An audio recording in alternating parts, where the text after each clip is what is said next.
So welcome everybody. I hope all of you have had a nice, relaxing morning. I'm Ashley. I think all of you know me so far, so that's good. But for those of you who are watching later who don't know me, I'm Ashley Suzelis, and I just finished a 130-hour trauma-sensitive Yin Yoga teacher training this summer with Soul Work that they're based in Costa Rica. And I just love this practice so much. It's really given me so much peace and healing. And so I just really want to share it with other people. And if everybody could mute your microphones, that would be wonderful. And I think, yeah, I think I can mute too. Okay, there we go. Perfect. So Yin Yoga is based on a more Chinese philosophy than Indian philosophy. So it incorporates the Chinese elements and the meridians, and we talk about qi. So just like prana in Indian philosophy, it's energy flow. So this is all about stimulating energy flow where it's needed, releasing blocks, and just overall feeling good in your body. So this practice is meant to feel good. If there is any point where you are feeling pain or tingling or numbness, gently come out of where you're at and maybe find yourself in a position that's more comfortable. And also, we don't want to go past a 7. So, stretching past your comfort is good, but if it's past a 7, that's a little too far. So just back off a little bit. And then another thing, I just hope that everybody has some blankets, pillows, comfy things nearby, around. If you have yoga blocks, that's great too. We'll be wanting to kind of get cozy in some of these postures. We'll be holding each of them for around 4 or 5 minutes. And part of what that does is really allow for the acupressure points that are stimulated during these postures to be activated. Which is really beautiful. You'll feel that during the practice. And today's practice that I put together is based on the wood element, and that targets the liver and gallbladder. So it helps us to come from a place of basically needing and wanting to control everything, feeling maybe in fight or flight or anger, frustration, those kind of things, and to come into a more peaceful, relaxed state and place in yourself. So I will have everyone just come to your mat. If you have a mat, if you don't, on the floor is great, maybe a comfortable rug. And I'll invite everyone to come into an easy seated position. Indian pose, I guess, is what we were taught as kids. But just whatever feels comfortable for you. And I'll invite you to maybe move the little fat chunks out of the way of the sits bone so that you can sit firmly on the floor. And we want the hips pressed or facing forward and the spine nice and tall. So lifting, releasing the shoulders down away from the ears, and the chin slightly down. And if you would like to receive wisdom and guidance from God, Creator, the universe, can place your palms up on your knees. If you need more grounding today, go ahead and place the palms down on your knees. And we'll just take a moment here to just feel comfortable, get into, I believe, come to just a nice, easeful place. And before you close your eyes, or if you already have them closed, that's fine. I'll invite you to just open them and to look around And just notice what's in your environment. Notice where the door is to leave, where your bathroom is. Notice any sounds that are in your environment right now, any smells, any sensations on your body, on your skin. And just notice what's around you.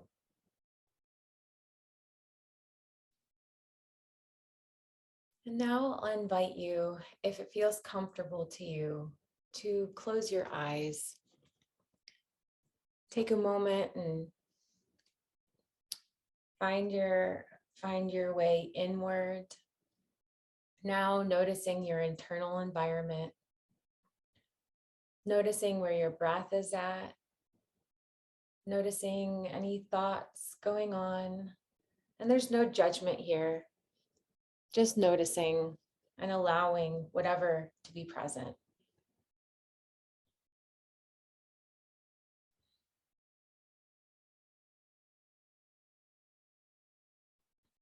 And now I'll invite you to take some deep breaths. So inhaling through your nose and filling up and expanding your belly, maybe bringing it up and expanding your chest cavity, and then releasing through your mouth with a sigh.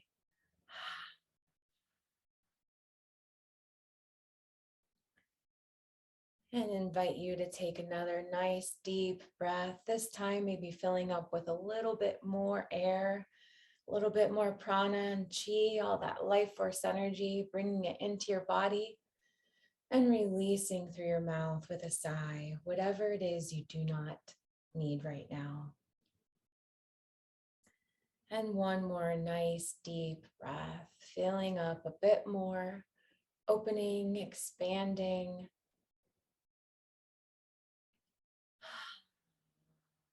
Releasing with a sigh.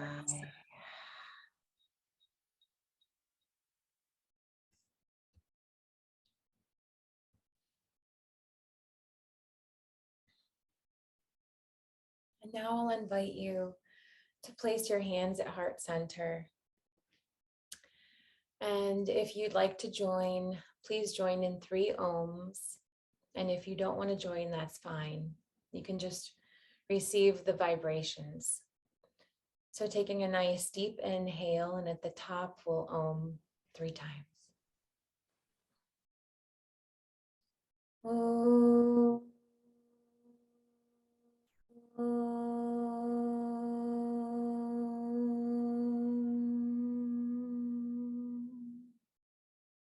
Inhale.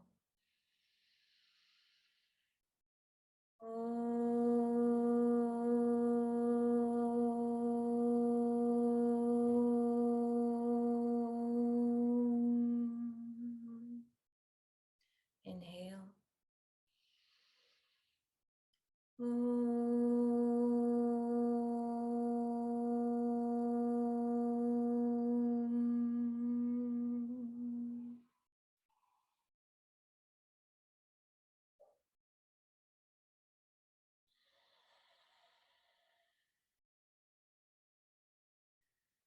Now I'll invite you to stay inward for a moment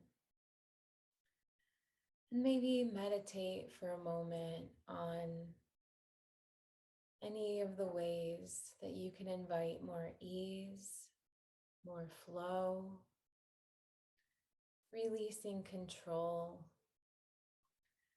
and being present. Again, with no judgment, you are free to be here as you are. We're just going to be in a practice of noticing today. And if there's anything that you notice you'd like to release, we'd love to offer the space for that. And anything that you'd like to invite in, ease, flow, releasing control, you are welcome to invite that in. And if you feel just fine with where you are today, with what's going on, that's great too. No need for change.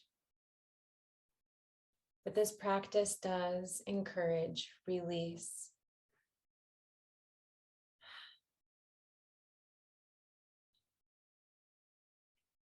I'll invite you all to do an Adi mantra with me now. This will be 3 times. Some of you probably already know this. And I'll just start, and then you can join in as you feel comfortable. And if you don't feel comfortable joining in, that's fine too. Inhale. Om Namo Gurudev Namo. Om Namo Gurudev Namo. Gurudev, Gurudev Namo. Gurudev, Gurudev Namo. Om Namo Gurudev Namo.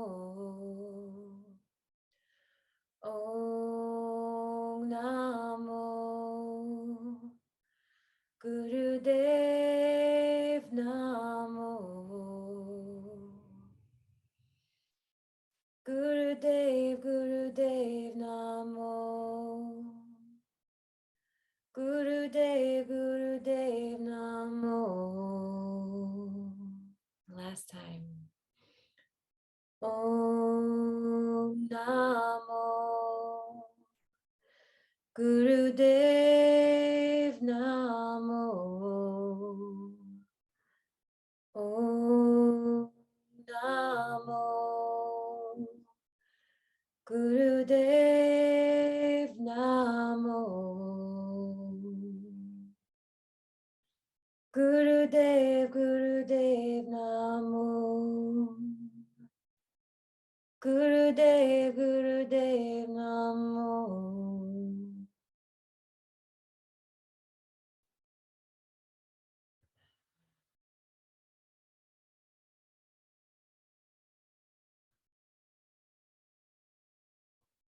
And this mantra means I bow to the divine guru within.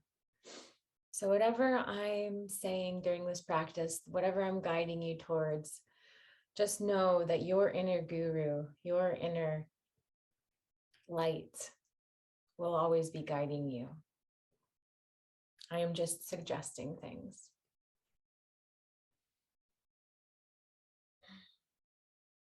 So I'll invite everyone to stretch the right leg out. Just gently, slowly stretching that right leg out. Maybe you want to bend and flex your toes a little bit. Just feeling into that space. And I'll invite you to release the left leg out also.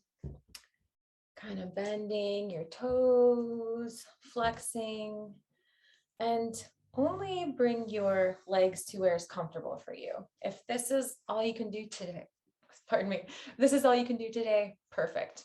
If, a little further feels good, just, find where your body wants to be. And like I said earlier, don't push past the 7. And so in this position right now, I'm just going to invite you to stretch a little bit towards the right.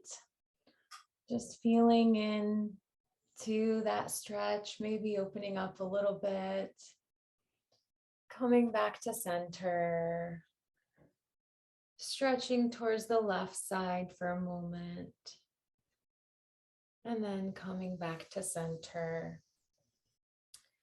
And if this position feels good to you right now, then I will invite you to move your hands forward place your hands on the ground and move them forward a little bit, just to wherever feels comfortable in your body.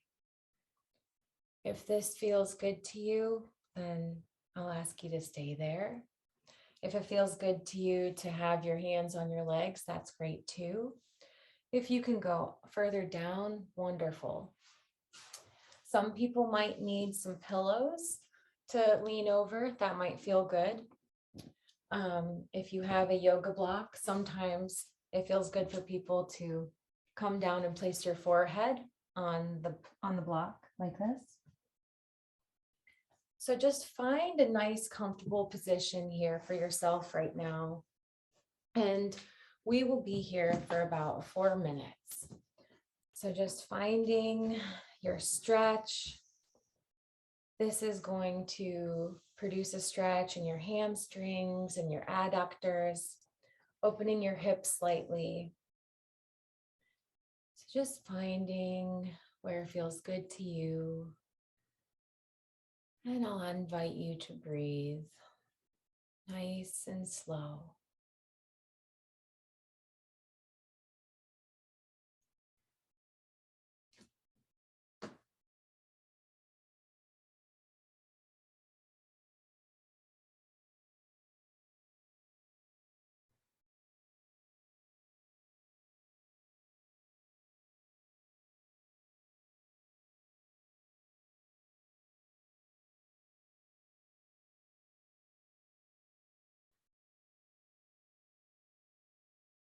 Releasing a little bit more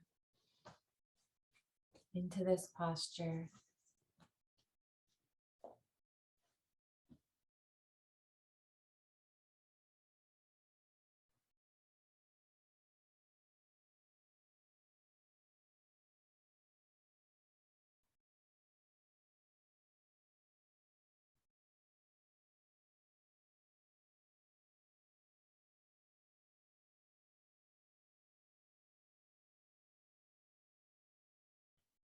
You might be feeling a little release in your lower back.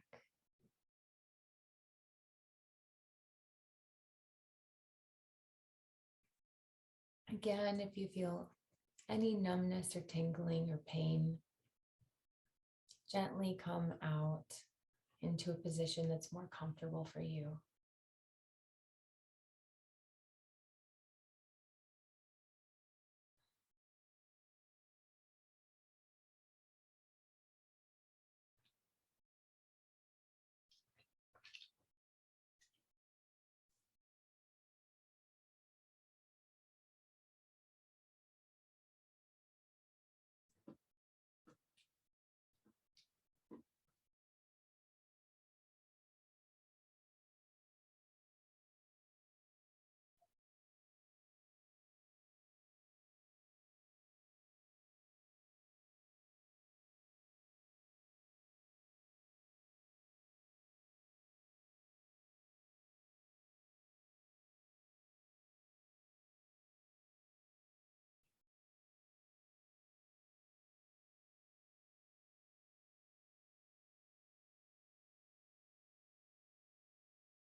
Now I'll invite you to gently, easily make your way out of this position.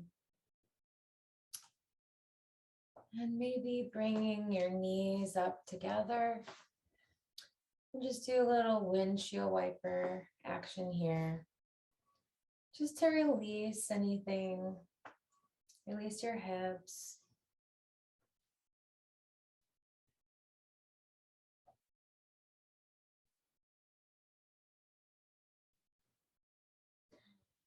And just notice how your body feels after that posture.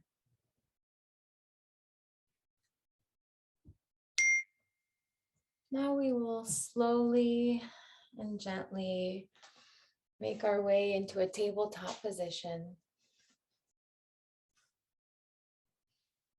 And just find some movements that feel good to you.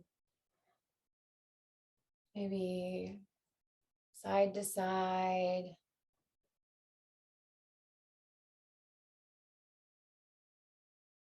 Maybe a little back and forth. Just kind of feeling into your body where it feels good to you. And in this tabletop position, we'll make sure that the knees are in line with the hips here, and that the wrists are in line with the shoulders. And if the eyes of your elbows are facing forward, make sure that you turn them so that they're facing each other. And I'll invite everyone to take a few cat-cows. And this is just to stretch the spine out. So dropping the belly, raising the head, and then tucking the chin towards the chest, rounding your back, exhaling. And inhaling, dropping the belly again, lifting the head. And then exhaling, rounding the back, tucking the chin to the chest. Just do a few of those that feel good to you.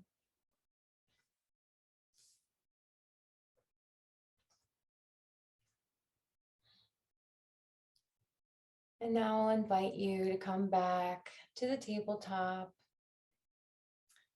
And now we'll gently bring the right foot up towards the front of the mat, outside of the right hand. And you can come on to the knife edge of the foot here and allow yourself to find a place that feels good. So maybe it feels good for you to have your arms straight like this. Maybe it feels good for you to, maybe you need a blanket under your knee, under your left knee to be more comfortable. Maybe you want some pillows under here, under your knee here to be more comfortable. Maybe you would like a block under your forehead. So just find whatever feels good to you, and we'll be here for a few minutes. And as I said before, if there's pain or numbness or tingling, just gently come out into a place that feels more comfortable. This is beautiful for hip opening. This can actually help to ease sciatica. So allow yourself to indulge in this moment.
Go.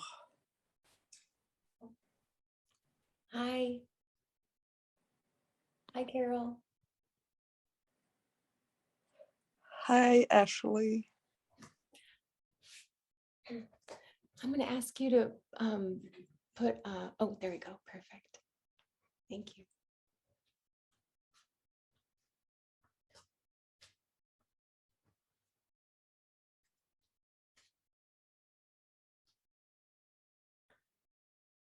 And so this is called Dragon. You might feel a little bit of an inner dragon right now trying to come out. And if that's happening, just invite that ease, flow, and releasing control to melt deeper into this posture.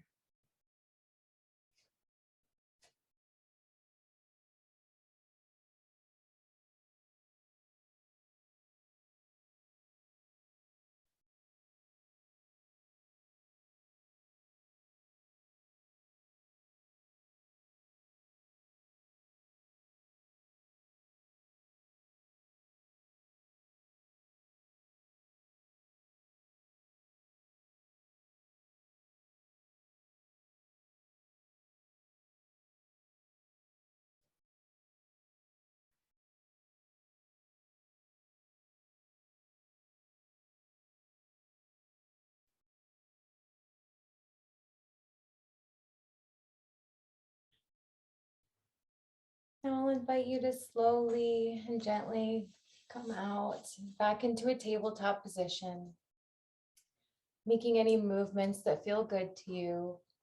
Maybe you want to drop your hips to your feet and go into a child's pose.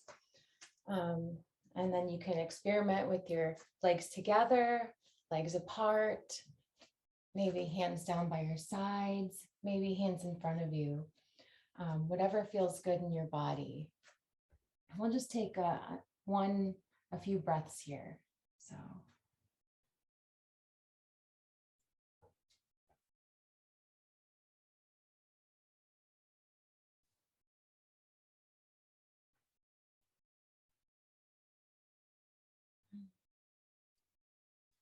And then as you're ready, slowly making your way back into a tabletop position.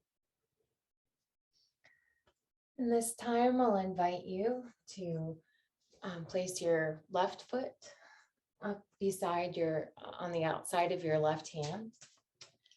Again, finding yourself in a comfortable position, whether that's putting a blanket under your knee or pillows under your left knee if you need a little bit help raising them or keeping them comfortable, block under the forehead, whatever it is that you need to feel more ease in this position.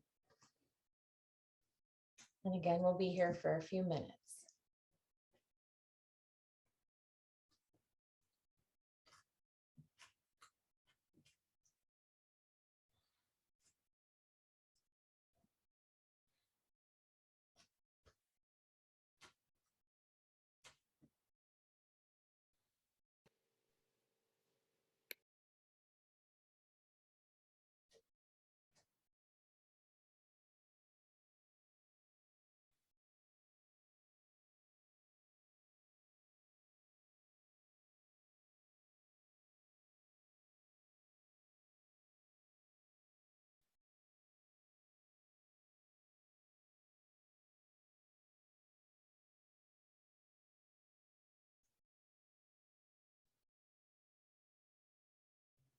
Once again, just feeling that release in the hip, allowing your breath to move through you, coming to as comfortable as a place as you can.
And as you feel ready, I'll invite you to gently and slowly come out of this position and back into a tabletop.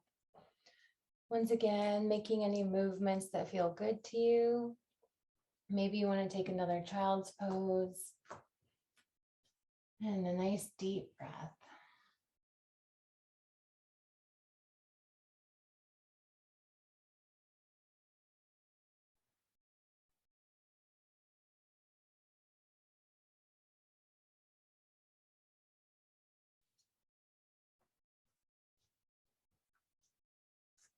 And we'll make our way back to tabletop before dropping the pelvis gently onto the mat.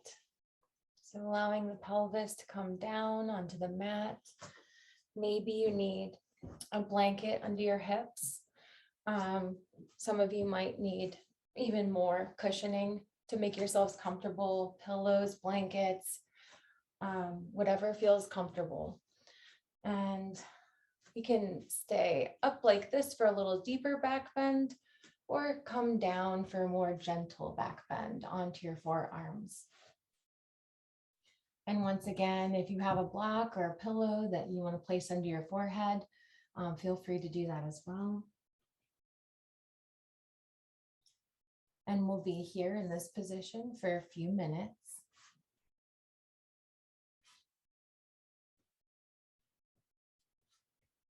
This really helps to give a nice stretch to the spine and the lower back. So just feeling where it's comfortable for you.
With each breath, inviting in a release of control, inviting in more ease, more flow.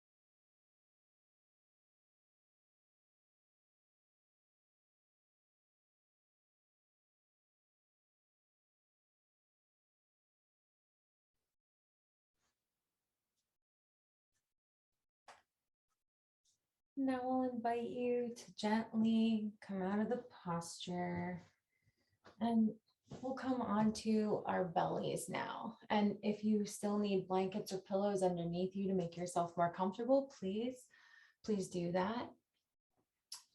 But we'll be coming all the way down onto the floor, arms out into a T. Maybe laying with your cheek on the floor and just laying here for a moment.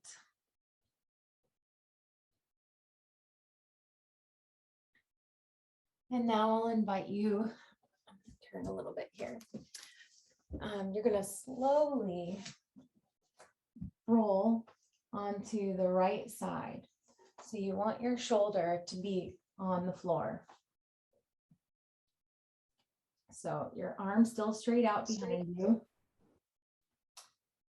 And rolling up, you can have your left foot in front, if that's comfortable, on top of your right leg or behind your right leg.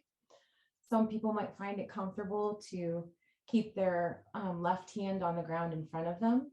Some people find it nicer to bring it all the way back. So wherever your comfort is, find a nice place here where you can relax and allow your open wings to open. This is called open wings.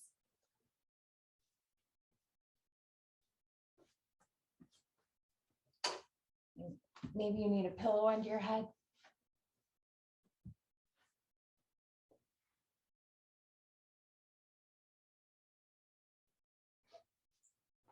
And once again, we'll be here for several minutes. Just breathing and allowing.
Once again, if there's any pain, numbness, or tingling, gently come out of the posture.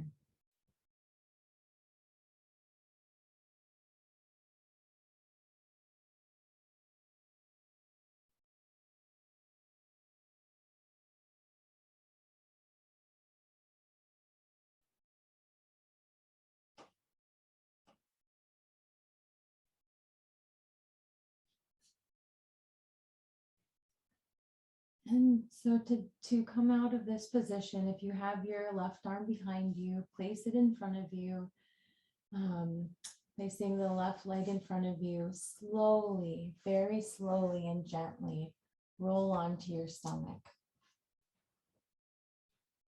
And release your arms out to the sides for a moment into a starfish. And just notice what your body feels like after that.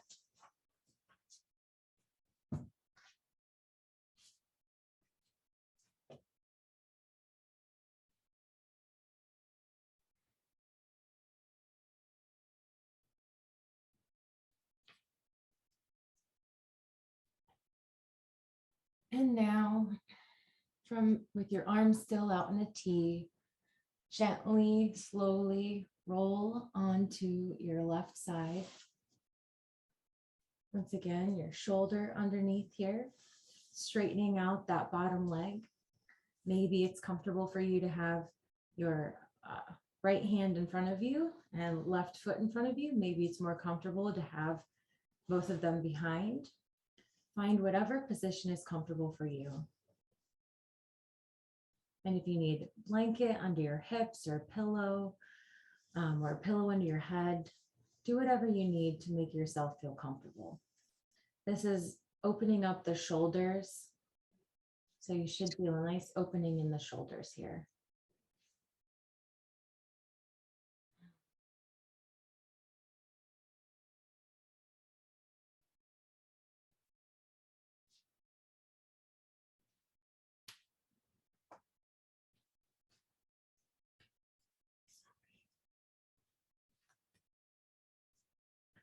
Breathing nice and deep.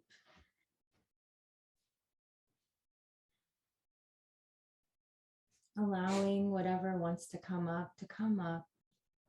Just noticing without judgment and allowing it to float away.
This is stimulating the gallbladder meridian, so you might hear your stomach start to grumble a little bit.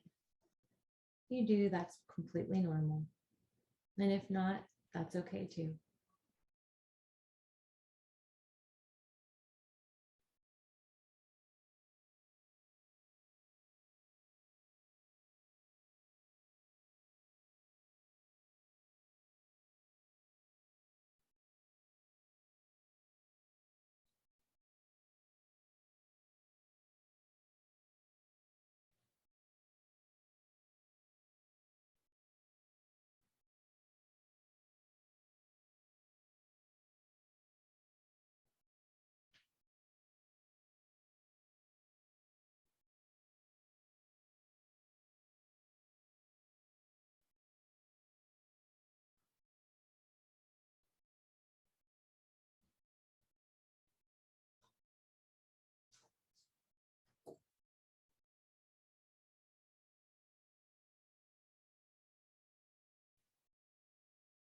And as you're ready, slowly, gently making your way out of this position, releasing that right hand to the ground, placing the right leg in front, and slowly rolling onto your stomach. Spreading the arms out once again into a starfish, and just noticing how your body feels right now.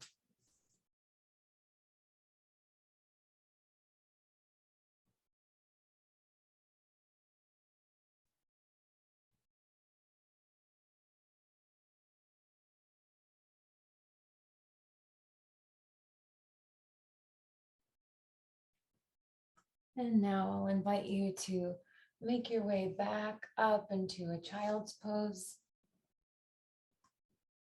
Once again, Maybe your knees want to be close together. Maybe they want to be far apart. Whatever is comfortable in your body. Maybe your arms want to be down by your side, but down by your legs. Maybe they want to be up. Just finding a nice, comfortable spot for yourself in this moment.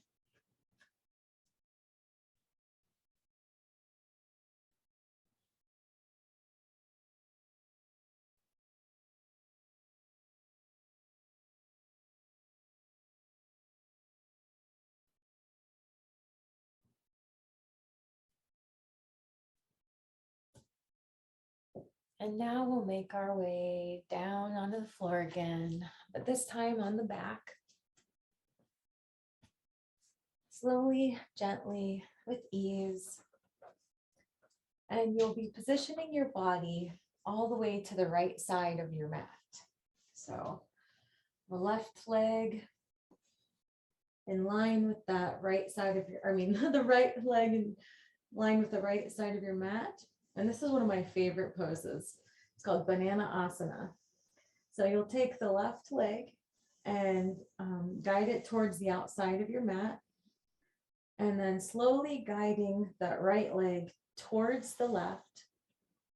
Maybe you want to place it over top. Maybe you want to leave it there.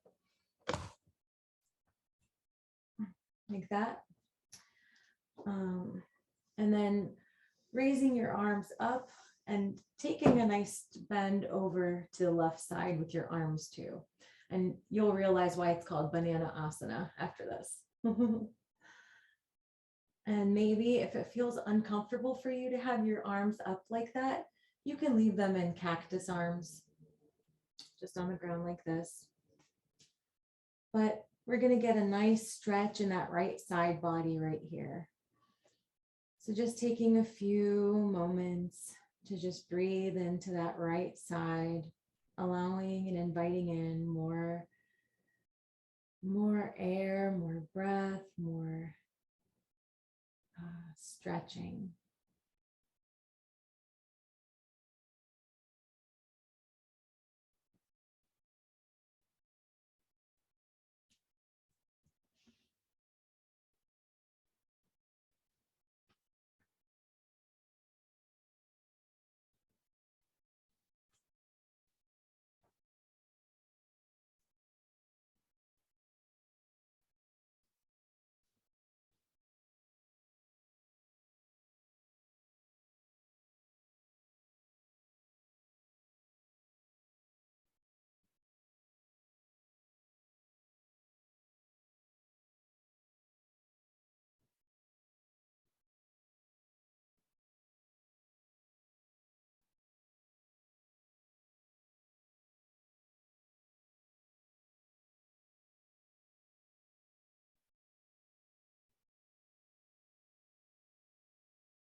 With each breath, inviting in more ease, more flow, and releasing control.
Slowly making your way out of this position.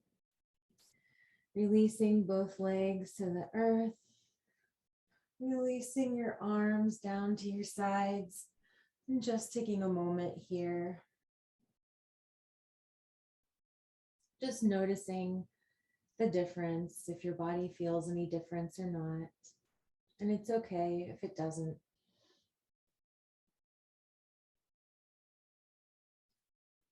And now I'll invite you to come to the left side of your mat here. And this time, reaching that right leg towards the corner of your mat.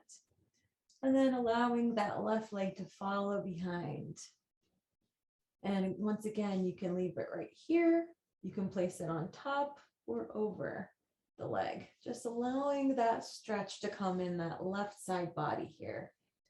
Now, if your arms feel more comfortable in cactus on the ground like this, that's great. Maybe you want to reach them up and over into a full banana position. Whatever feels good in your body.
And once again, slowly and gently coming out of the position.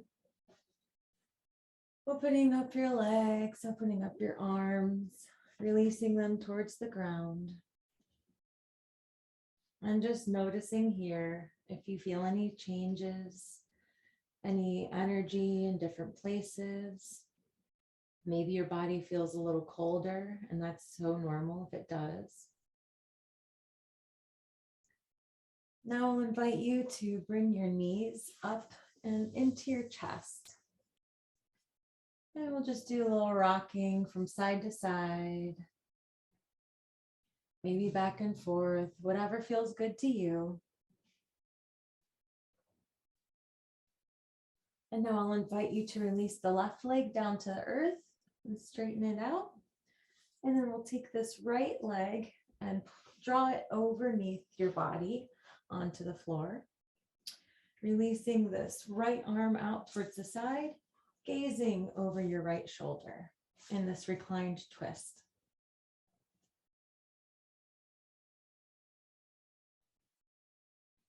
And once again, if you need any pillows or blankets to make you more comfortable, maybe you need to put a blanket or a pillow under your hips, or sometimes people like to put one under their knee here.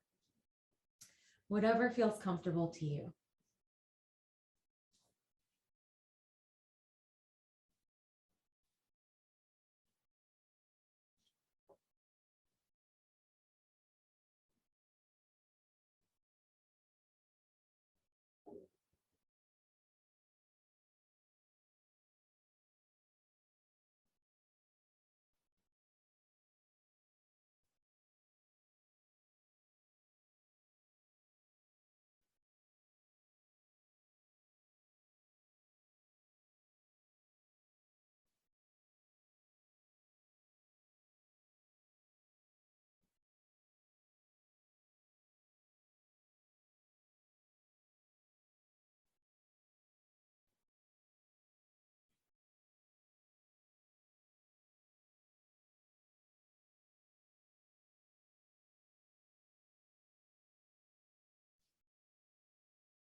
And now I'll invite you to slowly come out, bringing your knees back into your chest.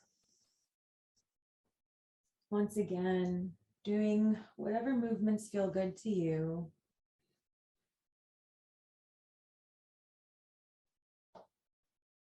And then once again, releasing the right leg towards the ground. And then drawing this left leg over your body in this reclined twist. Reaching that left arm over and out, looking over your left hand. And making yourself more comfortable with pillows or blankets if you need.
And slowly coming out of the posture.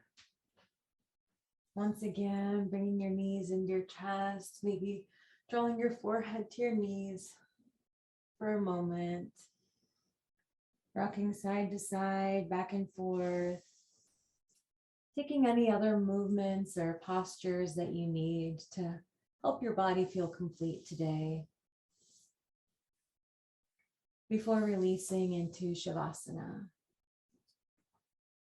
And in Shavasana, we will release our feet down to the corners of the mats, releasing the arms out to the sides. Coming down and releasing. Allowing your whole body to relax into the floor. Releasing any tension from your feet. Releasing any tension from your ankles and your calves. Allowing it to flow down into the ground.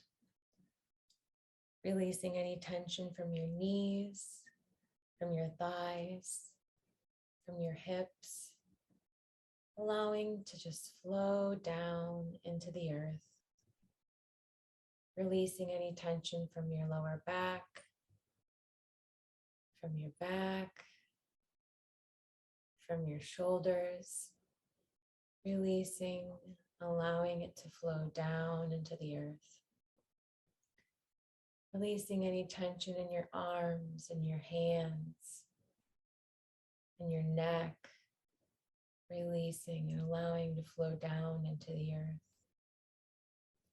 Releasing any tension from your jaw, your face, your eyes, your scalp, and just surrendering into the earth.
Now I'll invite you to draw your awareness back to your physical body.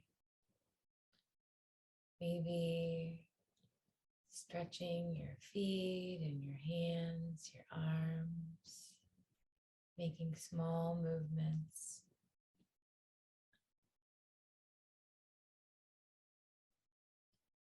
And then as you are ready, rolling onto your right side into a fetal position.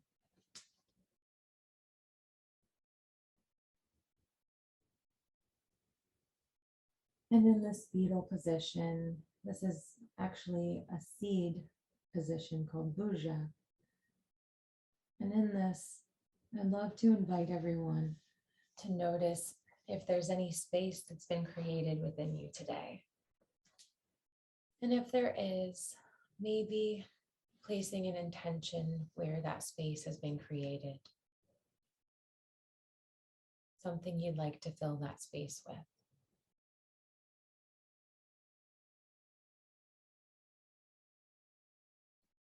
And then slowly and gently, when you're ready, finding your way into an easy seated position once again.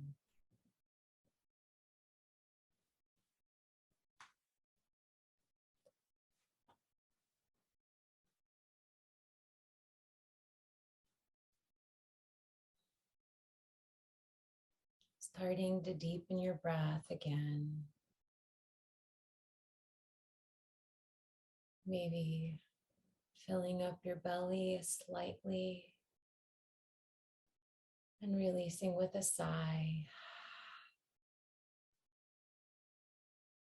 Maybe filling up your belly a little bit more this time. And sighing it out. And one more time, filling up with a bit more air, opening and expanding. And sighing it out.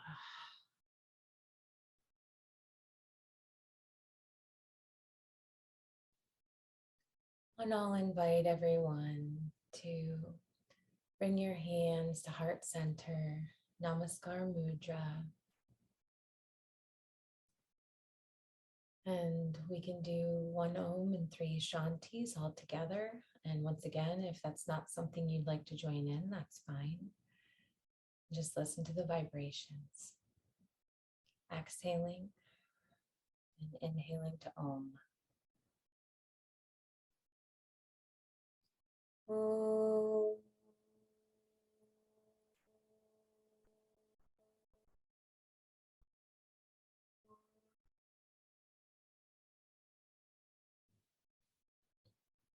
Shanti, Shanti, Shanti.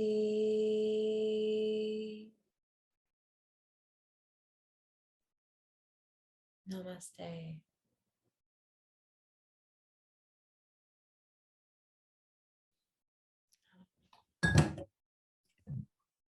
All right, can everybody see my screen?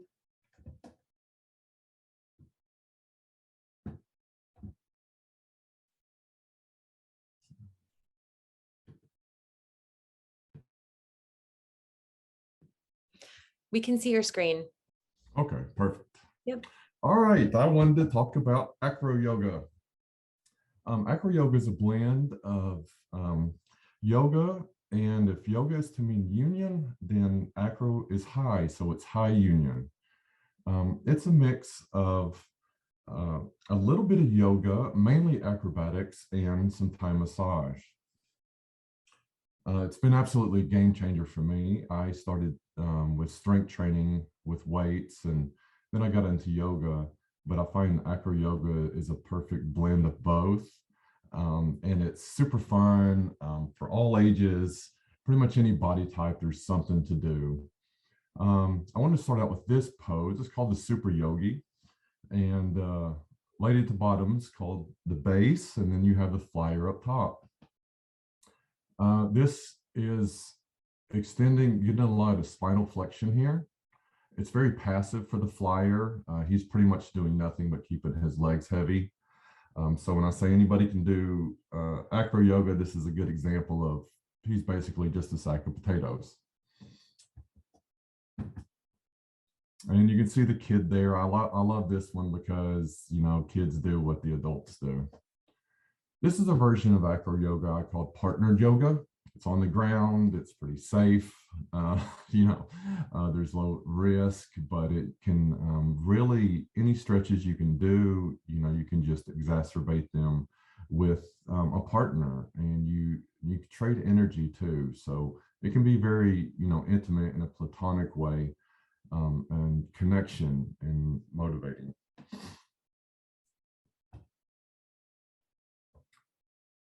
Here is a good example of bone stacking.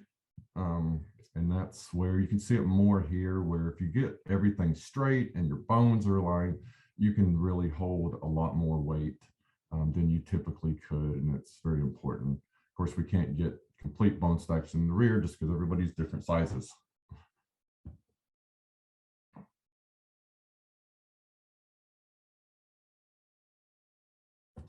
Here's a good example of bone stacking.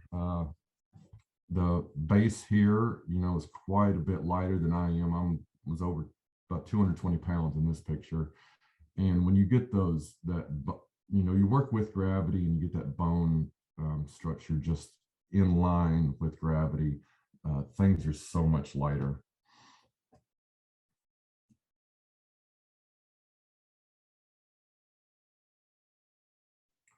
Here's just simple downward dog in a pyramid. I've done this with about 5 high too, and it just shows how it's a wide world of acrobatics, and it's very tangible as well.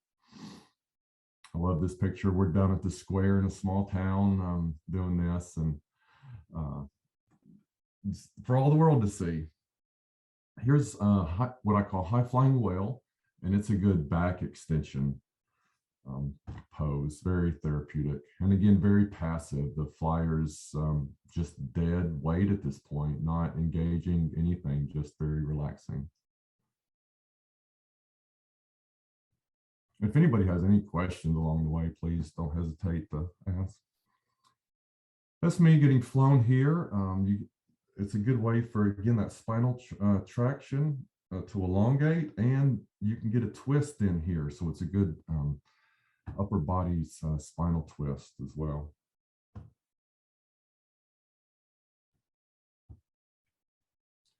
This is part of the Thai massage portion here. It's, I'm basically, you know, after he flew me, I'm just elongating those legs. It feels really, really good. And just one of the great benefits of the Thai massage portion.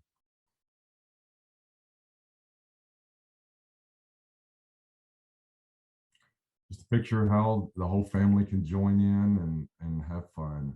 It's great for parenting and connection. And I absolutely love teaching parents that can teach this to their kids. This is a super fun move. This is where you can do, you know, more than 2 people. And it looks really complex, but it's really easy.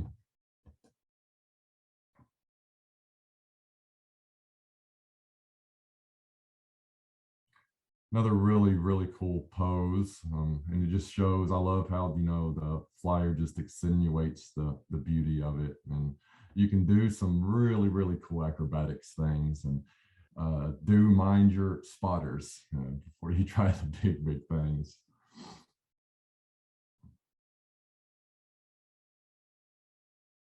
Another pose here, just a lot of core engagement here and a lot of balance.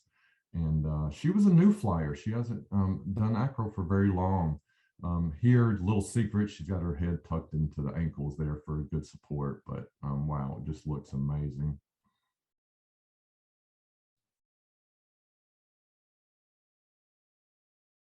Another just fun pose.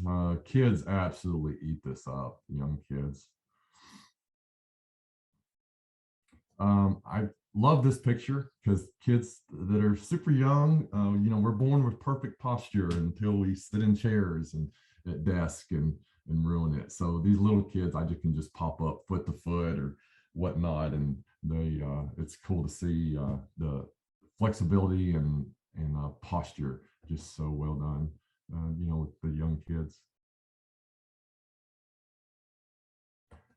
I recently got an aerial trapeze, so I thought I'd throw a few slides in with this thing. Acro is super fun, but it's been hard to get going in the small town that I'm at. But this aerial trapeze takes the human compartment, portion out of it, and but it does a lot of the same things the Acro can do.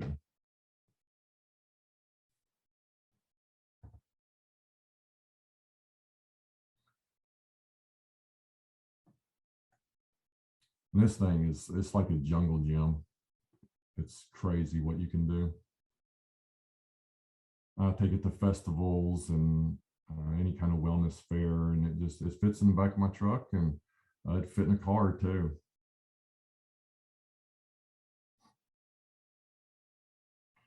And it's for the whole family.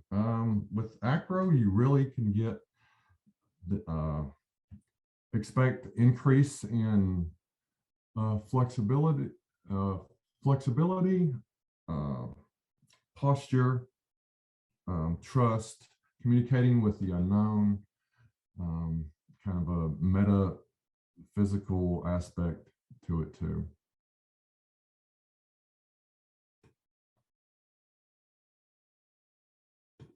There we go. And that's my short presentation on acro yoga. Justin, where are you located? I am in Orville at the moment, Washington. Hi. Oh, Washington. Oh, okay.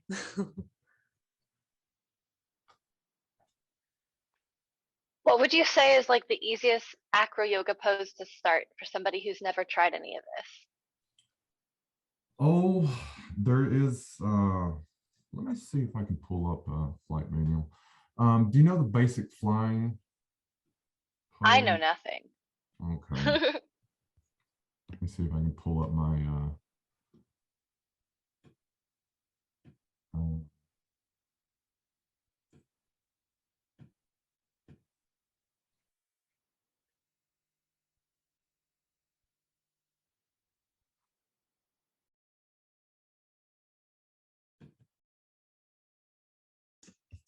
Yeah, I'm curious if there are like networks of people that you can tap into to do this with. what area are you at? So I'm in Northeast Ohio. Okay.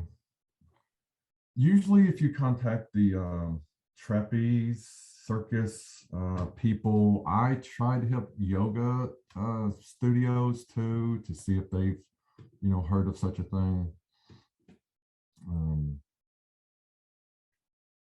It's hit or miss.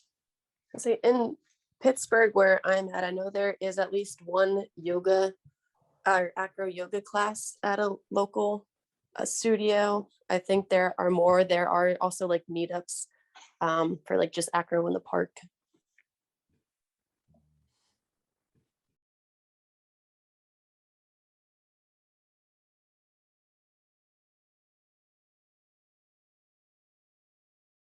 Now, start. Share my screen again.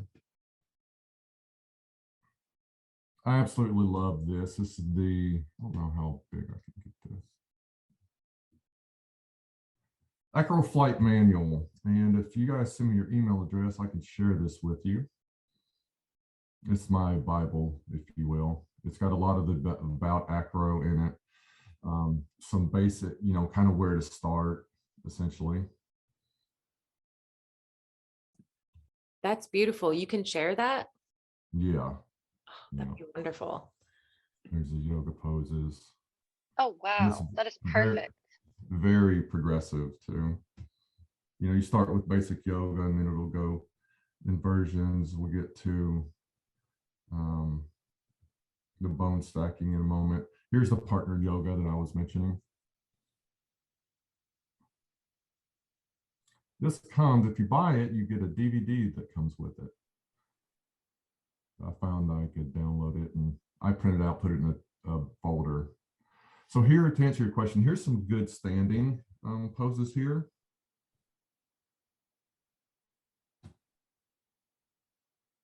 And this was what I was looking for here. So here you have the flyer is already on the floor, all fours, and the base just straightens their legs.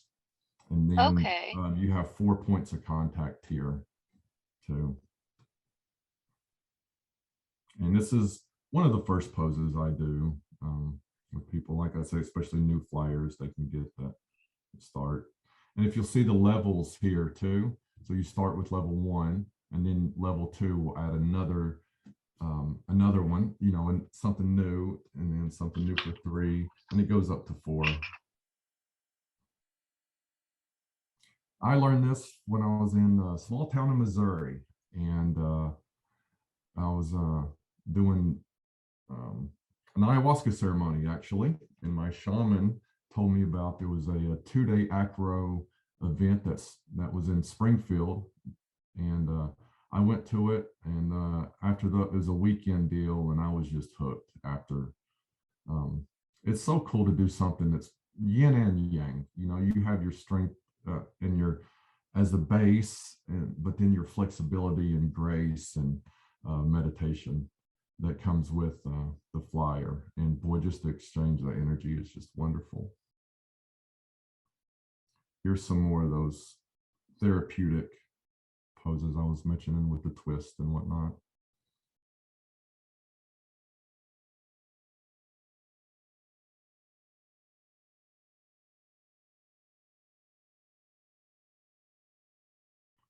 That high flying whale that I was talking about earlier.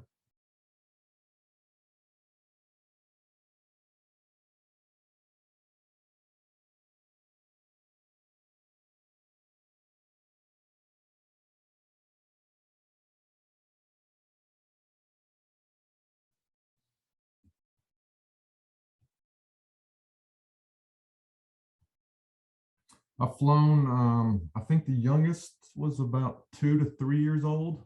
And then I've flown a mid 70s, I think 7-year-old man.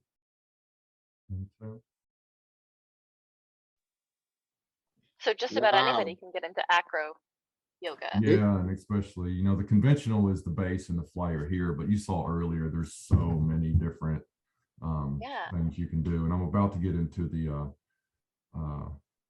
oh, here's some really simple things too, just basic plank, you know.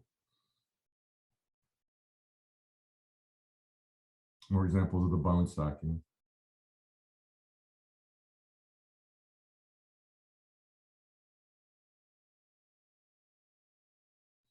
I love the group too. Oh man, you get so much. It's so fun with, you know, just a group of people and sharing that.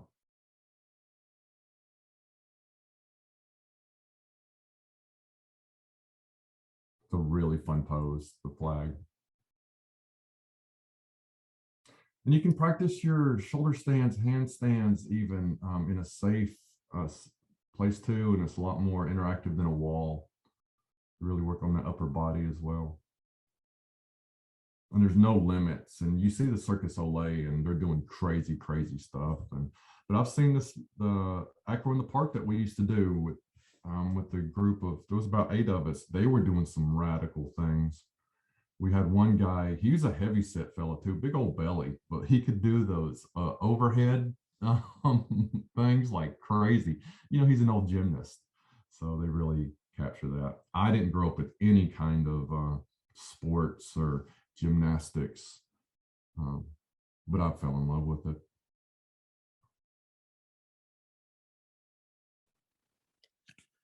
What kind of frame do you have for your yoga trapeze? Acrobody is the name of the company. Okay.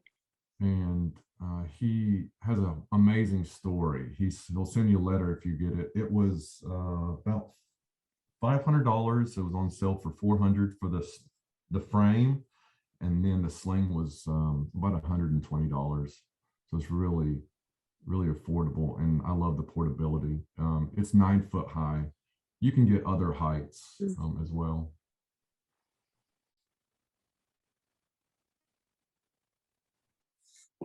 Cool. Thank you. This is a really good intro level 2 and really cool with the box. Scrolling down for the Thai massage. There it is.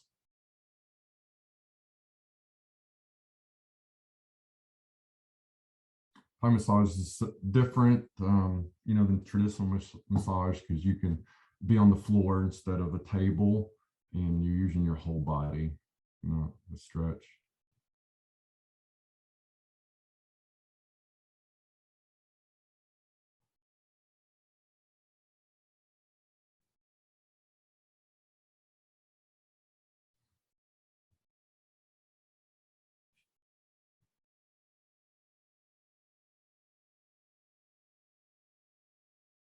I found this manual actually at a yoga studio. They didn't do acro yoga, but they had this manual there. So this is very magical.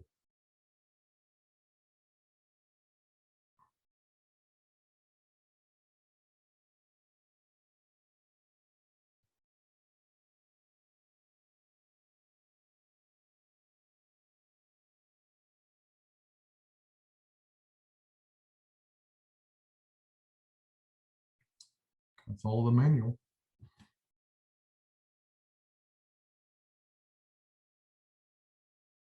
I'll leave the resources.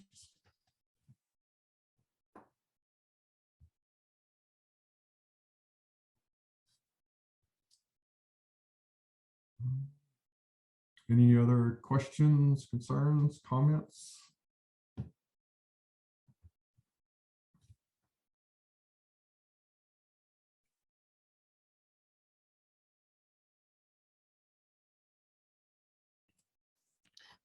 I just loved all your pictures. Those were great. I love, not big on pictures, but I love sharing this. To me, it's just a medicine that's so open, and inviting, and can be shared with everyone. So thank you for that.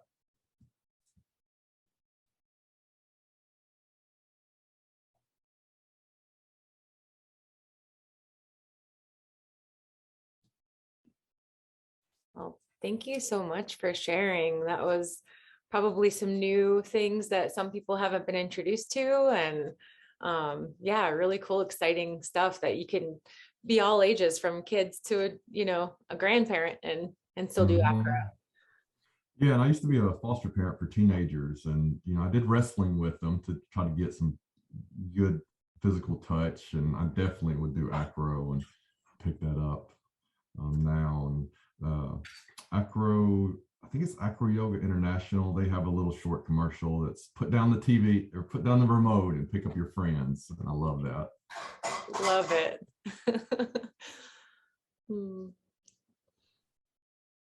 That's awesome, Justin. Really, really appreciate your presentation, man. That was cool stuff. Thank you. Thank you for the opportunity.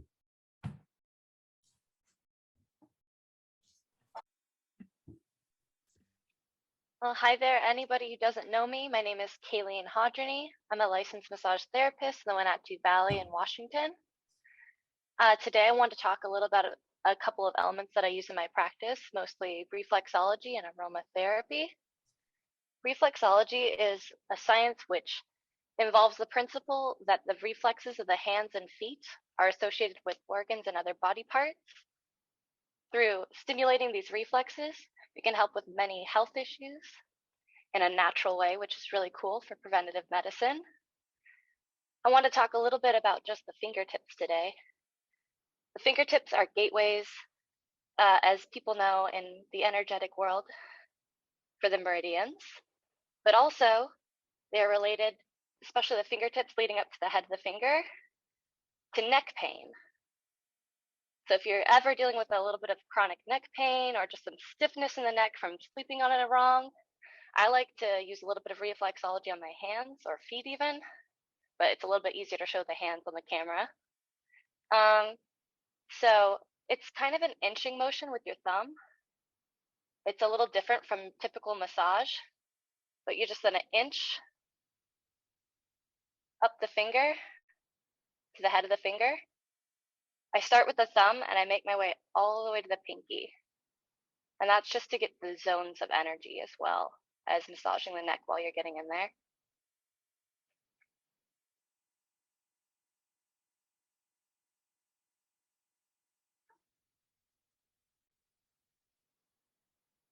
And as you can imagine, with reflexology, the left side, the left hand deals with the left side of the neck. The right hand would be dealing with the right side of the neck. So if you do have an isolated issue, you can work on one hand or the other. But if you're not sure where the pain is coming from, it's great to work on both hands. Another quick issue that I like to work with in reflexology just at home, it comes up often, is sinus issues. And that can also be dealt with on the fingertips. The sinuses in reflexology are right above the ball of the finger. You'll notice if you look on your hand, there's kind of a little protruding bump just in the pad of your finger. And the sinus is right above that pad to the fingertip. I find the easiest way to get this with reflexology is actually to use a pencil. And I just roll that pencil from the base of that head of the finger all the way up to the nail bed. You don't want to apply too much pressure. This shouldn't hurt or cause too much tingling. But this is a great way to relieve sinus pressure. Know that this doesn't cure the cold by any means. It's mostly just to help with the symptom of sinus pressure. But who doesn't want a little bit of relief when you're feeling stuffed up?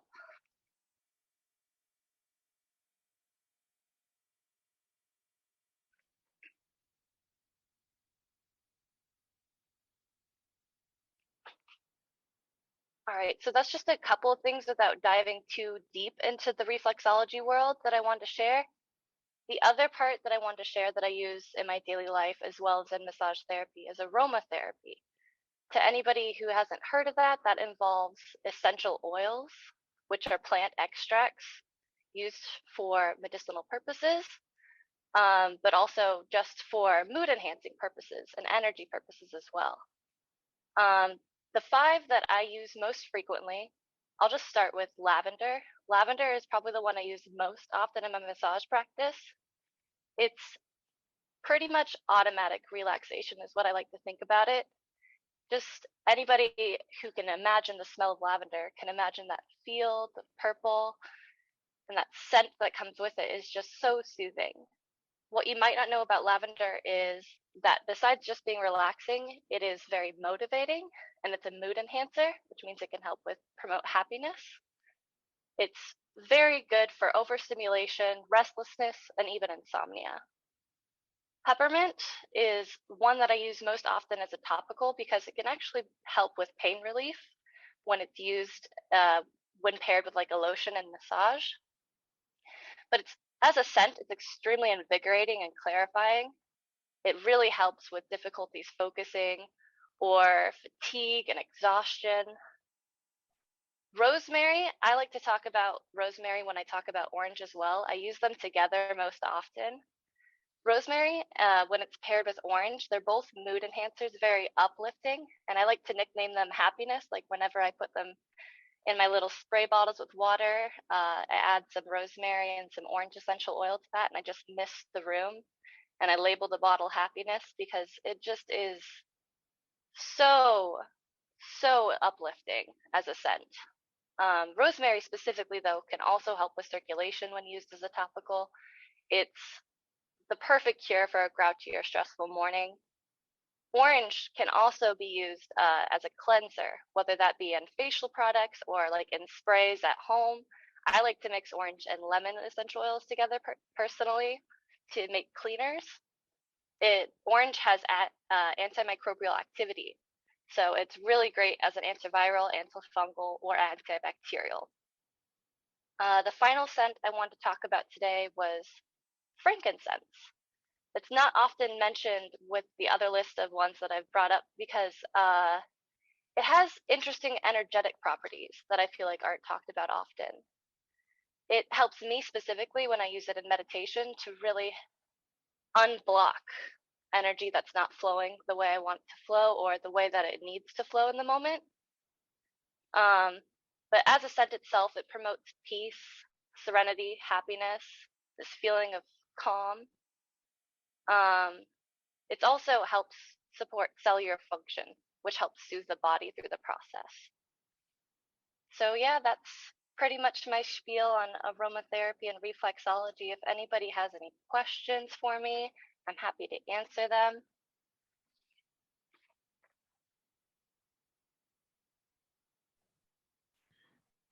Can you explain the sinus one again, please? Of course, yes, absolutely. So the sinuses are right on the tip of the fingers. You'll notice that little ball almost you have in the pad of your finger. Uh-huh. It like kind of sticks out. Right at the top of that ball, all the way to the fingertip, is the sinuses in reflexology.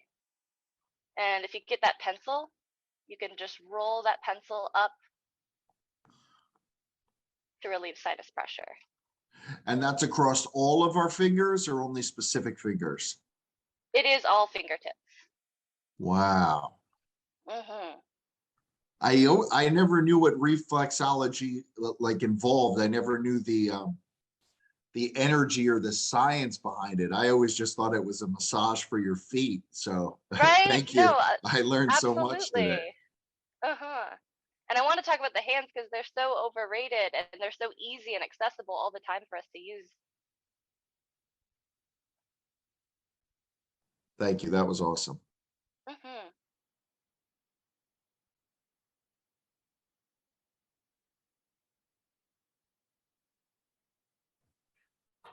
Kayleen, do you do reflexology on the feet then, you said? Yes, I do.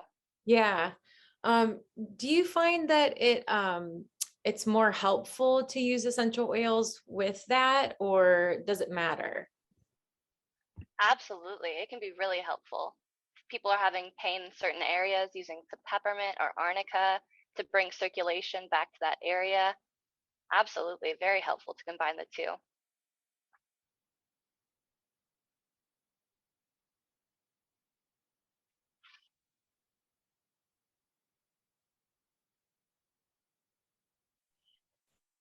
Awesome. Thank you so much for sharing that wonderful information. Anytime. I was happy to share. Okay. Yay. So just to share a little bit about me, I am not a doctor, but I play one at home as Dr. Mom and have raised 5 children using almost exclusively homeopathy and natural remedies. And I feel that this is something really worth sharing for others who are interested in taking care of themselves and their families in a very healthy manner. So my specialty is homeopathy. So I'm going to start there. What is homeopathy?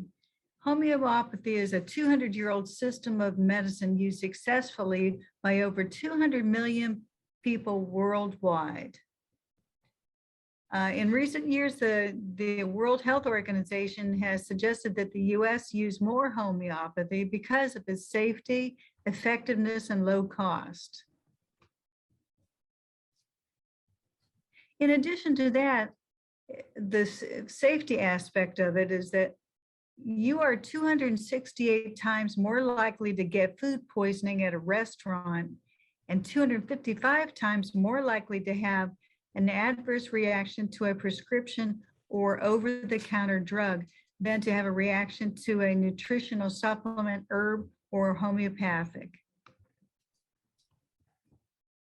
So in the big scheme of things and how we keep ourselves healthy and our families, we're asked about flu shots, and I'm going to let Ian talk about that.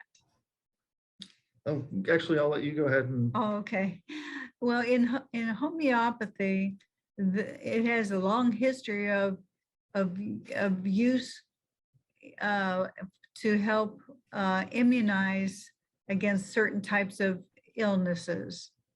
And when it comes to like flu shots, I've never received one because I've always used homeopathy. And there's a specific homeopathic that is used to help the trigger the immune system to start producing antibodies for flu types of viruses, and it's called influenzanim 30C.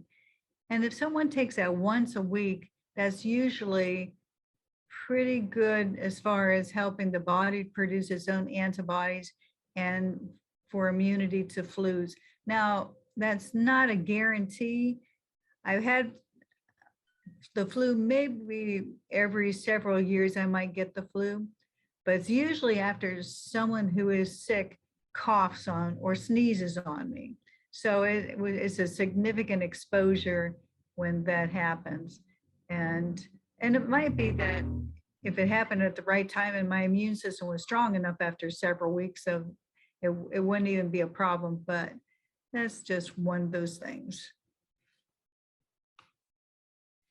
Now, a few years ago, I was looking at the website for the Centers for Disease Control, and it was in 2013, I believe, and it suggested that for the previous year that the flu vaccine was not very effective, and that is true. That happens.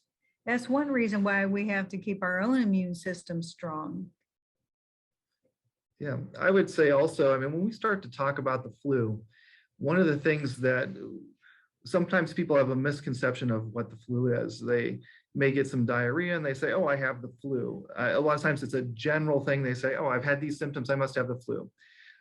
In general, what we end up seeing is that the flu, usually you get hit by the flu about every 10 years is what it actually has been shown. And there's different types of flu. We have influenza A, influenza B, influenza C. Influenza A is one of the ones that's more virulent. We have more symptoms too. Influenza B is, and we have influenza A happen a lot less frequently. Influenza B is the one we usually are dealing with every year. And that's what they usually try and vaccinate for. And it's going to bring on symptoms. Typically what we see with the flu, people start to get some sneezing first. They may end up getting a headache, body aches, fever, chills, and a cough. So those are some of the symptoms that we first see. Influenza C is almost like a common cold. That one is not something that we're as concerned about at all. But with homeopathy, there are definitely things that you can do based on the symptoms that can help out. So what are some of the things based on symptoms that you would give for a homeopathic or homeopathic wise for the symptoms? Well, one thing in particular, I always try to emphasize is that timing is so important. If you know from the first onset of symptoms that, especially if it's a sudden onset of symptoms, you would want to have on hand aconitum, a homeopathic that is for so many different things, but the most important rule is that these are sudden onset of symptoms, and also getting very cold, feeling very chilled. You've always told us that it was also like after you've been outside and you've been chilled in that way, and you start to develop symptoms, that's when aconitum would be used a lot of times. Yeah, that's when the kids go outside and they're playing in the snow and they get so cold when they come in, it's hard to get warmed up. Yeah, you hear, Grandma? Hi, Ted. Hi, Teddy. Then you would use a little bit of aconitum, a dose of that, and it helps to warm up the body and kind of supercharge the immune system against whatever it's trying to fight off. So what about once you actually have the flu, you start to develop the symptoms I had talked about, that fever, the headache, the body aches? Oh, that one is very, it responds very well to gelsemium. And gelsemium especially is very protective of the brain and the nervous system. So if once you start getting any kind of fever or pain, neck or head pain, gelsemium is really the one you want to have on hand. And again, taken at the very onset, when you see these different symptoms occur, a lot of times you can have some amazing results. I know that in myself personally, I've used gelsemium many times whenever I've started to get these symptoms, and they will resolve within an hour sometimes. What about if somebody say that they are hurting so bad that they just can't even move, or they don't want to move because as soon as they do, they start to have pain? Well, I recall one time I did have the flu, and every little movement I made was just sent a jar of pain through me. And I remember my son Ted saying, "Mom, did you take some bryonia?" And I said, "I didn't think of that." But when I did, those symptoms resolved. And my body then could continue healing from the flu. It can drastically reduce the time that someone has a cold or flu, for sure. And what about that last remedy? As I'm looking at it, I mean, somebody who's not familiar with homeopathy may look at that and they'd say, arsenicum, that sounds a lot like arsenic. And in homeopathy, you might even think of it as more of there is none of the actual substance left in it. It's really just the essence of the arsenic, and it triggers, it's like a signal to your immune system to start fighting in a particular way. So let's see, one of my first symptoms if I'm getting sick is sneezing, and I'll do a lot of sneezing and then get a runny nose. That almost sounds like something that we've all been worried about for a year and a half. But arsenicum, I'll tell you what, it does the job for me almost anytime I have those types of symptoms.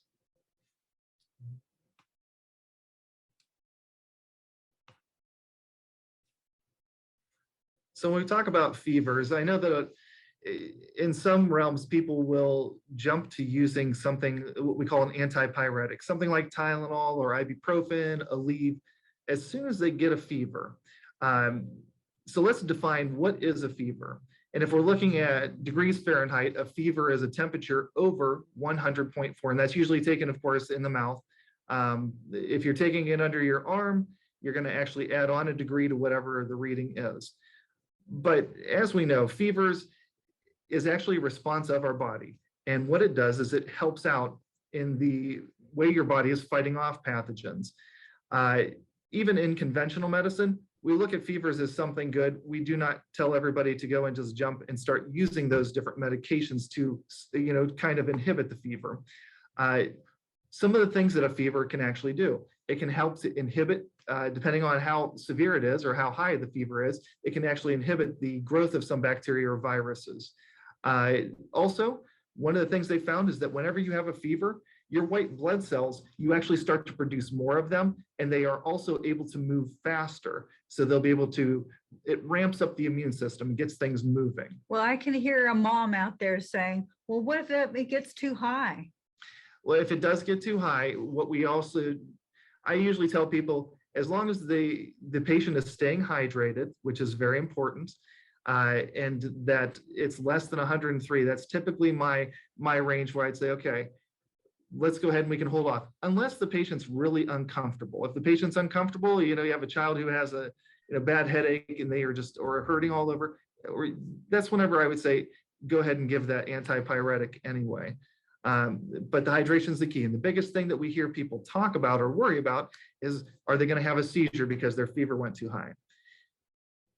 But truthfully, when it comes to the febrile seizures, they usually are occurring at the very onset of the fever, and it's usually associated with some dehydration as well. So again, hydration is the key, but again, the fever is there to help out our body. So tell us about some different remedies that we can use to help out with fever. If it's one remedy that when my kids were little that I probably used, maybe two of them, most when there were fevers. One was ferrum flaws, and that one was when the fever isn't very high, and they seem to be doing pretty good overall. But if the fever is extremely high, or they seem like they're a little bit out of their comfort zone for pain or for fear or anything like that, belladonna works miracles. So that's another one I would have at home for any kind of really violent types of fevers or symptoms of pain. Belladonna is quite helpful. Now, some of these other remedies that we have here that are helpful, I think these are not just about the fevers, but about flu and wellness overall is what it kind of looks like to me as I'm looking at these. And do you have anything you want to say about any of these remedies? Well, echinacea is a wonderful herbal for helping the immune system to fight. So it's basically one that feeds the immune system and can be used almost like an antibiotic for like 7 to 10 days at the most. It's not something that it is not.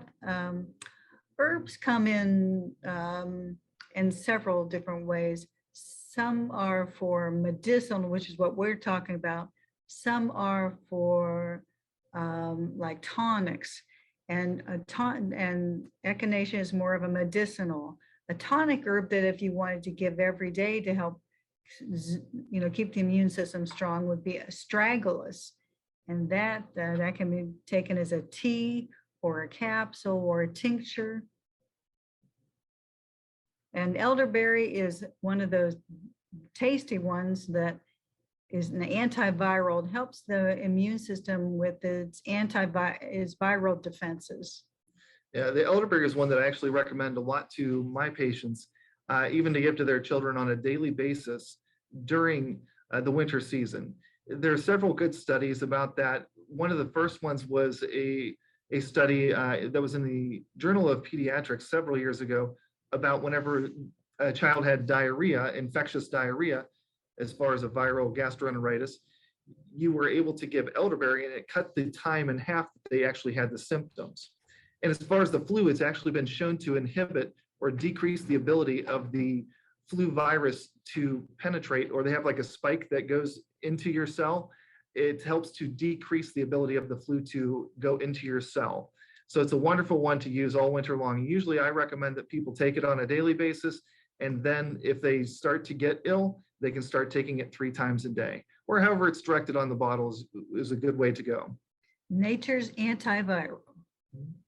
And the other ones we have over there too, I know that you like to use the Newton Lab fever and infection drops often. Yeah, that is a brand that we carry at Healthy Treasures. And when someone comes in with any kind of problem, I try to help them find the right homeopathic first. And Newton Labs has a really good multifunctional homeopathic formulas. And there's one that is just specifically for fever and infections, some specifically for colds and flus, some for aches and pains. And finding the right one really helps the underlying immune system to do its best job. One last thing I wanted to say about fever. So as a physician, whenever I hear that a child does have a fever, because that's a lot of times where my mind goes to when we start to hear about fevers, we want to find the underlying cause. And so there can be many different causes.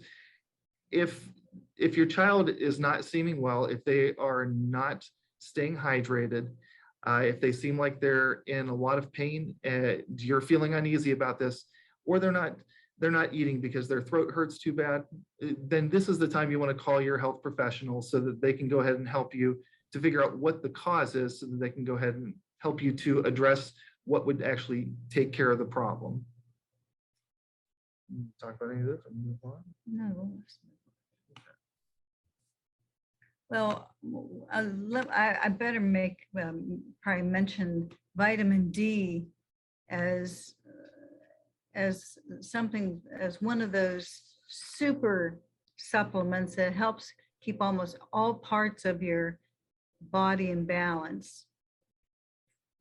And Ian can attest to the fact that most people in our area have low vitamin D levels. So it doesn't hurt to have you checked by your doctor, some blood work that shows what your vitamin D levels are at some point. Yeah, it actually, vitamin D does many different things in the body. Number one, helps you to absorb calcium. Number two, it does help to normalize your immune system. It's been shown to have some heart benefit. But in this area, we usually get this because of the sunshine shining on our skin, and it converts the vitamin D in our skin. In the area that we live in northeastern Ohio here, we don't have a lot of good UV light that actually does that well. And so I'd say 90% of the people I've checked as far as their vitamin D levels have actually been low in this area. And that's even with them being out all summer long. I've had some people who, they work in landscaping, and I've checked them in August after they've been out all summer long, and they still are low. So it's recommended by the American Academy of Pediatrics that all children take 400 IUs of vitamin D3 daily. And then as far as adults, I give them different varying amounts that I suggest that they take. Also, one remedy that I think is a super remedy also is vitamin C. When I talk to people at the end of the winter season, and they have not gotten any kind of cold or flu, been healthy all winter, I'll ask them, what do you think helped you? They'll say, I keep my vitamin D level up, and I take vitamin C every day. Mhm. And vitamin C is another one that, has so many benefits for the cells in our body. Definitely. So as far as earaches, when a child has an earache or an adult, either one, describe some of these different remedies on how they may help out, or what you'd be looking for to use a specific remedy. Well, if we're talking about children, which generally I'll hear more about children's earaches than adults, but if it's something that comes on pretty suddenly, of course, start with aconitum. If a child or a person has a very high amount of pain and fever, I would go right to belladonna. But if it's a child that, if you're holding them, the more you hold them, the better they are, then pulsatilla is the right one. That can be very high pain intensity too, but they seem to feel a little better if they're being held. But the thing is, you can't put them down, because then everything starts hurting again. Now, chamomilla is another one for if it's very painful. But that child is one that you can't put them down. You can't pick them up. They'll push you away. They're just irritable, and you can tell that they're in a lot of discomfort. So homeopathic chamomilla has been used a lot in our household too. What about Hepar sulf? Hepar sulf, I would say, is more of an adult remedy for earaches. And it's because it kind of helps with the lymphatic system and the lymph system all around the ears. If you're doing a little bit of Chinese ear pulling, helps to move that lymph drainage around too, from the ears and the eustachian tubes. And Hepar sulf is one that will kind of help to homeopathically to drain better, so that whatever's going on, it'll go away, the earache.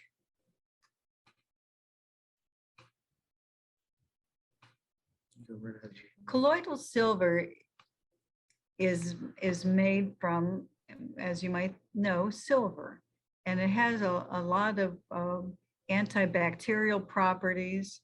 You can use it as a hand sanitizer, or you can use it, a little bit in the ears or in the mouth, by mouth, just to have, if there's a bacterial infection. With the echinacea golden root combination, that would be specifically for, I would say, a bacterial infection of the ear. The echinacea and the golden seal root are can be given to children in tinctures and for adults in capsules. But that's another one that you really wouldn't want to take more than a week at a time and not on a regular basis, because it just is more helpful in a pinch than as a prophylactic to help prevent infections. So some of the different things that I think of, and when it's time to go ahead and call the doctor on these ones, especially the earaches, if we see that the pain is becoming more severe, your child is not getting relief, or you're starting to have drainage, usually that's going to be symptomatic, or you tell us that you may have had a ruptured eardrum. Some other things that I always think of too, because typically, whenever we have an earache, or we start to think of what we call otitis media or an inner ear infection, it usually occurs after somebody has had a lot of drainage, a lot of congestion in the sinuses. And as Cindy was saying, is they block up the eustachian tubes, and then this is going to end up contributing to us getting those ear infections. So that drainage that she was talking about, as far as pulling on the ears and trying to get that drainage going through the ear there, that is something that's very important. One of the things that I always check on children when they come in for an ear infection is I press behind their head or behind their ear, right over at that bump that sticks out there. That is the mastoid process. Now, if I've had a child or an adult who's had an ear infection going on for an extended period of time, and I find that there's a lot of tenderness in that area, that's something that is very significant to me, and tells me that the infection is spreading. And this is something that I would say is an emergency, and you definitely want to contact your doctor right away. Typically, whenever that eardrum ruptures, you get that drainage out of there. That actually is going to be therapeutic, the drainage is, but it also decreases hearing. This is the whole reason we treat the otitis media or ear infections with an antibiotic. Usually for children above, we'll say toddler age, we give them about 48 to 72 hours with the earache before we even start to think about treating them for an ear infection, because a lot of times they will resolve on their own. And with these remedies, a lot of times this will help to take care of it. I just wanted to make one more mention of colloidal silver nasal spray. If someone has a lot of congestion and it's even kind of greenish gunky, the colloidal silver nasal spray will help to get into the sinuses so that it will fight and kill infection in the sinuses. So that kind of will also then relate to drainage in the ears after a time too. Dizziness or serious hearing loss, also definitely a time to call your physician and check them out. Severe headache, stiff neck, those can be signs of meningitis. Again, if that's ear infection or other infection may have gone a little far. A little thing I like to do as far as to check and make sure that it's not to that point too, if somebody can take and touch their chin to their chest, they don't have meningitis. In that, whenever you have meningitis, what ends up happening is that the meninges, or the coverings over here around the brain, we'll say, they get so irritated that if you just even move a little bit, it causes severe pain. And at that point, I would after you call the doctor, I would use gelsemium and alternating belladonna, because that tends to help protect the meninges and the brain from inflammation, to kind of progress it so it heals quicker. All right, so with cough.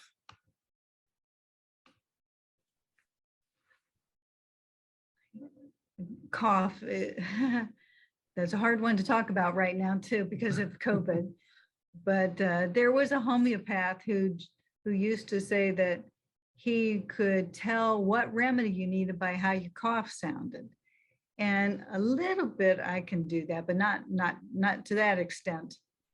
But every cough you'll notice is a little different. If it's pretty, like if a child is getting, if they get chilled and then they start coughing and it sounds like a dog barking, and croupy, kind of croupy sounding, then the first remedy is aconitum, followed by Hepar sulfans, and then Spongia tosta for the cough until it seems like it's changed and it needs to be reevaluated. But that has helped a lot. If there's a lot of phlegm in the chest when there's a cough, I've used antimonium tart to help with that. Yes, I went through a lot of homeopathic kits when my family was growing up. But it's nice to have it right there when you need it. What about the Ipecac? Oh, the homeopathic Ipecac is very interesting because if sometimes you'll have someone say, oh, I coughed and there's so much mucus that I was gagging on it. And if there's a lot of mucus and someone is gagging, homeopathic Ipecac is the right remedy. It works really well. Yep. And that would even be for some maybe people who experience that with asthma. It could be helpful for that too. Yeah, as far as cough, I mean, this is one of the things that we deal with on a regular basis. Everybody has dealt with a cough. Things that I would say are time to call your physician is if the cough is lasting longer than 7 days or you're having worsening symptoms. Definitely if you start to develop shortness of breath, that is a sign that you need to talk with your physician immediately. And I'm just going to throw in a little disclaimer just because this is something we are dealing with right now a lot. Yes, COVID is something that I have actually been seeing an uptick in at this point in time. One of the things that I would say is that right now, if anybody's talking to the physician, everything is going to be COVID until proven otherwise. And that's actually the way that I've been looking at it as well, just because we've seen so many cases. One of the things I would recommend is that if you start to develop symptoms right now, I would say it would be beneficial to talk with your physician within a few days if you're not finding that it's going away or if it's progressing, just so they can test you so that you know if you may need to isolate or if you may need some other kind of treatment at that time. Some of the remedies that we also like to use, I mean, there's a great study that showed that, I think it was, I'm trying to remember, raw buckwheat honey. Taking a teaspoon of that actually was better than a lot of the over-the-counter cough syrups that we use in helping to suppress the cough, because it helps to cover and coat your cough receptors in your throat. And then, of course, some of the homeopathic cough syrups. Oh, yeah. The homeopathic cough syrups are very soothing as well as effective. A lot of times they have honey-based. Another thing that I always try and make sure of, and I know that this is, a lot of people do know this, but we try not to give honey-based products to children less than a year old. The reason that we do that is because you do have the risk of botulism. And that's mostly if people have had raw honey that they may have canned on their own. That's a bacterial toxin that can cause them to have low muscle, or have the baby or the infant, will say less than a year old, have low muscle tone. So you think of that, just making sure that we throw that out there.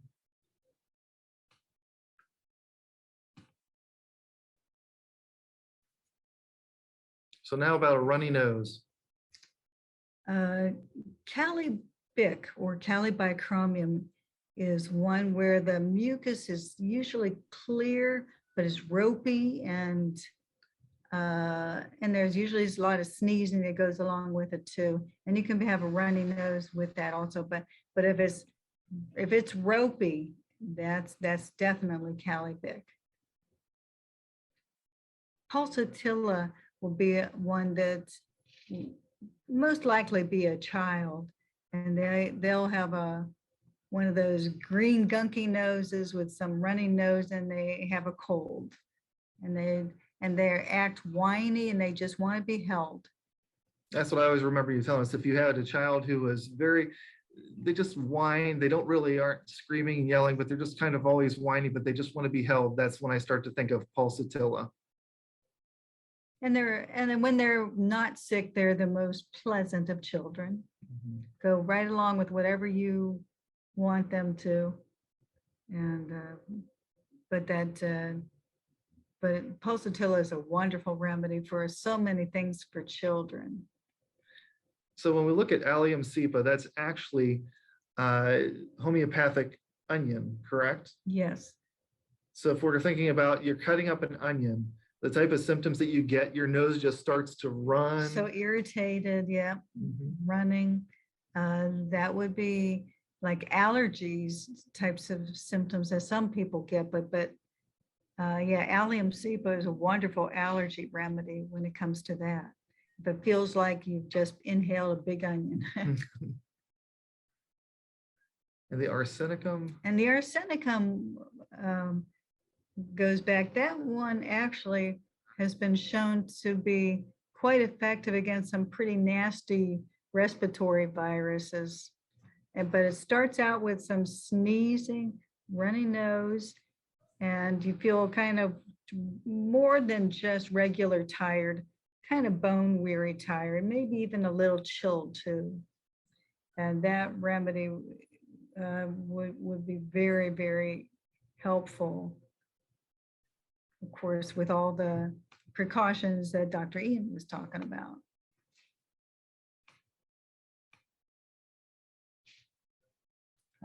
Pimenkan 1 is a traditional Chinese herbal remedy that comes in little pellets that that can be made into a tea, or you can be swallowed. But in traditional Chinese medicine, they combine a lot of medicinal herbs for specific reasons. And this one is mostly for runny nose. It could be allergies, it could be fighting infection, because it works for sinus infections as well as allergies. But it's a really nice one to have around. now the Source Naturals, the Wellness Herbal Kids, I like that formula, and I like it a lot for my adults as well. They have the Source Naturals Wellness formula. But it's a great one also. It has a number of different herbs in there. It's very safe and effective, but it has an acute dosing so that you can take it if you're getting sick, but it also has a prophylactic dosing on it. And you take it on a daily basis at a lower dose to help boost your immune system, especially through the winter season. So that's one I really like that they do have here at the store. Now, does it have some oil of oregano in it? I don't believe it does. Oh, but oil of oregano is one that it's pretty strong, but it has been a very nice winter tonic. Mhm. I think you even mentioned that they had done some research. Yeah, with the oil of oregano, it has lots of antimicrobial activity. And they've done some in vitro studies that show that it does actually kill a lot of different viruses. Specifically, some different coronaviruses. I had done a talk and we had talked about how it can kill different coronaviruses. It wasn't specific to the COVID virus, but I actually have recommended to a lot of people to take the oregano oil because it does have such good antimicrobial activity for bacteria, yeast, viruses. And kind of address some of those different herbs, huh? All right, sore throat. Depending on how it comes on, if it's very sudden, of course, we go back to that aconitum. If you look in the back of your throat and it's very angry and red and very, very sore, you may want to go ahead and try a dose of belladonna to see if that helps to relieve it a little bit. The hepar sulfas, if there's a lot of mucus that's in the throat causing inflammation. Mercurius is, I find, very specific. If you swallow and you have pain, that mercurius tends to be quite helpful. Phytolacca is one that's also for a pretty red throat, but it's good for all kinds of lymphatic congestion. Even after shots, vaccines, if there's a lot of inflammation in the arm, and it seems like the lymph is a little bit puffy, that Phytolacca seems to help the body to promote drainage in that area. And that's one that I like to use that as well. Again, some of the same things we've talking about before as far as other things to help out. Now, when we talk about sore throats as well, everybody thinks of the first thing, strep throat. And this is what we usually treat, or we would end up using an antibiotic for, to treat a sore throat if it has strep throat. Now, the reason that we treat it is that if you don't treat strep throat, 10% of people will say that are actually diagnosed with strep throat. 10% of them will actually have a type of that will produce, we'll say, a particular protein. When your body attacks it, it'll then attack your body will end up attacking other parts of your own body. So we'll say if you had strep and it had that particular protein for that bacteria, you may end up with rheumatic fever, because then your body would develop antibodies that would attack your heart. Or you may end up with what we call a glomerular nephritis, or it will attack your kidneys. So that's the whole reason we treat strep throat. It's not going to happen, or those different things aren't going to happen if you don't treat it within the first 72 hours or so. So it's okay. You don't have to rush right away to get it checked out. But if you have a child who, again, has a sore throat and high fever, and they just can't swallow it all, these are things you want to think of, so that we can at least, I would say, talk to your physician so you can have that checked, and we can do a rapid strep test. And then we usually send it for culture too, to make sure that it's not the strep growing in there. Again, this is something that we worry about mostly with kids, not as much with adults. And the likelihood of it happening is very low. But again, this is why we treat it and what we pay attention to. Your body can fight off a bacterial infection in the throat. Anything else you want to add? I just want to say that's why you look for a good doctor. Someone that can sort things out for you. Now, what about pink eye? Actually, let me talk a little bit about pink eye. So when we start to think about pink eye, or what we call conjunctivitis, we think of a red eye. And when we see that there are several different things that can cause it. Now, if we're not having any eye pain and it doesn't hurt when we look different ways or move our eyes, or light doesn't cause us pain, then we start to look at different types of infections. And these are the things that we would focus on with these different remedies. But in general, when we have a pink eye, when we start to think of a bacterial infection, and again, this is when we want to treat it again, that's whenever the eye is extremely red, we start to have this goopiness just draining down the eye. It's pus that's ended up coming out. Most of the time, people just get a red eye and we have some clear or white, or a clear drainage, I'll say. It just looks like watery drainage. And that can sometimes be allergic conjunctivitis, or it can be allergic or viral, and viral conjunctivitis. Those are two of the main ones we think of. But some of the different things we can use for that pink eye are some different homeopathics. This Optique one is one homeopathic combination that are used as eye drops. And when this drop is put into the eye, it just helps the immune system part of the eye to activate and to help heal things a little quicker. If it's there are a couple of different unique homeopathics to euphrasia, which is that's one homeopathic that's good for all kinds of eye concerns.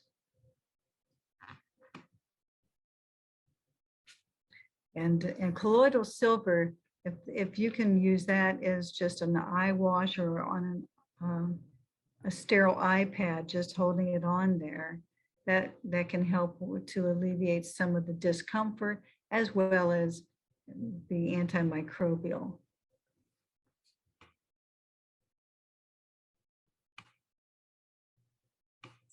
All right, diarrhea.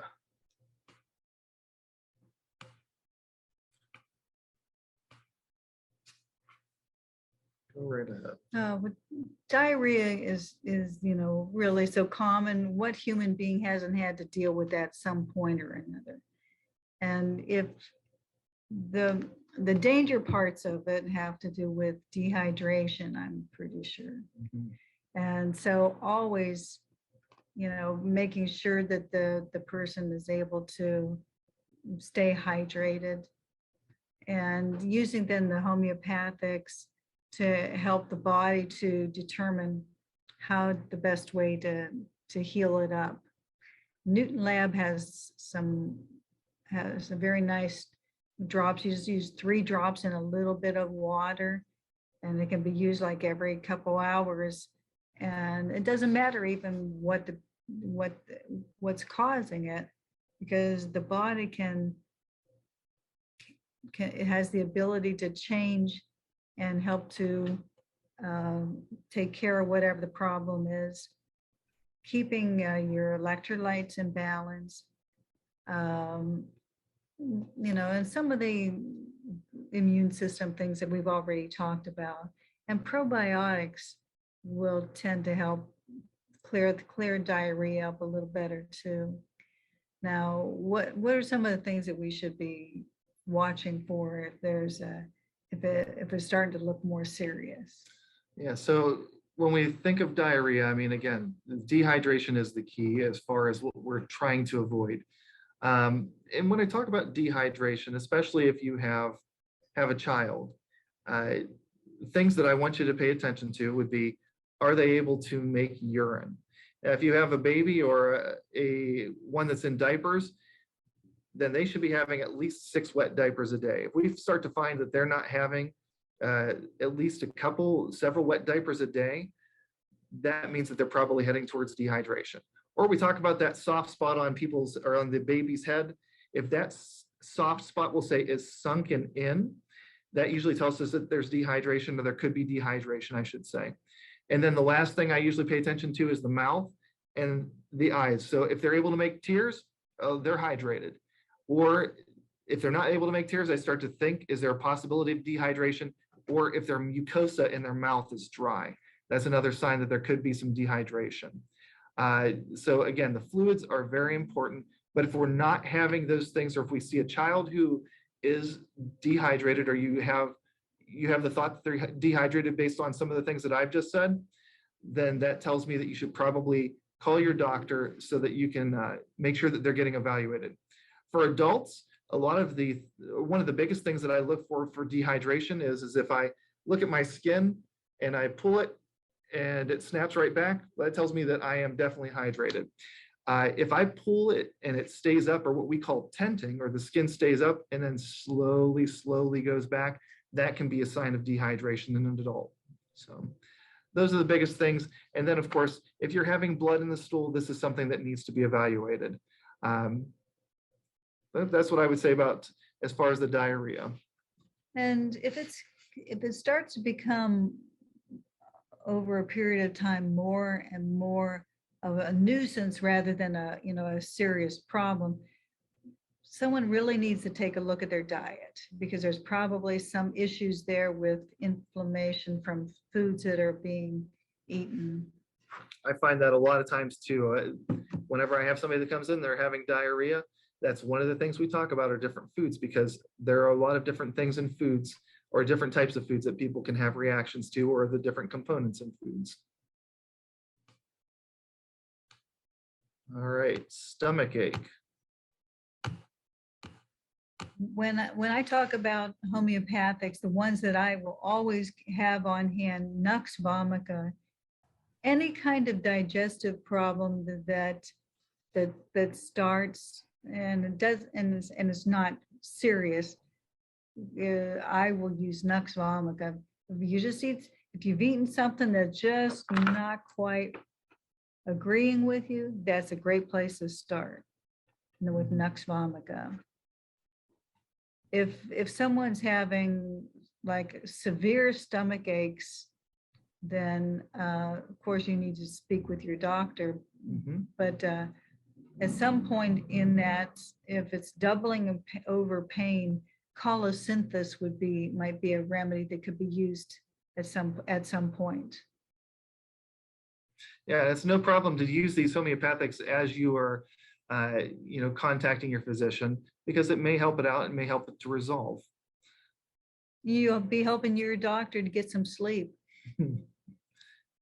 So some of the other helpful remedies there, the probiotics definitely are so good in helping to balance out your GI system, especially if there are some digestive issues that are going along contributing to these stomach aches. But the ginger is one that I really love, especially with nausea. Ginger is a great anti-nausea herb, and the peppermint, it helps out as far as digestion as well. So I find that those a lot of times will help out. What about the pulsatilla for the stomach ache? Do you find anything in particular, symptoms that you would think of? I think that's another one that I usually would see with children, and in particular, dairy intolerance. If, it's like, oh, they had some cereal this morning and then bellyache and maybe even diarrhea, I think of pulsatilla. As far as when to call your physician, I mean, if you have abdominal pain that is seeming to worsen, or you all of a sudden are not able to go to the bathroom, or you're violently vomiting, and again, becoming dehydrated, those are all signs that something needs to be taken care of sooner.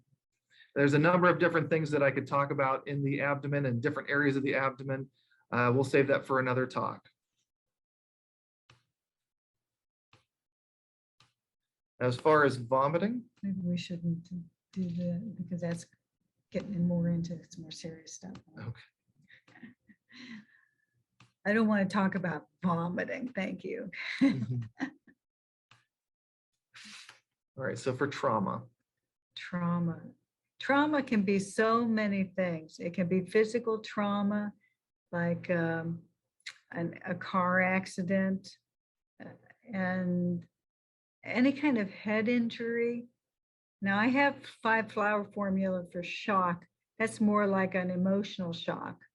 But for any kind of physical shock, like even kids in their sports, I always had Arnica montana on hand to help with the healing.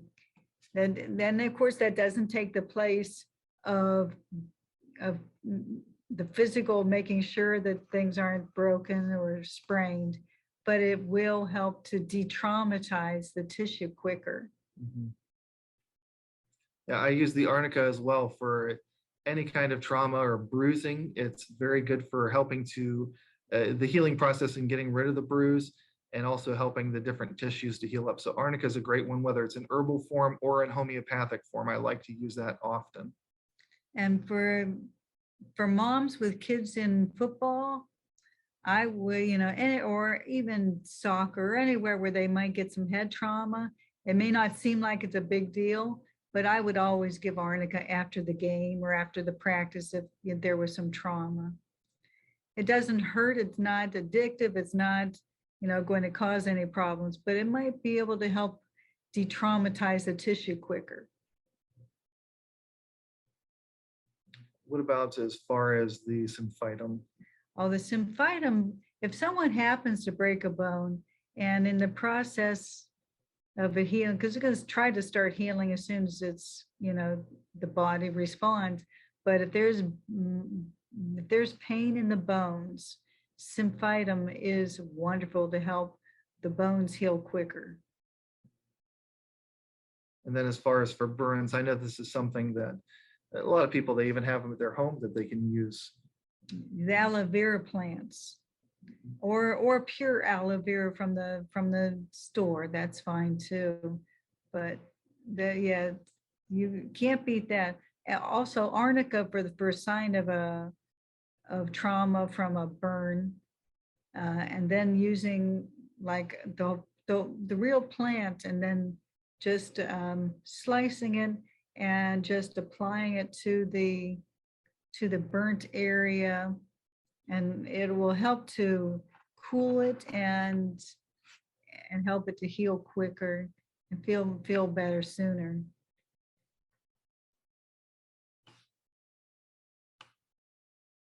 All right, so I think this is what's in here. So what do you need to do to go ahead and stay healthy? There's lots of different things that we can do.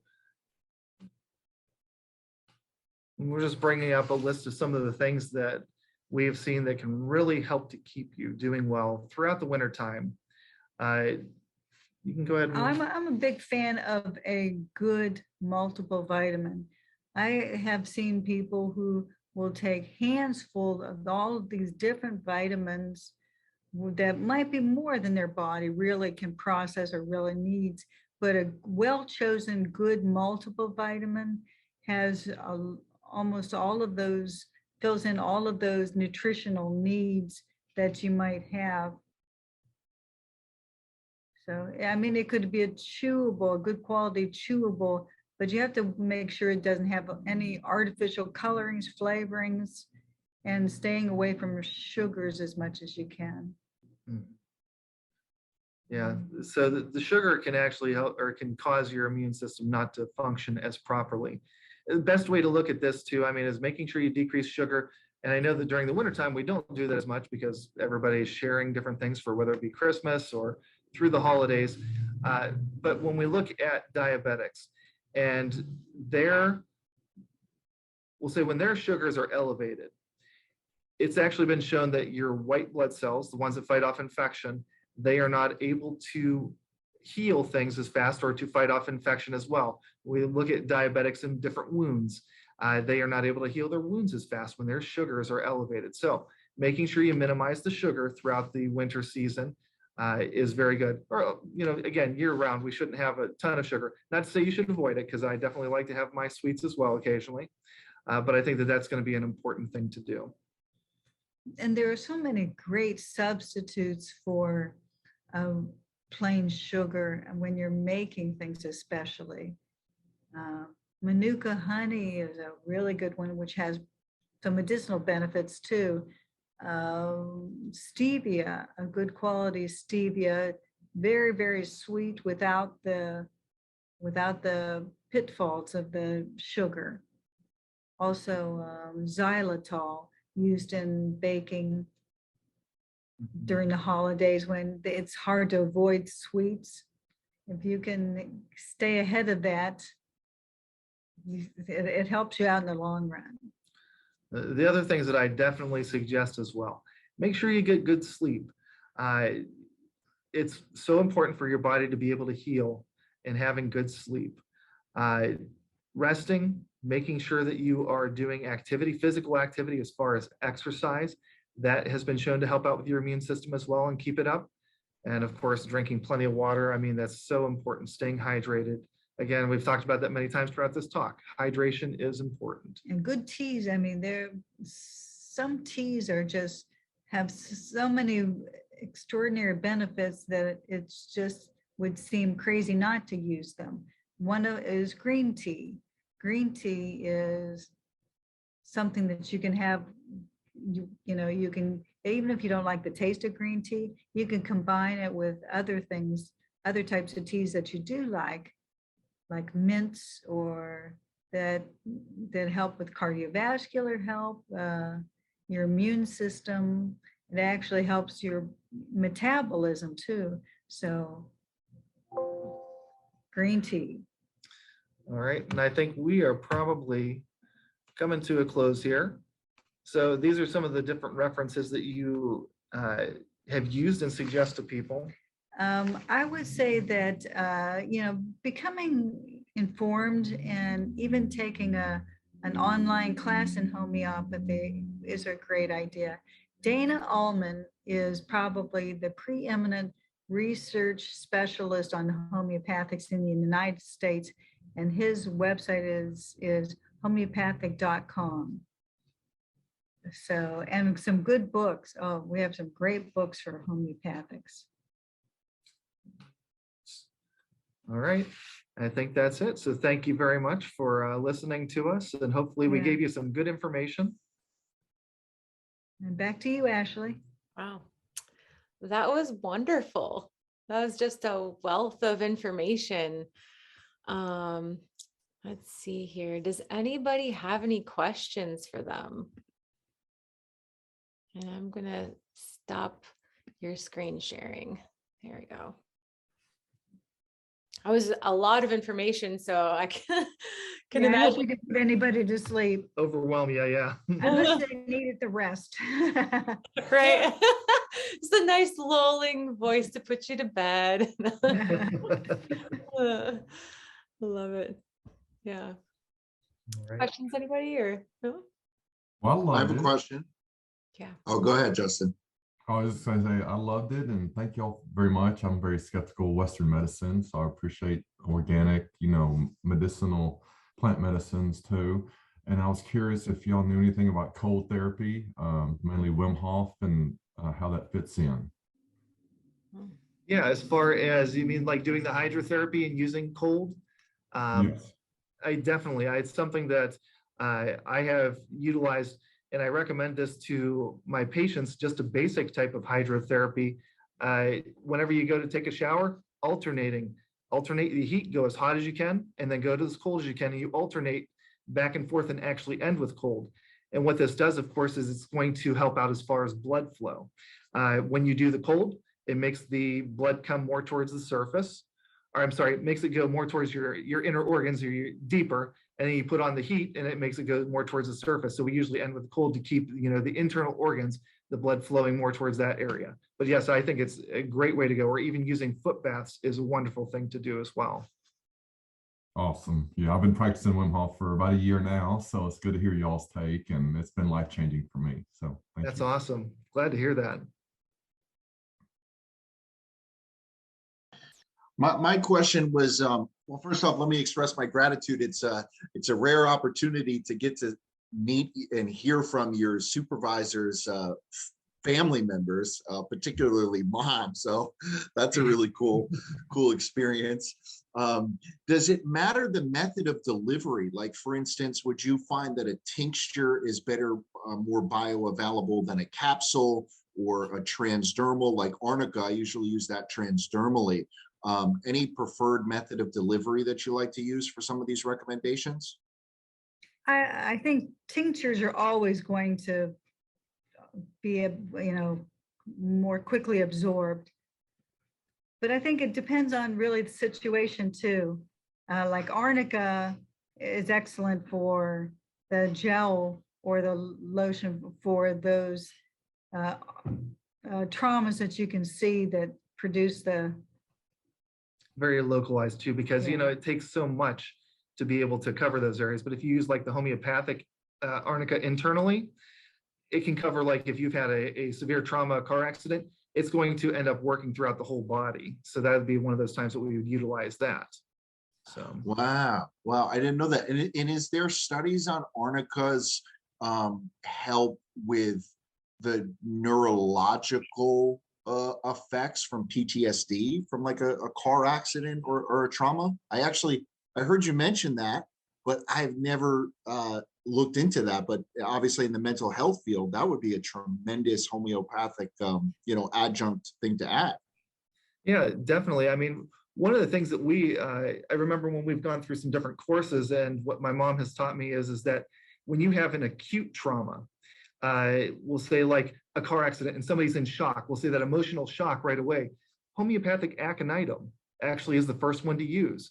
It's, that something that happens very suddenly.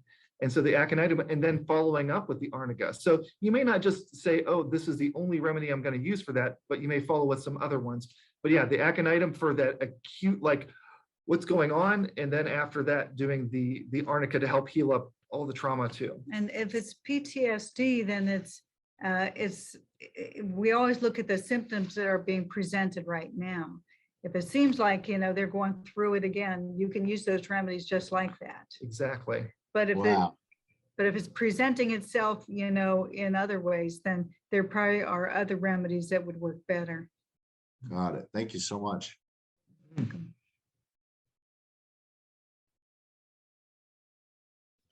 Awesome. Does anybody else have any other questions? Looks like we have a few people said that was wonderful. Thank you so much for the great info. Wonderful information. Thank you, Suzelis family. Thanks for all the great info. So Great. You're Yeah. welcome. Thank you for having us. Thank you for joining in for this benefit for Blake. Yes, definitely. Yeah. Awesome. That our next presenter is going to be Ryan. So unless anybody needs a break, feel free to go forth. Okay, thank you, Ashley. All right, let's get my share screen up here.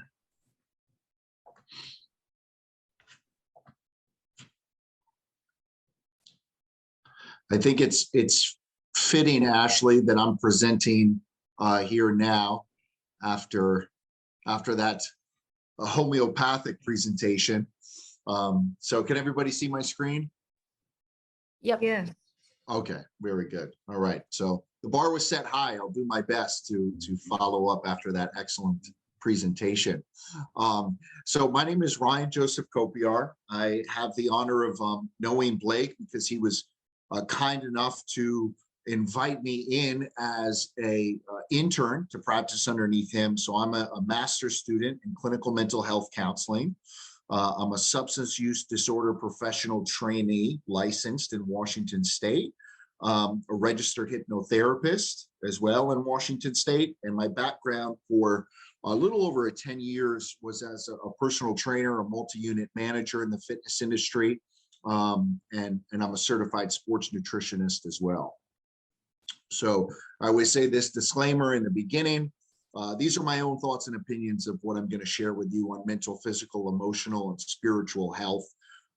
So this represents my own opinions and none of those organizations which I'm a member of. This is not medical advice.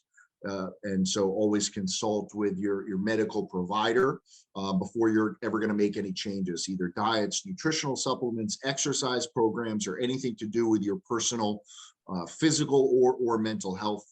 And everybody is entitled to make their own decisions about their body. So I say feel free to embrace what resonates with you. And if there's anything in this presentation I say that doesn't resonate with you, feel free to leave that behind. This is a little bit about my background, but we'll kind of dive into this. So this presentation is going to be an adaptation of what I'm going to be delivering to a group of mental health and wellness professionals, counselors out here in Washington State. So this presentation is geared more towards holistic practitioners, but I think that there's a lot that we can do to adapt this into our own lives, even if we aren't actively working in the health and wellness space. So as far as my view on holistic wellness and self-care, I think that it's really important to keep in mind just how connected our body is. And so what I found personally is that physical and mental or emotional pain, they were often intertwined and interweave and interrelated. So focusing on one aspect of our wellness, for instance, focusing on our mental health, but not focusing on our spiritual health or our physical health, or flip-flopping that is going to keep us out of balance. Another important aspect that I learned is proactive care versus reactive care, right? So it's a lot easier to keep ourselves healthy versus having to react when we get sick. Proactive care obviously can be done through self-care. I think it's important to realize that there's no one size fits all approach. So we're all different. There's 8 billion plus different souls in this world. And so we're all going to need to find an approach that resonates with us and that works with us. So here is my invitation, holistic wellness. What is self-care? So there's a lot of different definitions that we may give to self-care, but to really pull it all together, I think it means just attending to our own selves in that holistic capital S self, which is mind and body. And for those who believe in integrating spirituality into the conversation of wellness, it would be mind, body, soul.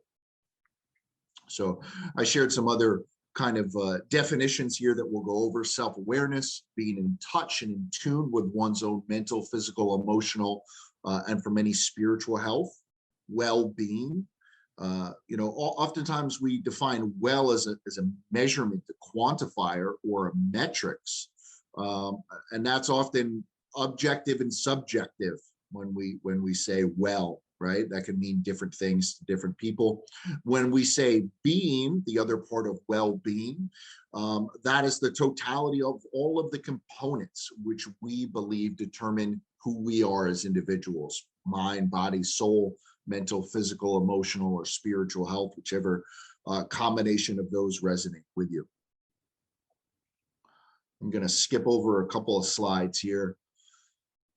I found this picture cute, and you know, I don't know, for those who have kids, this may resonate with them. For those who don't, like myself, I think it still really can hit home, which is to say that you know, sometimes in the craziness of life, we think that self-care is super easy and integrative. Sometimes it's not always, right? And so if self-care was this easy, I think it would be easier for all of us to integrate it into our life. But at the end of the day, it's about keeping our batteries charged. We're all human beings. We all have only a certain amount of energy in our mind, body, and soul. And it's important to make sure that we're taking care of ourselves. So as you see here, we're effective, right? We've got a close to fully charged battery. And then the ineffective is when that battery starts to run low. And I think that what's so important about self-care is having that self-awareness to understand, where are we at with our battery? Are we pretty charged up? Did we get a good night's sleep? Have we been eating healthy? Have we been doing a lot of that proactive wellness? Or are we having the battery drained out a little bit? And maybe it's time to reanalyze or refocus on you know, how we're going to integrate that self-care. And I always say this, I always say, we cannot give that which we are not experiencing. So I always use this water cup. I don't know if anybody can see. So if I keep pouring from this glass and I don't refill it, eventually I'm going to run out of water. And so I can't give other people water if I'm not filling up my own cup.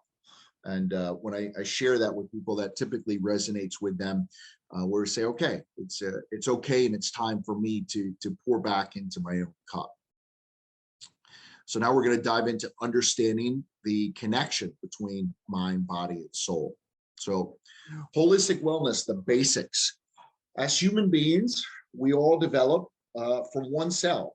So our entire body, everything that you see when you look in the mirror or we look at each other on this Zoom call, we all came from one cell, specifically one from our mother and one from our father, but then merging together in one cell, and from that which we developed. So when you think about it in that sense, how could they not all be intertwined? How could our mind and our body not be intertwined if it all developed from one cell? Some other kind of fun facts or cool facts in regards to holistic wellness, just to connect the mind and body. So our brain actually has a map of the entire body, and it's called the homunculus. And so that's involved with certain sensory aspects of things, right? Where we're getting senses coming in, right? Whether that be nose or touch or whatever the case may be, particularly with sense, right? That map of all of our sense receptors there's actually a map of it in our brain. Another cool thing that demonstrates this point is female cancer patients were given male bone marrow.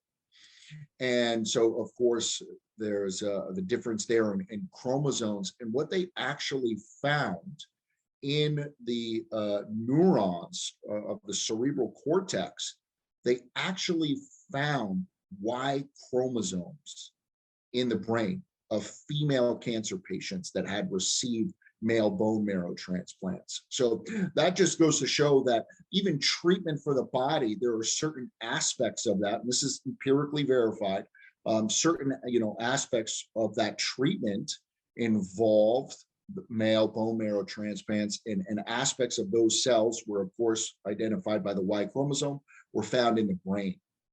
Also, insulin receptors are in our pancreas, but they're also in our brain. And what I kind of say about this is, have you ever been mid thought and maybe somebody comes by with just this delicious smelling fresh cinnamon buns, and you could be in the middle of talking to somebody else at the breakfast table, and the cinnamon buns get taken out of the oven, and boom, you get stopped mid-sentence, right? And that is those senses from our body literally overpowering our brain. So I always like to use that. I think that's a cool painting the picture. So this will tie in a little bit to the previous presentation that we had here, the mind-body connection and its role in the immune system. So microglial cells, which actually function as an immune system of the brain, making sure everything is getting cleared out and cleaned up. They develop from the myeloid tissue, which is actually in our bone marrow. And macrophages, which are immune system cells for the body, actually come from the myeloid tissue in the bone marrow. So the same immune system cells, which are coming from our bone marrow, that are cleaning our brain, helping with the immune system in the brain, the macrophages are coming from that very same spot, which is helping to clean the body. T cells of the immune system and interacting with the nervous system. So if we've ever been into a situation where it's like, oh man, something comes to us and it really catches us off guard, or it frightens us, or whatever the case may be, they have actually seen how the nervous system interacts with the immune system, and how that can either regulate or dysregulate T cells. And of course, T cells we know are very important for the immune system. So again, this is all empirically studied here. Another interesting connection between the mind and the body is as it relates to cytokines, particularly interleukin-6. So of course, in the COVID world that we are living in today, we hear so much talk about cytokines. What we hear a little bit less about is that cytokines are measured to be higher in those individuals that are suffering with depression. So here we go again, where we've got this mind-body connection. If there is inflammation or a cytokine release in the body as an immune system response, there is also a high level of cytokines in those people that have depression. Neurohormones like adrenaline, which are released in the activation of the central nervous system, compete for use within body systems. So again, this comes back to our body is going to do everything that it needs to stay alive, quite literally.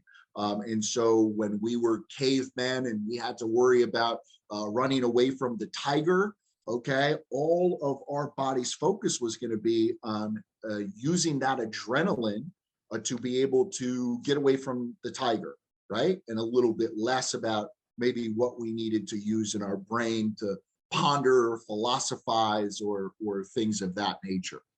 And this is also proven here. They did a study, Kapoor et al. In 2011. They actually measured white blood cells, which of course we know are important for fighting infections, and that students that were completing their exams, so that crunch week, I'm sure we all remember that from our schooling, and I'm certainly still in it myself. They actually measured the students and they found that their white blood cells had dropped following that intense week of exams.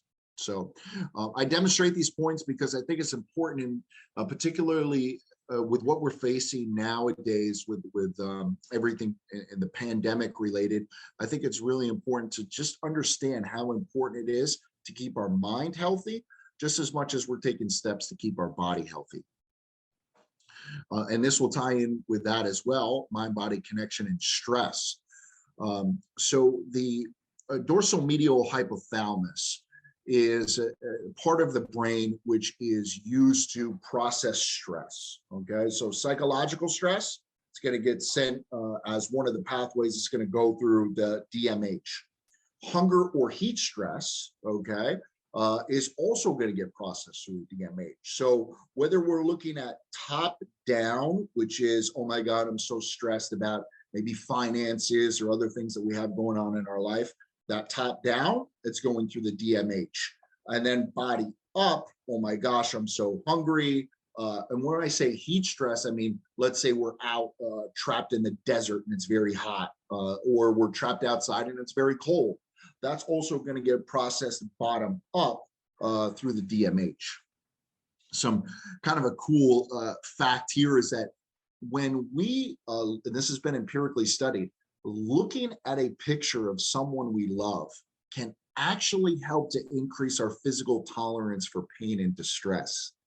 So quite literally, having that viewpoint of somebody that we love in our sights can help us to endure our level of stress and pain. So a study of heart math, Roland et al., 2009, they used electrophysiological measures for the heart, and they found that the heart has significant influence on the brain's neurological activity and even plays a role in modulating cognitive function. So again, this is just saying that connection between the heart and the mind is very real, it's very measurable, and there is absolutely a connection there. So yes, that kind of gives us a new meaning to the expression of broken heart, right? There really is a connection between our heart and our brain. So now let's talk a little bit about how we can do some physical activity as part of our health care. So physical activity helps to decrease self-reported depression symptomology. So whatever that may be, I know Ashley did a great job starting us off with some yoga today. Could be yoga, could be strength training, could be riding a bike. Whatever the case may be, physical activity is proven to help lower reports of depression.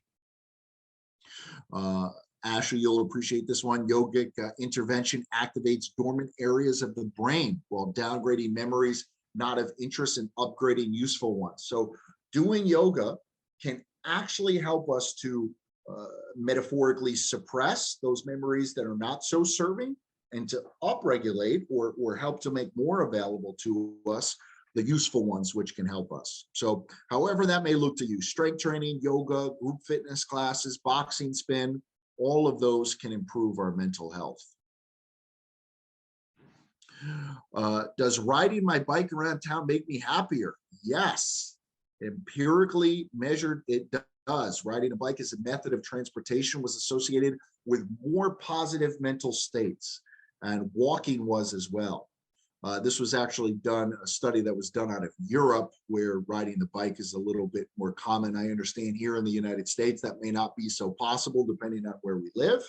But just integrating little things like whether it be a spin class or maybe taking a walk outside on our lunch break, there is empirical evidence that that can actually help us to live happier lives. Okay, now we're going to go into the power of meditation and some of the mental activities or mindfulness activities that we can utilize in with self-care. So investment of time and money by participating in our own mental health counseling. So I'm a little biased here, but I know that for myself, having my own counselor really helps me. And so I would invite anybody who's out there who feels like maybe there's something that they might be missing from their own self-care routine as far as they're taking some steps for their mental health. Certainly finding somebody that you trust who is a mental health professional can really help. Wong et al. In 2020 state mindfulness-based strategies and using telehealth apps that can improve outcomes. So this is some new and emerging research. There's some apps out there that we can actually utilize to help us with our mental health. And we're seeing that that's actually something that really can help us. Meditation has been long proven to help kind of regulate and mitigate some of those emotions like anger, anxiety, or emotional instability.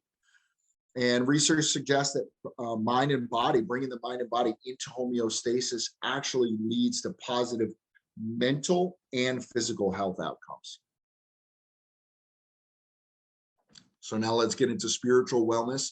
For those of you that spiritual wellness is a part of your life, there's some things here that you may find interesting. And for those of you who spiritual wellness maybe isn't something that you integrate, that's okay as well. So Southwick and Charney in 2012, using religious modalities can actually help to regulate neurological and physiological symptoms. And studies have suggested that there is a link between healthy cortisol regulation. Of course, cortisol is something that gets released, a hormone that gets released when we're in the middle of a very stressful situation. Prayer, those who pray consistently have healthier regulations of cortisol. And there's also some other research in regards to spiritual meditation as having an ability to tolerate pain and an enhanced sense of well-being. So here we get into, again, looking at that picture of the people that we love, spiritual meditation, prayer, our own spiritual practices.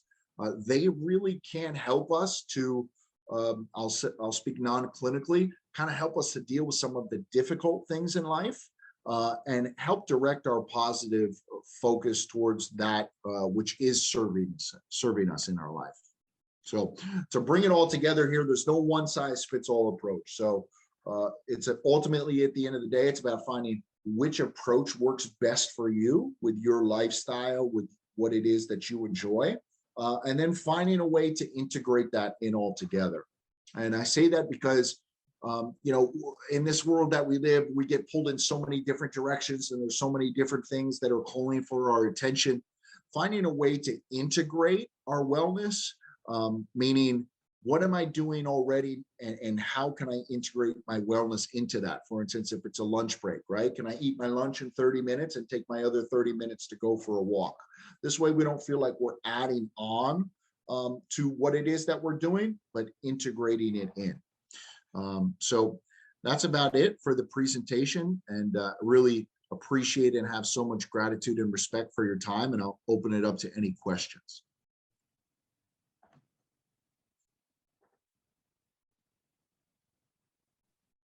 That was a great presentation. Thank you so much, Ryan. Yes, thank you. Gosh, that was just so full of so much information. I'm still trying to process. That was really good. I love the yoga part, of course. And part of the training that I just did, it was 130-hour trauma-informed yoga teacher training. And so we did learn a lot of how that physical aspect and the meditation too can really help to process trauma and release it from the body, and just bring more homeostasis. So yeah. Yes. Yeah. Well, that is yoga, right? It's that coming together, it's that unity, and whether that's the unity of mind, body, soul, or the unity of mind, body, whatever resonates. But yeah, absolutely. Yeah. So. All right, everyone. Well, thank you for joining me. Again, I'm happy to be here to help Blake. So, this really makes me feel good, get out here and share some information. I have a really fun presentation today. All right. Let me know, is that coming through? Okay. Cool. So today I'm going to be talking about medicinal mushrooms, understanding them and their extracts.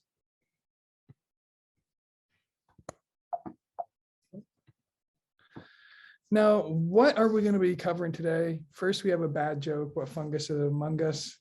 Well, we're first going to cover what is a mushroom. So I'm going to go a little bit into how they're actually structured as a being, how we see them compared to other ones, and also a little bit about their niches and roles. Then we'll spotlight a few species that I think are interesting, as well as some molecules. And then we'll go into mushroom extracts and trying to understand those. I think this is a really hot topic, and I think that there's a lot of, bad products out there and good information, but it's hard to really find them, which ones are best. It's a very tough market. So a little background about me. I have a BS in chemical engineering, so I could BS about that. But I'm also was an R&D engineer for a few years in my life, but moved on to more horticultural experience working on a blueberry farm. I also have cultivated cannabis medically in Michigan, that led me to teaching at the Cleveland School of Cannabis for a while. And I also do a few urban agriculture projects and things like that. I'm also a forager, which I think really is what led me into this information about mushrooms and about how they can make you feel better, make you be healthier. For me, it was just trying to get out. To find them was half the medicine. All right. So a little bit about the kingdom fungi. So there's estimated 1.5 million species in here. Only about 60 to 100,000 of them have been scientifically described. Now, the kingdom covers a large diversity of things, so we can't really say that it's just this fungi that we see and we're able to collect. It's things from singular yeast molds up to these giant multicellular mushroom producers. A lot of these contain chitin and beta glucans in their cell walls instead of cellulose, and they do not photosynthesize. So in my opinion, and my quote here is, they're more similar biologically to animals than to plants, even though they don't move or really do anything like we do. Or perhaps we are more like a walking fungi. So the largest organism recorded on the planet is actually a fungus as well. So it's kind of funny how they cover the smallest thing to the largest organism. And they're pretty much going to see that this is a 2,400 square acres has been covered by the same species. So what that means is that this Armillaria ostoi is a very pathogenic mushroom, this honey mushroom, and it can cover and kill trees as they're living. So it's very aggressive. And if you're ever out in the woods and you just see these type of mushrooms everywhere, these ones right here, then they're more than likely going to be honey mushrooms. A lot of things don't fruit prolifically, and then if you keep walking, there's just tons and tons of these same type of mushrooms. It's almost guaranteed going to be an Armillaria species. Now, they're more similar biologically to animals and plants, and that means the first thing we can say that because they are obligate aerobes, which means they use oxygen and then they give out CO2, just like us. Although some can live anaerobically, such as yeast.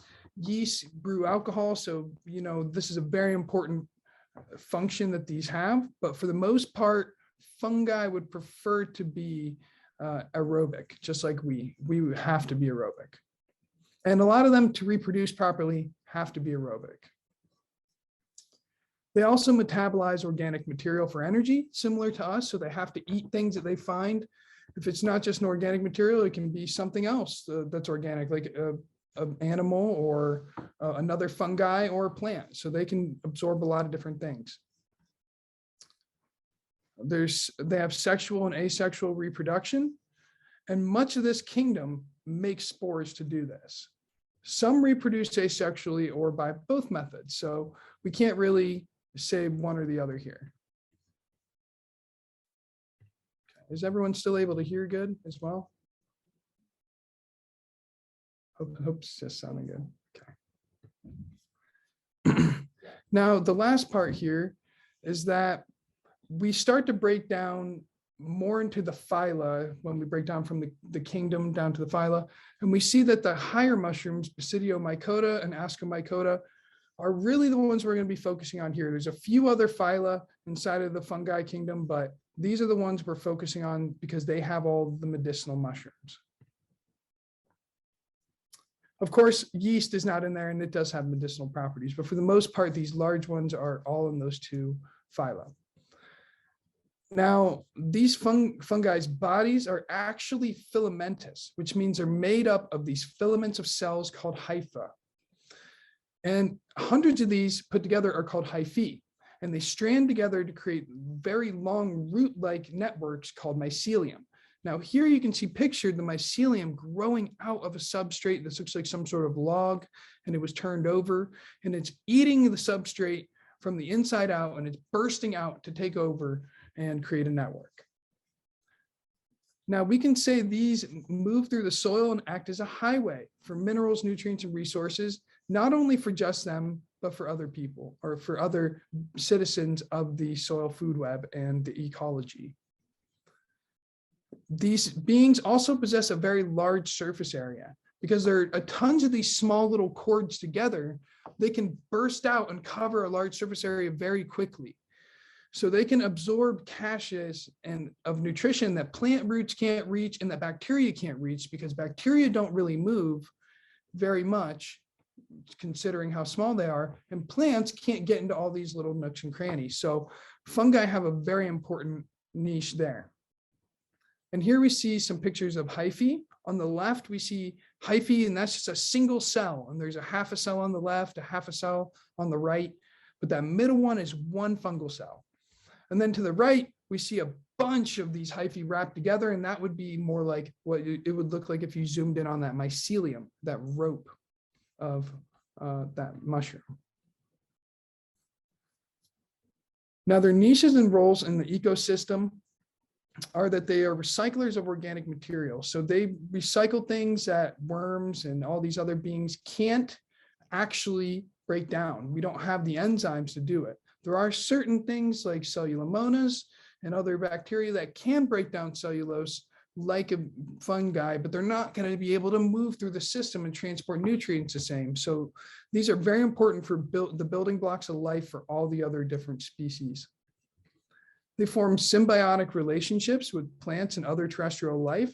So this is what we would commonly know as mycorrhizal fungi, and those are plant symbiotes. These are probably the most important of this group, although there are lots of other ones, like the ones that live in our gut and our symbiotic relationships with us and inside of our digestion, as well as lichens, which are actually a community of fungi, and phototrophs, which is algae or cyanobacteria. I also believe that they are nature's internet, as they connect and transfer molecules through complex relationships. And they're reaching far into their environment, continuing to expand, just like the internet and just like our knowledge. So I really do think that's a fitting name for them. Now, of course, their last niche everyone knows about, and that's being a pathogen. You know, as a honey mushroom is the biggest being on the planet, it goes to show that pathogens do have a place inside of our ecosystem. So it's even thought that these things can move across planets. Maybe they're not pathogenic necessarily, but that's just the way that they live their lives. So it's just a very interesting to think that. And on that note, mushroom spores and certain types of sclerotia and things have been found to be able to deal with vacuums and harsh temperatures and pressures and things like that you would find out in space. So I would not be surprised if they did travel across planets, simply even in spore form. So it's very, very interesting. Now, the next one, cordyceps. Are these zombie mushrooms? Are they going to start the zombie apocalypse? Well, if anything is going to start the zombie apocalypse, it's going to be mushrooms. It's not going to be a bacteria. It's not going to be something else. It'll be mushroom zombies. And the funny thing is that it already exists. These cordyceps take over many different types of beings, and inside of these beings, they eventually grow, taking over their nervous system, learning how to adjust their nervous system to climb to the highest place they can. And then they finally burst out and form the fruit bodies here, as you can see on these two different types of cordyceps mushrooms. The one on the left here is a very common one. I believe that one's Cordyceps militaris. Militaris, of course, I'm not a cordyceps expert, but I hope I never they don't evolve enough to take us over. So what is a medicinal mushroom, right? That was the whole point of this thing, was what is it? Because there's so many different types of fungi. Well, the ones that we're looking at, we can say that they have a harvestable fruit body. So they're a macroscopic size, which means they're not nice, might not be necessarily as big as this Termitomyces titanicus, which is the largest edible mushroom on the planet, and grows out of termites. Actually, they're underground mounds, and it grows out and fruits in certain seasons. And for the most part, they don't even want the mushrooms. They actually are farming the mycelium to eat the mycelium inside of their colony. And then they probably don't mind that we take the mushrooms and then allow them to just continue their cycle. Next, we know that all of these medicinal mushrooms have a cultural significance, meaning they have documented traditional usages in the areas that they are prevalent. And it's also very important to note here that all the usage in the past and traditionally was limited to fruit bodies, because how were people able to culture mycelium that often? They really weren't. Now, that does take away a little bit from, tempeh and some of these other things that are a fermented food that's done by fungi, but it's not the same as a medicinal mushroom. Those were more using the yeast and these things to turn food stock into something better. They did have certain medicinal properties, but these ones are in particular were known for helping your health. Whereas again, the other ones are more for turning feedstocks that aren't the best food into better food. And also note, please consult your health practitioner before using any of this and taking any of my information. There are side effects, there are medication interactions that you need to know about. So please start your dosages off low, no matter what. If you're new to foraging, if you're new to organic food and you haven't even tried certain vegetables, it doesn't matter. You need to take it slow and make sure that you see if you're allergic or develop an allergy to something. The molecules of interest here are very vast. But first off, the nutritional components that we get from mushrooms, if you can eat that species, there's a lot of different things that we can get positive impacts, like B vitamins, vitamin D2, vitamin E, minerals from potassium down to calcium. So we're getting very important things from here. And they're low fat, high protein, and they have a good amount of fiber as well. So this is something that we can integrate into anyone's life as long as you're not allergic, again, and it will help you. Also, if you take mushrooms that you have that are still living, or even if they've been dried recently, you can turn them with the gills up to the sun and increase their vitamin D2 from ergosterol. So ergosterol will turn into vitamin D2 inside of that tissue, and it will go up significantly. You can, like if you have a big bunch of mushroom, it'll go up to 10 times, 16 times the amount of vitamin D than it had before. Now, some nutraceutical compounds that we're looking at here would be acids, terpenoids, polyphenols, sequesterpenes, alkaloids, and in particular, polysaccharides and glycoproteins, which are kind of similar in some ways. The polysaccharides and mainly beta-glucans are attributed with anti-tumor and immunostimulating properties in humans and many other mammalian models. And these things have been used in anti-cancer treatments in Asia. So a lot of this research that we're going to see and I'm bringing up today, it's been from Asia. Some of it's been adapted here. A lot of it is lab, just in the lab. So we can say in general, though, most mushrooms are going to have some sort of anti-tumor, immunomodulating, antioxidant, neuroprotective, so good for your brain and your heart. They're going to be usually antiviral and antibacterial and antiparasitic, antifungal, because they don't want to have things grow into their body, right? So they're good at having all those compounds. They're also detoxifying, help your liver, which is hepatoprotective, and they have anti-diabetic effects. So does that mean every single one of these mushrooms has this? No, but if you eat a broad range of mushrooms and medicinal mushrooms in your diet, then you're going to have all these effects. So just a little bit of background, just real quick here. We can see that the ergosterol here is the precursor to vitamin D. That's also in the cell wall or the cell membrane right next to the cell wall. The cell wall is on the top.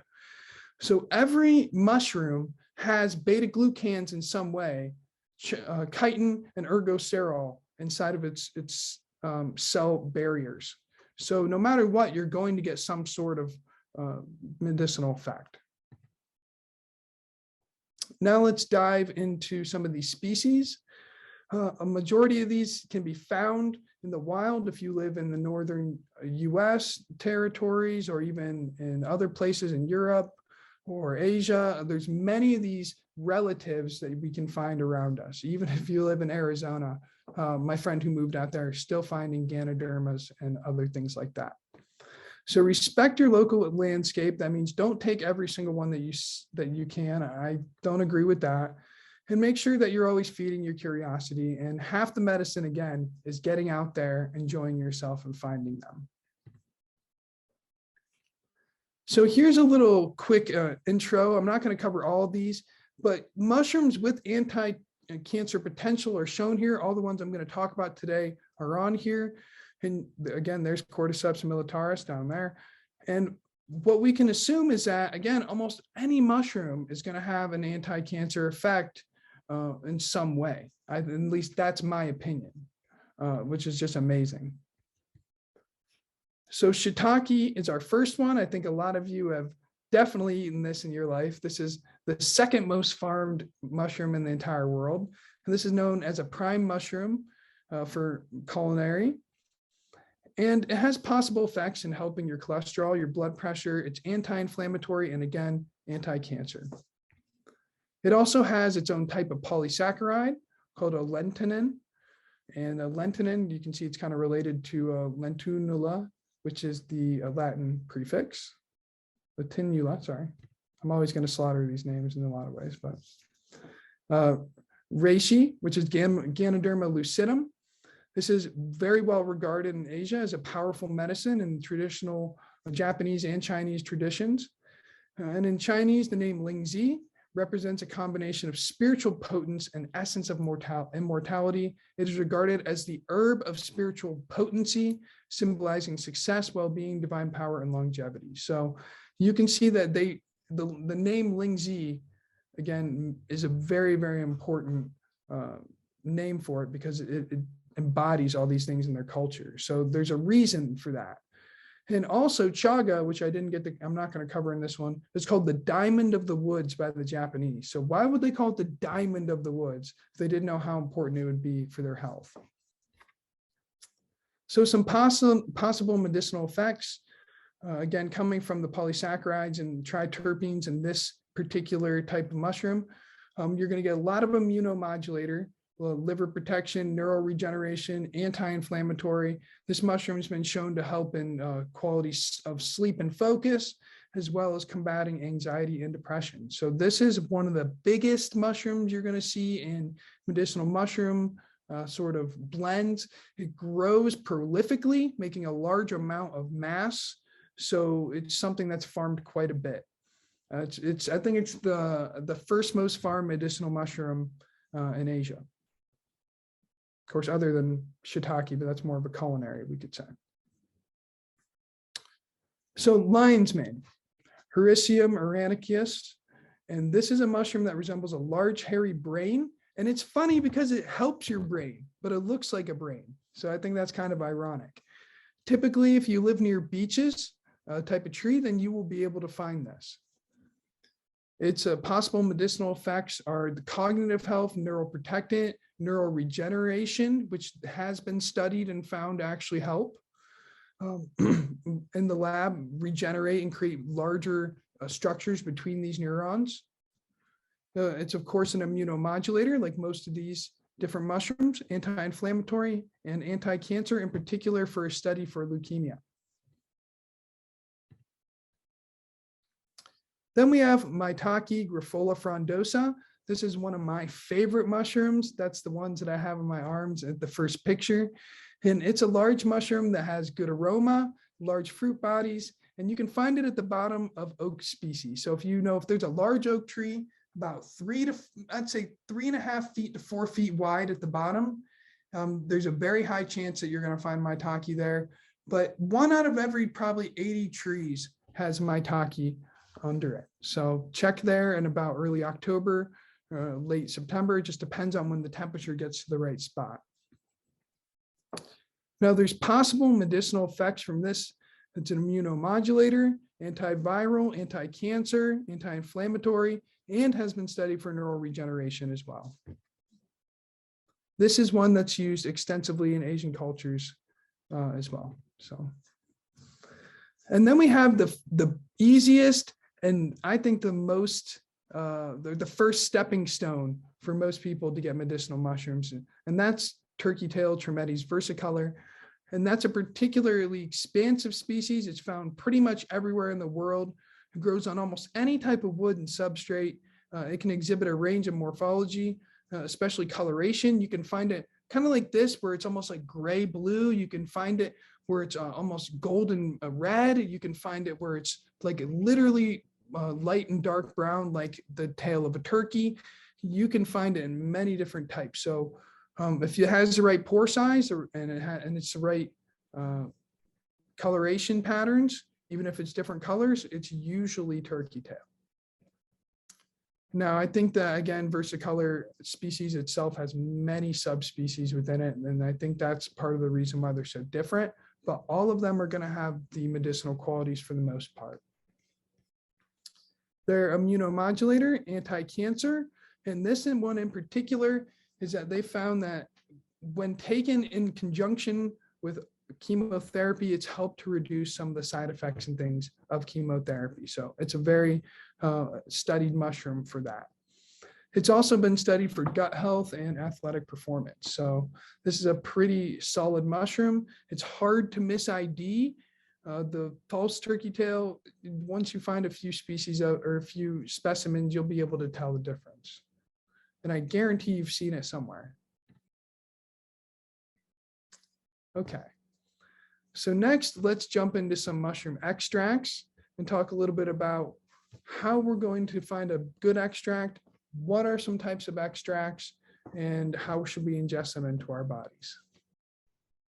So what exactly is a mushroom extract? Well, the first type is here. Here's a tea that I made with a bunch of different species in it.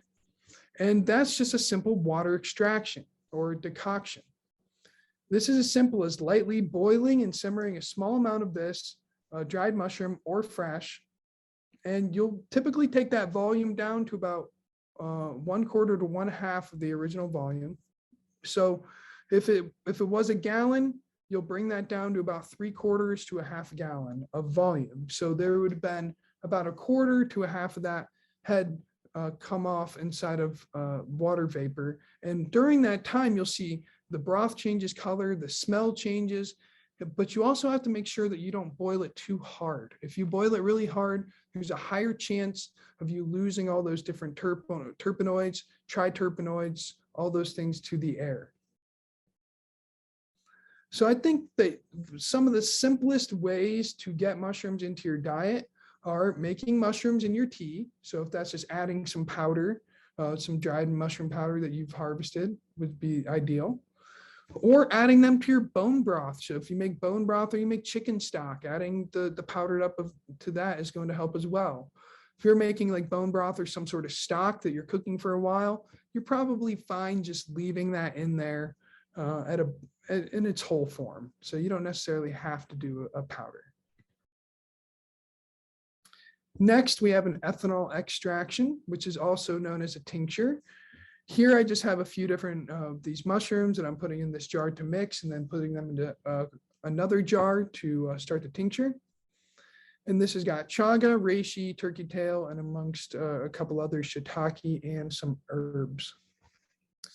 All you do is you take these powders and about 4 to 8 weeks after you get done with them just mixing in with the alcohol, they're going to turn into a tincture. And this is a very simple and effective way to get it into your diet and not have to worry about making tea or changing the flavor of these culinary things that you want to do. So I think this is a great way to go as well. Now, note, this is how we get out a lot of the organic non-polar compounds.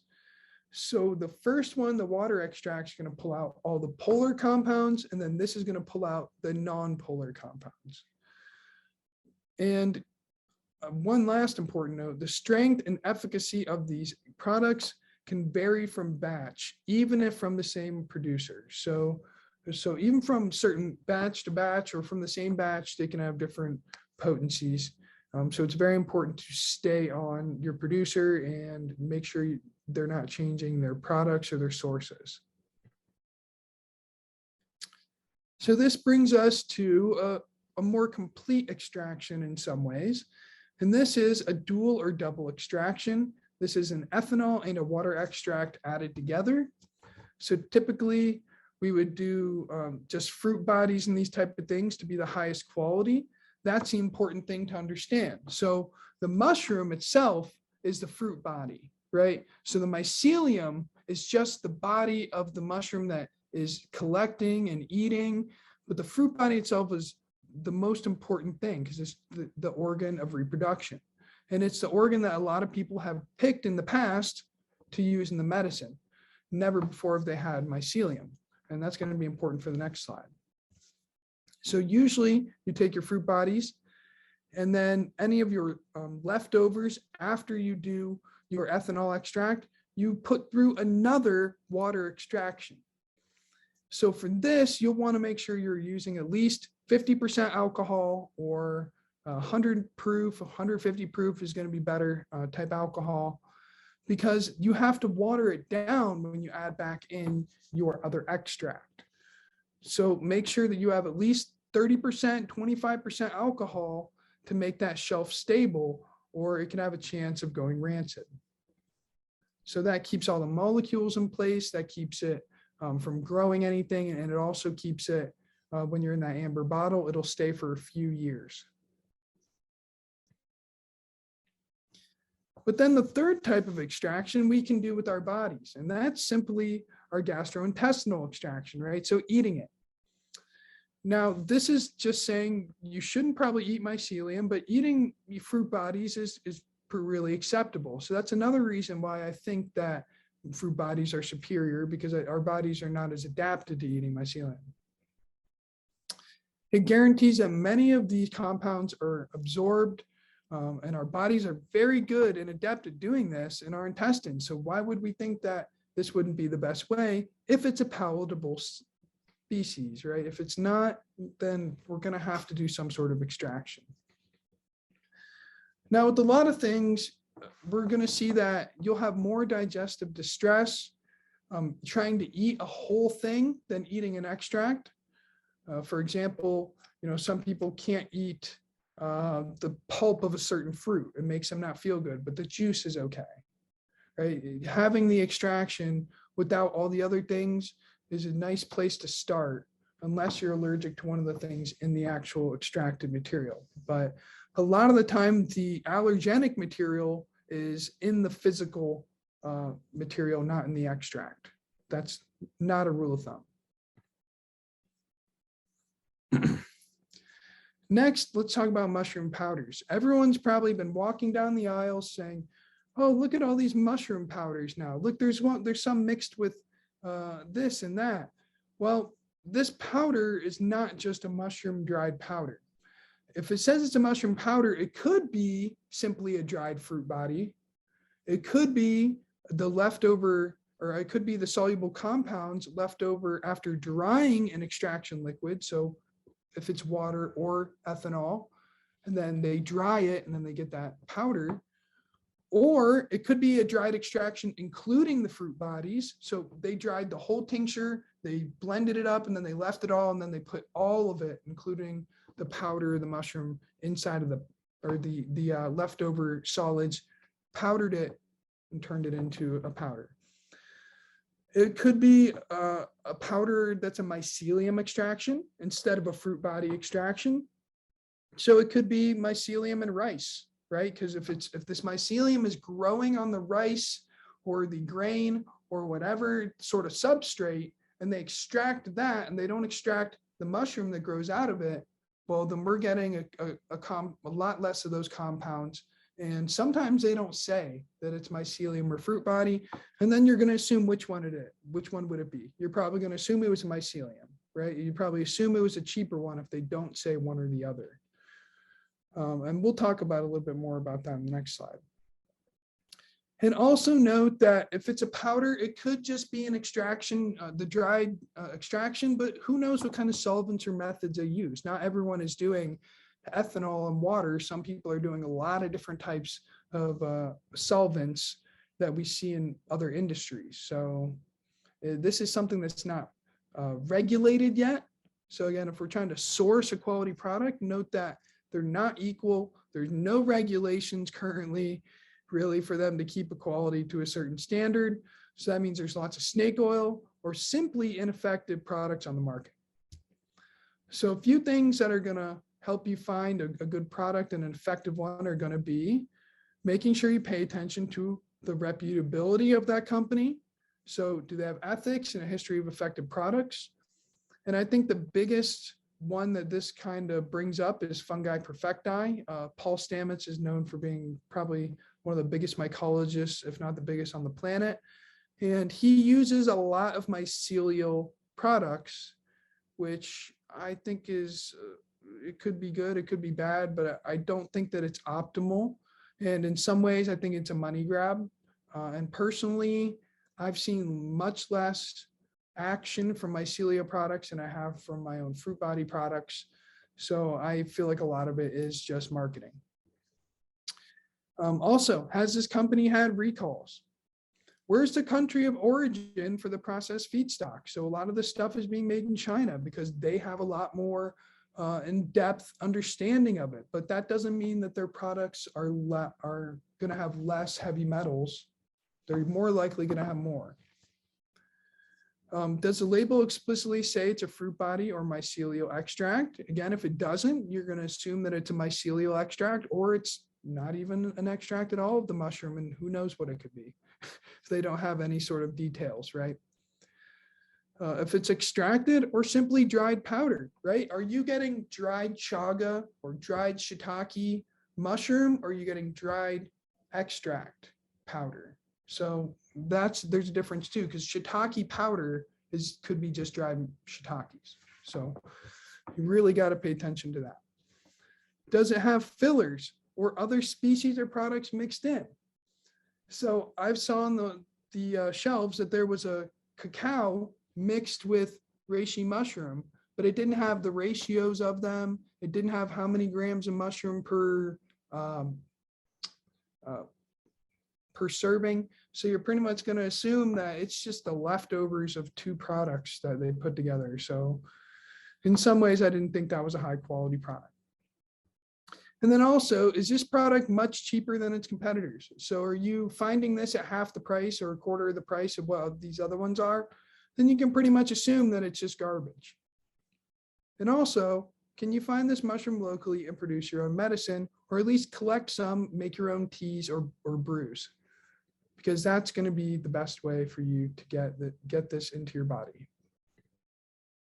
All right. So thank you for joining me. Hope you guys had fun and learned a couple things. I'm open to some questions. Here's a little bit about where you can connect with me, and I hope everyone enjoyed that. So thank you.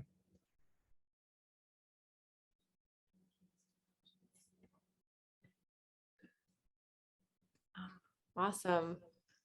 That was amazing. Very informative.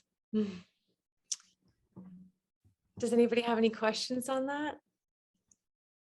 Yeah, thank you very much for that. And I'm curious, I have a grow tent and I'm curious to start my own mushrooms. Do you have any advice on where to start and what mushrooms to start with?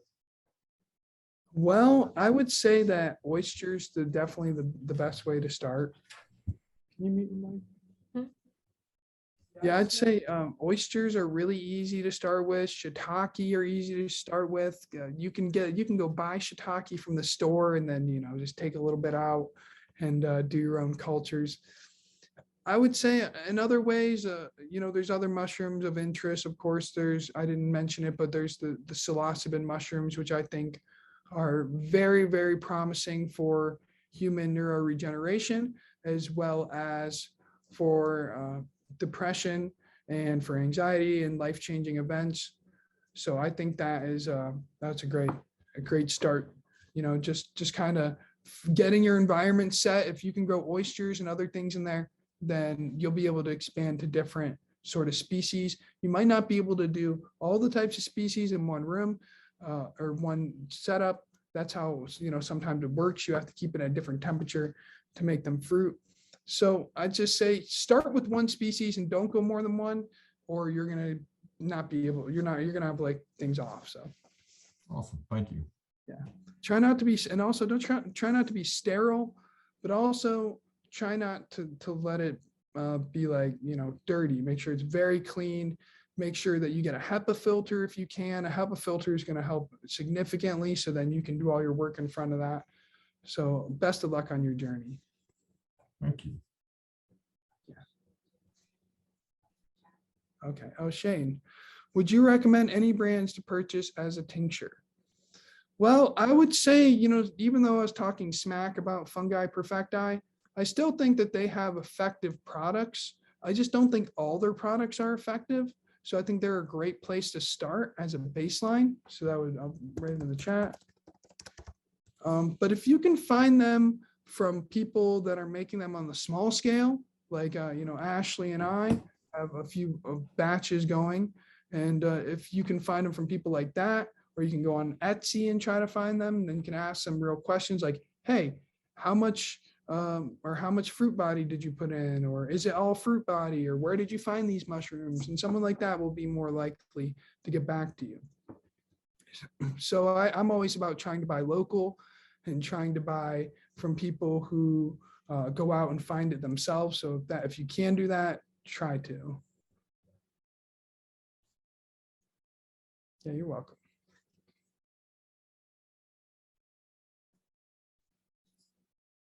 All right, anyone else got any questions? Okay, cool. Thank you.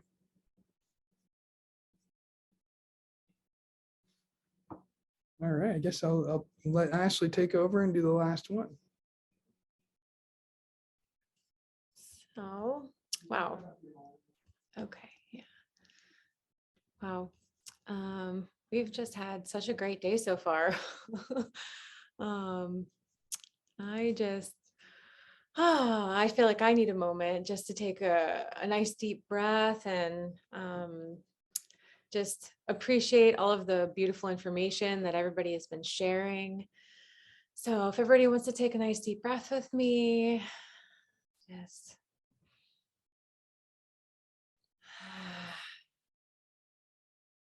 yeah. So grateful, so grateful. And again, this is all free information that we've all put together for everybody. And we're hoping that people will get a lot of benefit from this information. And if you can or want to donate to Blake's cause for his medical costs for chronic lymphatic leukemia, I had posted his email address in the chat earlier. And yeah, so I guess I am next. I'm going to be the last presenter here. Oh yeah, hold on 1 second. Okay, sorry guys. So I'm just gonna rewind for a moment. That I'm Ashley Suzelis, owner of Forest of Youth Holistic Spa in Newton Falls, Ohio. And we're talking about holistic skincare for your health and vitality today. So I just want to go over some of the skincare basics here. So this is a diagram of the human layers of the skin. So we have the epidermis, which is the outside layer. It's mostly made up of dead skin cells, and it's a protective barrier of our skin. And then deeper than that is the dermis, which is also known as the true skin. That's where your sebaceous glands are, where the hair follicles live.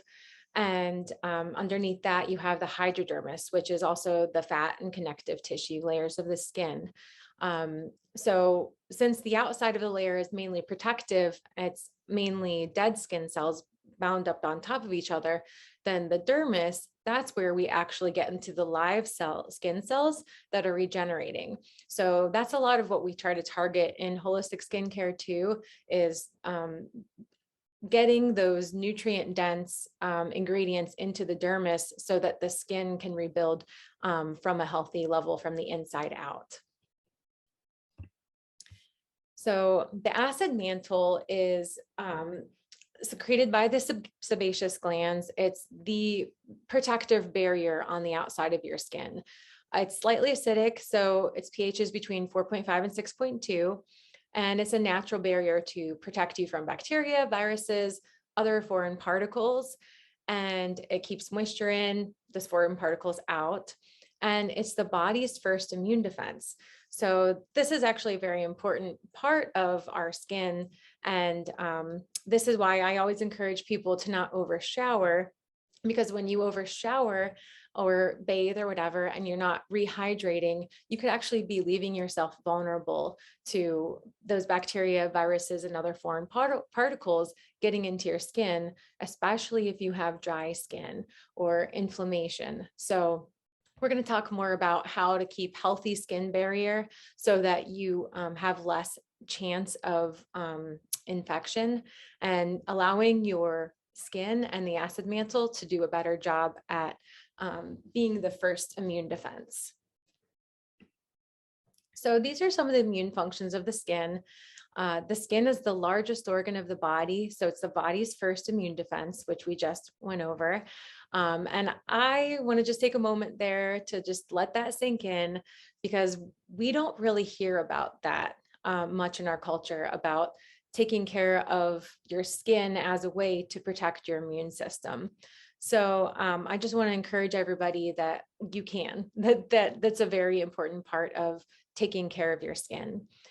So the skin's primary jobs are absorption of ingredients, secretion, a lot of times of sweat, sebum, and providing the protective barrier of your skin, of your body. Helps regulate body temperature. And most of the immune system lives in the gut, but when your gut is unhealthy or out of balance, it can show up on the skin because there is a connection there. So a lot of times when I have people coming in with inflammation on their skin, acne, rosacea, we always talk about the diet and the gut and trying to bring that into more of a balance. And then there are actually immune cells in the skin, Langerhans cells. They fight skin infections and move microbes through to the lymph vessels and into the lymph nodes. So that's a very important function. Lymphocytes are also found in the blood and lymph vessels within the dermis, and lymphocytes are the white blood cells. So it's very important also to kind of keep your skin nice and hydrated and healthy, so that your white blood cells can do a better job. And so as long as the skin is healthy, there is less chance of infection all around. Next, I want to talk about the body care toxins. So because we absorb about 60% of what's put on the skin, it makes it very important to know what we're putting on our skin. So when I speak with my clients, I talk about skincare as skin food, because you don't really want to be putting things on your skin that you wouldn't put in your body. And a lot of times things that you do eat that are really good for you can also be a really effective way to deliver those nutrients into your body, also through topical application. So that's a really beautiful thing that our skin does for us, and I love to take advantage of that. But we need to be aware of that also, because there's just loads of toxic products out there that are very easy to get, and a lot of people don't have this knowledge.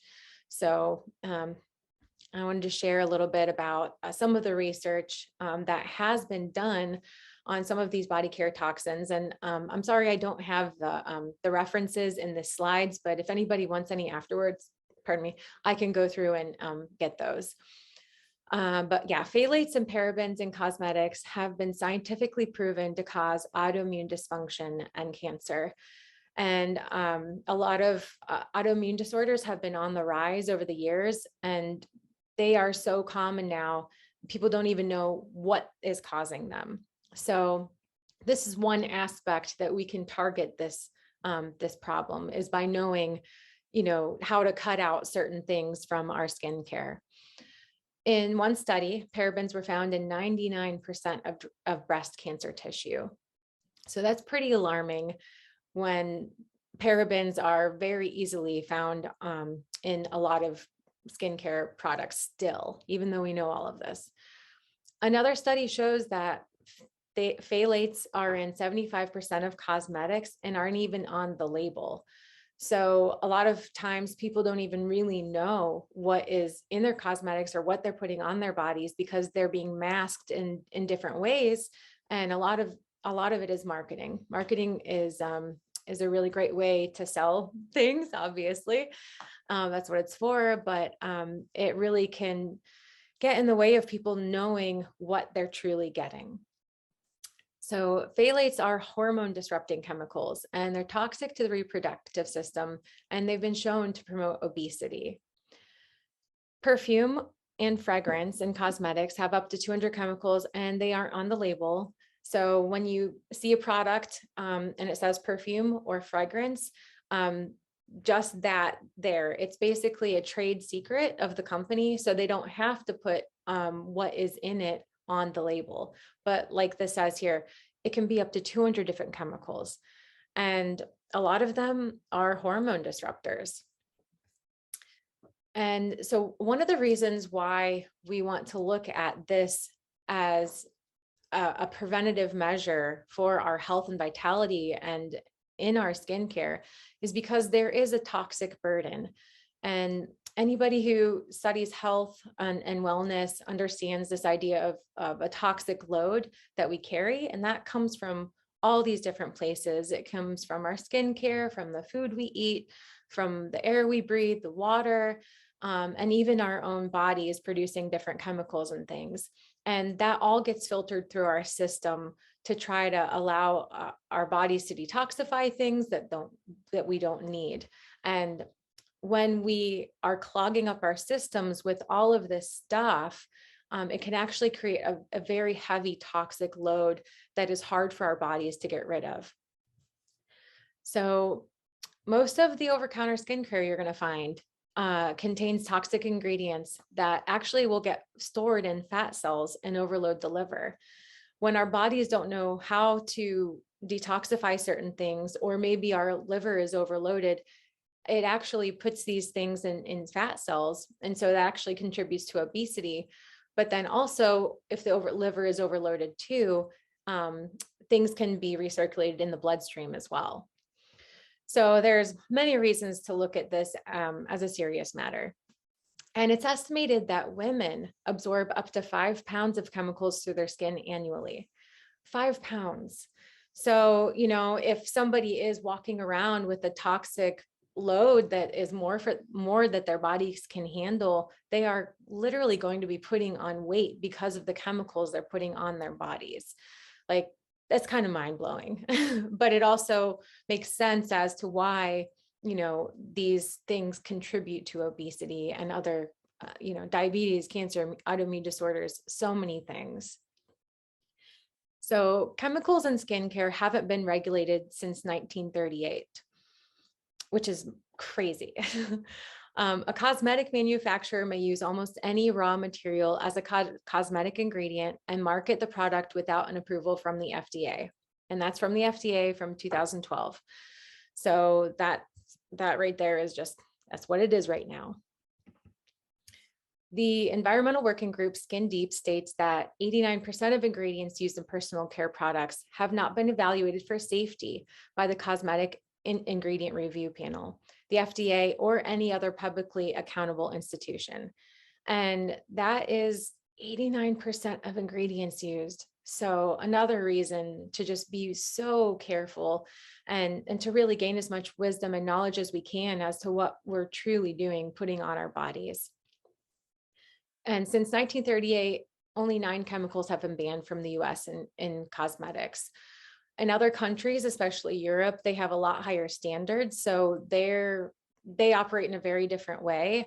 But here in the United States, unfortunately, this is where we're at right now. And in 2017, the CDC updated their 4th national report on human exposure to environmental chemicals, reporting that the average person in the US has at least 212 chemicals in their blood and urine. So that's just overall, from the air we breathe, the food we eat, the water, the skincare, the chemicals and cleaning products, all these things. So another reason why I feel like, if we pay attention to our skincare and our diets, these kinds of things, we can actually really help to reduce our toxic load, the toxic burden on our bodies, and really help to improve the immune system at large. So yeah, the concern here is the toxic burden on the liver and chemicals in skincare that act like hormones and hormone messengers. So that's another issue too, is a lot of these, especially the phthalates and other hormone disrupting or basically things that can act like hormones are in our products.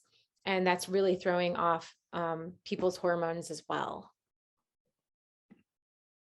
And safecosmetics.org, they have a great Instagram. So for anybody who wants to follow them, I just want to put that there. They're a wealth of information. And then the ewd.org/skin deep, they have great resources for people looking for non-toxic skincare.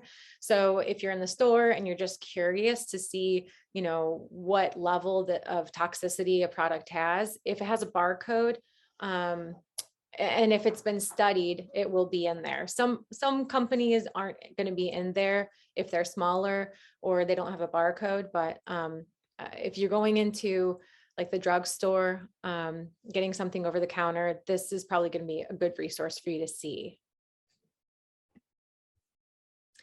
And then I just want to talk about the endocrine disruptors for a moment, because you know, many toxic ingredients in personal care products behave like hormones and or hormone messengers. So that's part of the reason why they're disrupting these hormones. And parabens are chemical preservatives that are used in personal care products that prevent bacterial growth, but they have an estrogenic property that can mimic our naturally occurring estrogen.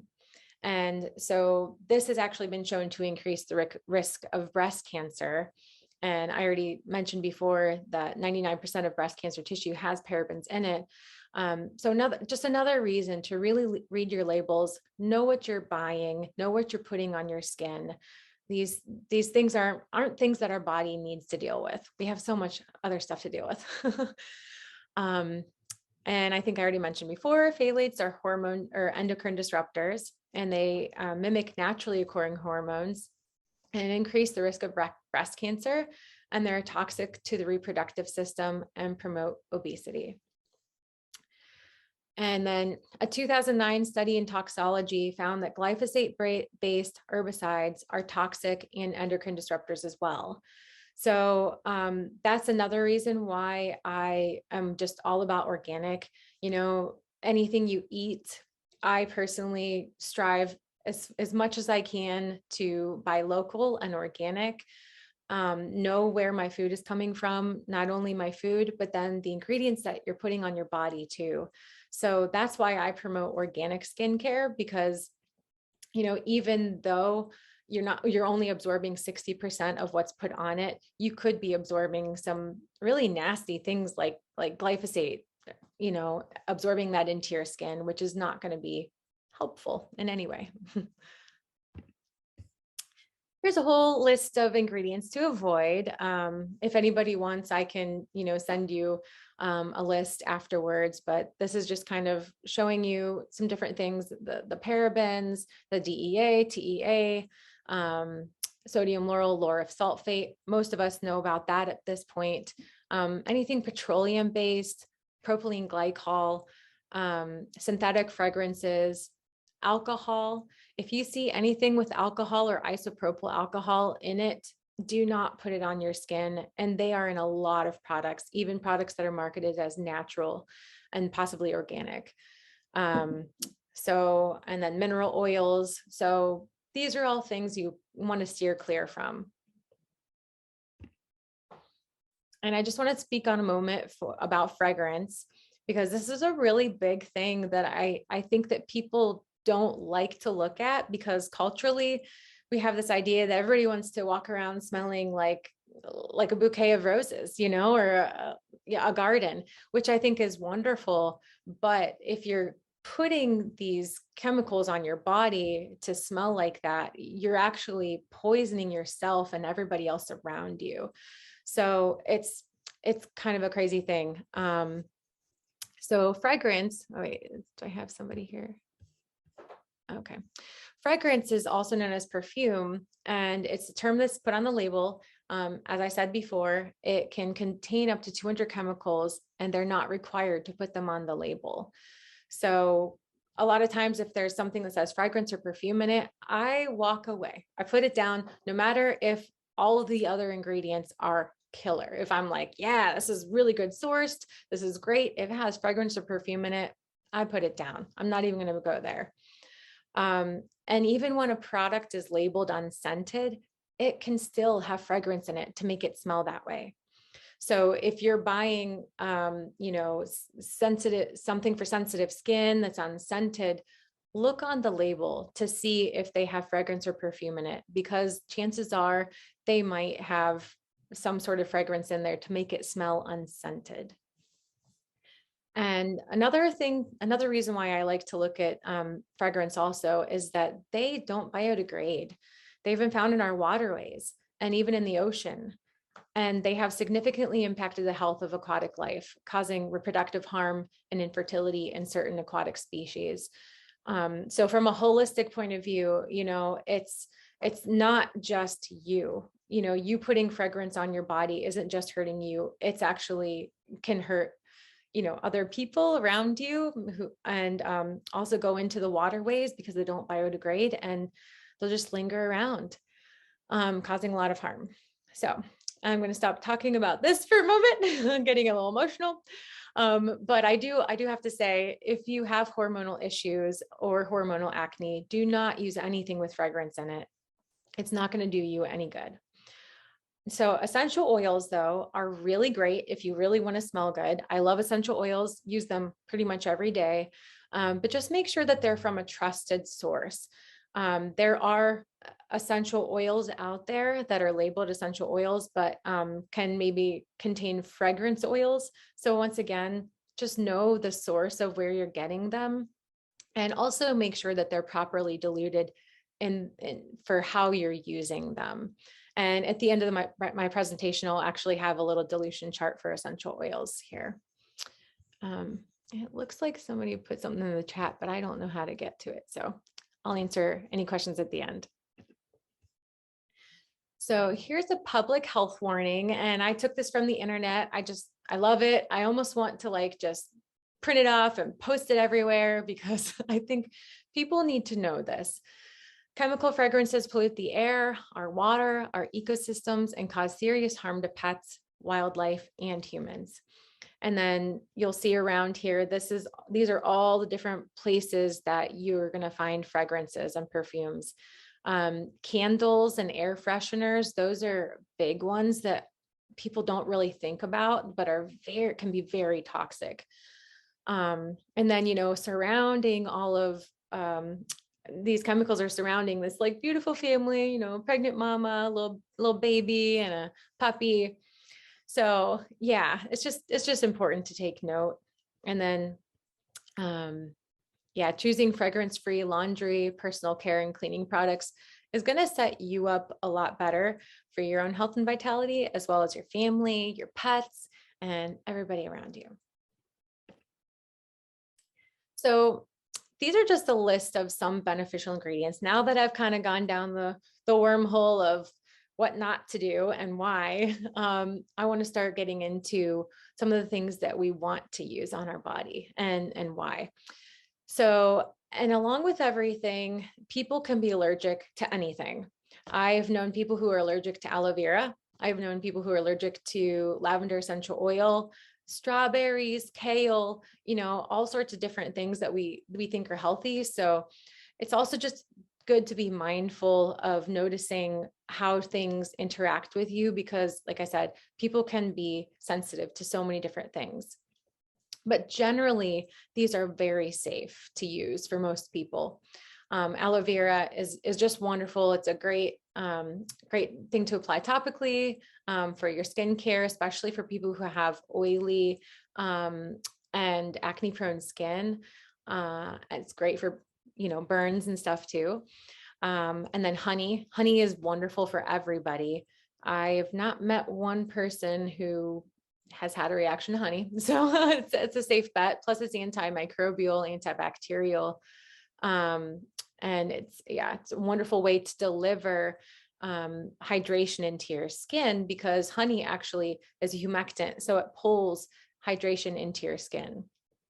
So I use that a lot in my facials, along with goat's milk. Goat's milk is such a wonderful topical ingredient, especially for people who have sensitive skin. Has lots of proteins, fats, and vitamins that our skin needs to regenerate on a healthy level. Sea buckthorn oil is something that's been used in, I think, Japan for a very long time. It has high skin regeneration potential, and it's just really great for all skin complexions. And then using organic herbs is a wonderful thing to do in skincare. I love to grow my own herbs, so I grow a lot of calendula and tulsi and various other things that I actually love to make teas with and use them in facials. But you can also make an organic herbal tea, and use that on your face as a toner, or mix it in with a mask.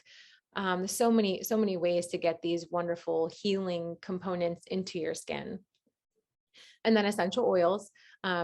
Obviously, like I said, diluted properly and from a great source can be really beneficial to the skin too. Especially like frankincense and helichrysum are some really amazing healing oils that are good for most people. And then there's lots of oils that are really wonderful to the body also, like sesame oil, coconut, apricot kernel. And I'll get into some of that in a little bit here too, but they're great ways to add more nutrients to your skin, enhance the protective barrier of your skin, as well as improving hydration or moisturizing actually. So, and then we're looking at salt and sugar. Those are mainly like salt and sugar scrubs. They're really great ways to cleanse the skin, heal the skin. And then lots of different fruits and vegetables can be used topically on the skin. And I sometimes love to be in the kitchen, and I'll just have certain things that I'm cooking with and have them on my hands, like avocado. Avocado is great just to, use as a facial in the kitchen. If you have some leftover avocado, it's wonderful. So give it a try.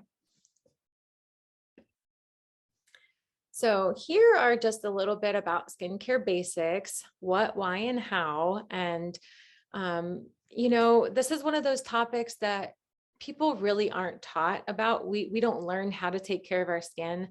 And sometimes people will come into my office and I'm giving them a facial and I realize that, they really don't even have the first clue as to how, what they should be doing, because we're not taught this information. So I just wanted to go over some of these basics here. Some of you might know all of this, but this should be helpful for some people. So we're going to start off with facial cleansing. That's something that I really recommend to people, AM and PM. So in the morning and at night. And, there's several different ways that you can do it. Oil cleansing is one method that some people really love.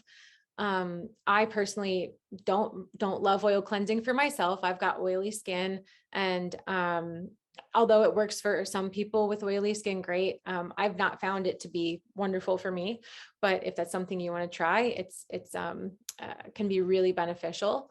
Lotion-based cleansers are really great. They're a lot of times really gentle, great for sensitive skin, helpful for removing makeup, dirt, things like that. Very gentle and moisturizing. And then gel cleansers are will have a bit more froth to them. And those are better for people with more oily skin, maybe more acne prone skin, people who maybe work outside and have a lot of dirt and sweat that they're trying to get off their skin. So that's something that you can look for. Now, exfoliation is very important for all skin types. And there's a lot of misinformation out there. All the time I hear people say that they don't exfoliate because they have dry skin. And that is one of the best reasons to exfoliate, is if you have dry skin. But there are different ways to do it and go about it. So I'm just going to go through a little bit here. So there's a manual type of exfoliation, which are like scrubs. You can, a lot of people know the apricot scrub. So that's like a manual exfoliant, kind of has a little grit to it. And then in the treatment room, microdermabrasion does a very similar thing, but it's a bit more controlled and a bit more, I would have to say, skin polishing than an actual scrub you're going to get in the product form. And then you have your chemical peels, which a lot of estheticians use. And you have your enzyme peels, which come from different fruits and vegetable extracts. And those are really wonderful, especially for people who have, problem skin, acne prone skin. Those are really great. And then you get your organic acids, which is what I use in the treatment room, which are probably also considered chemical peels, but the sourcing is very different. So the organic acids, that you're actually getting alpha hydroxy acids from fruit extracts instead of a lab generated chemical.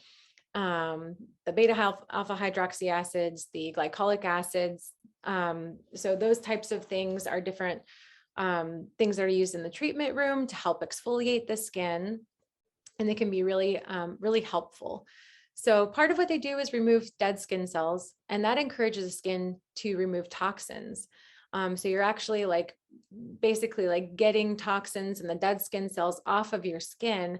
And then what that does is allows your skin to absorb the nutrients and the moisture that you're going to put on it afterwards a lot more effectively. Because, if you have some sort of rough material in between, it's going to get in the way of that product doing its best job. So that's why exfoliation is so important. But it evens the skin tone. So if anybody has hyperpigmentation, you love the sun, like I do, exfoliation is wonderful because it can help to, even that skin tone, improves the texture, it improves circulation in the skin. So especially people who maybe have dull, dry skin will really benefit from exfoliation on a regular basis. And then also people who have more acne prone skin, it's going to help remove the dirt, toxins, unclog pores, to reveal just healthier, more vibrant skin. So it also can help reduce fine lines and wrinkles and allows the skin to regenerate just a lot better and a lot quicker. So then we get to toner. So typically you'll do in a home care regimen, you would do cleansing, and I would only recommend exfoliating at nighttime before bed. So you do the cleanser, exfoliate, and then you want to do a toner. And regardless, you want to do a toner after you cleanse, and that just helps to balance out the skin's pH. And that's important, as we talked about before, for maintaining that acid mantle. And so there's a lot of toners out there. And this is another thing that you really want to look at, the ingredients, because you want to avoid any toners that have alcohol in them. And there are some really great products out there with witch hazel. Witch hazel is a really wonderful toner for the skin. But for product shelf life, oftentimes you'll see alcohol mixed in with that. And you just want to avoid that. Alcohol is very drying for the skin. It's not good for the skin.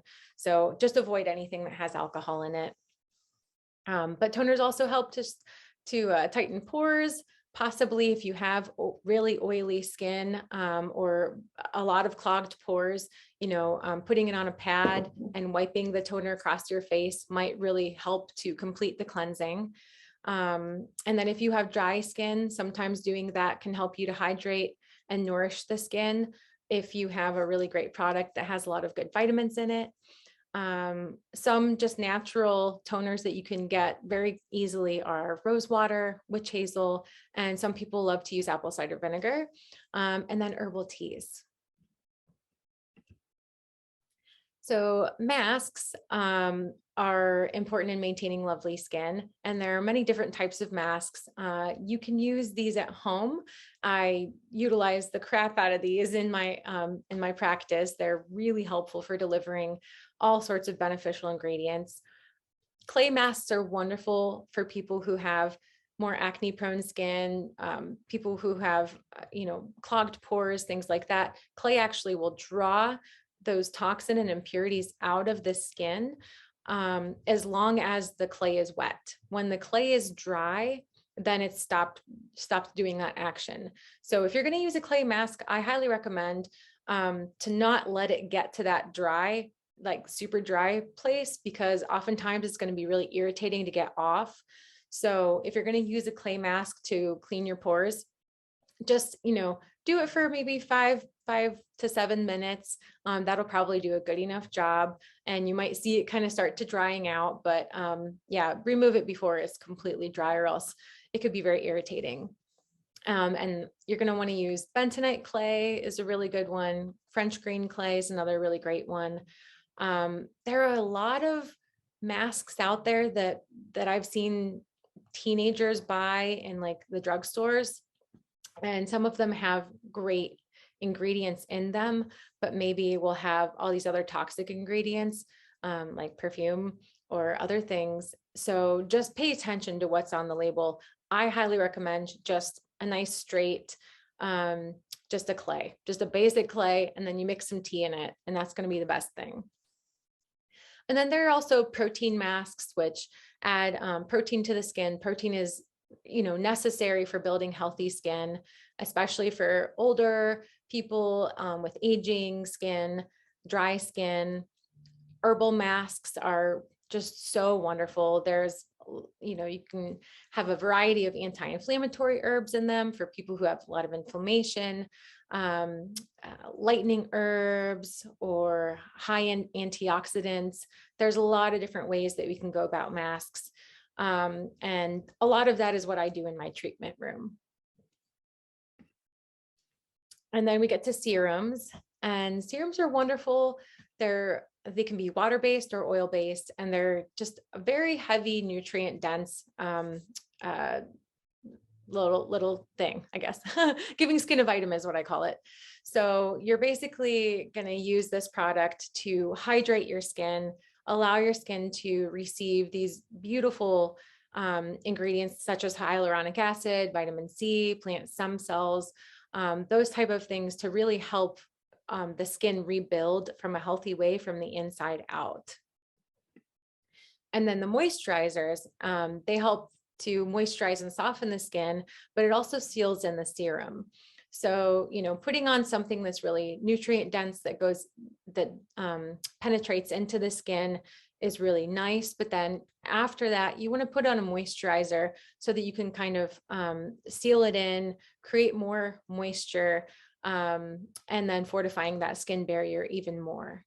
So if you have dry skin, I would highly recommend this process because you're going to see a lot of benefits.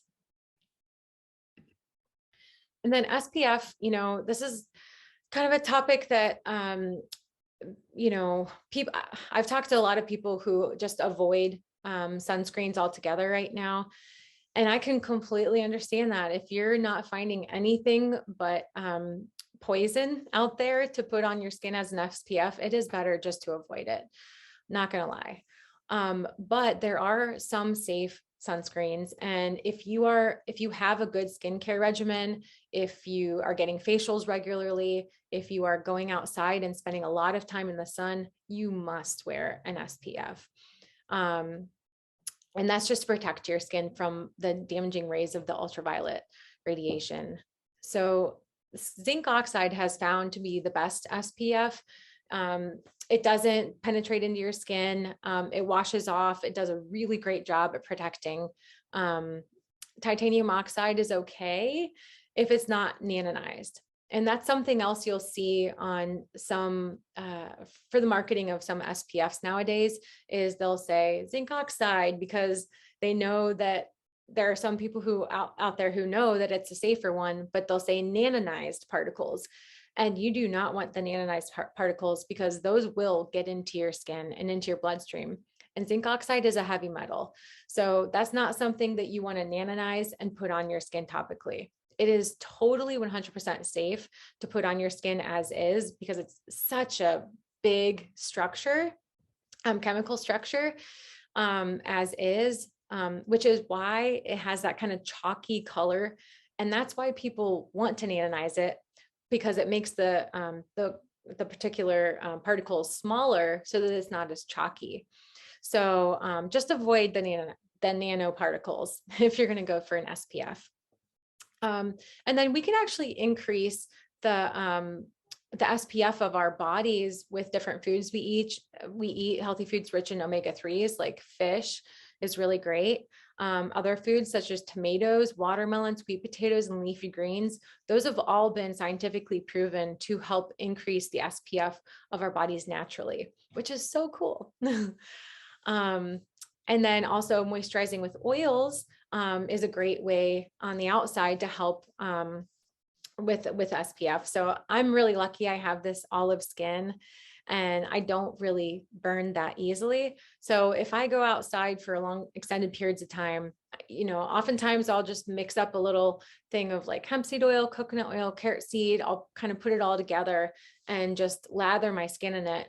And I am great. I don't burn at all. So if you have fair skin and you're not eating, really healthy foods, I would stick to putting sunscreen on your body. But there's a way to build that healthy SPF from the inside out, which is cool. So I just want to briefly cover adult acne. That's something that's been on the rise lately, and there are many things to look at with adult acne. So hormones are definitely a factor.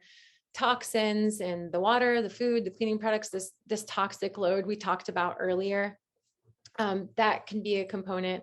The diet, I always try to encourage people to avoid dairy, wheat, processed foods, and processed sugars if you're having any kind of inflammation in your skin.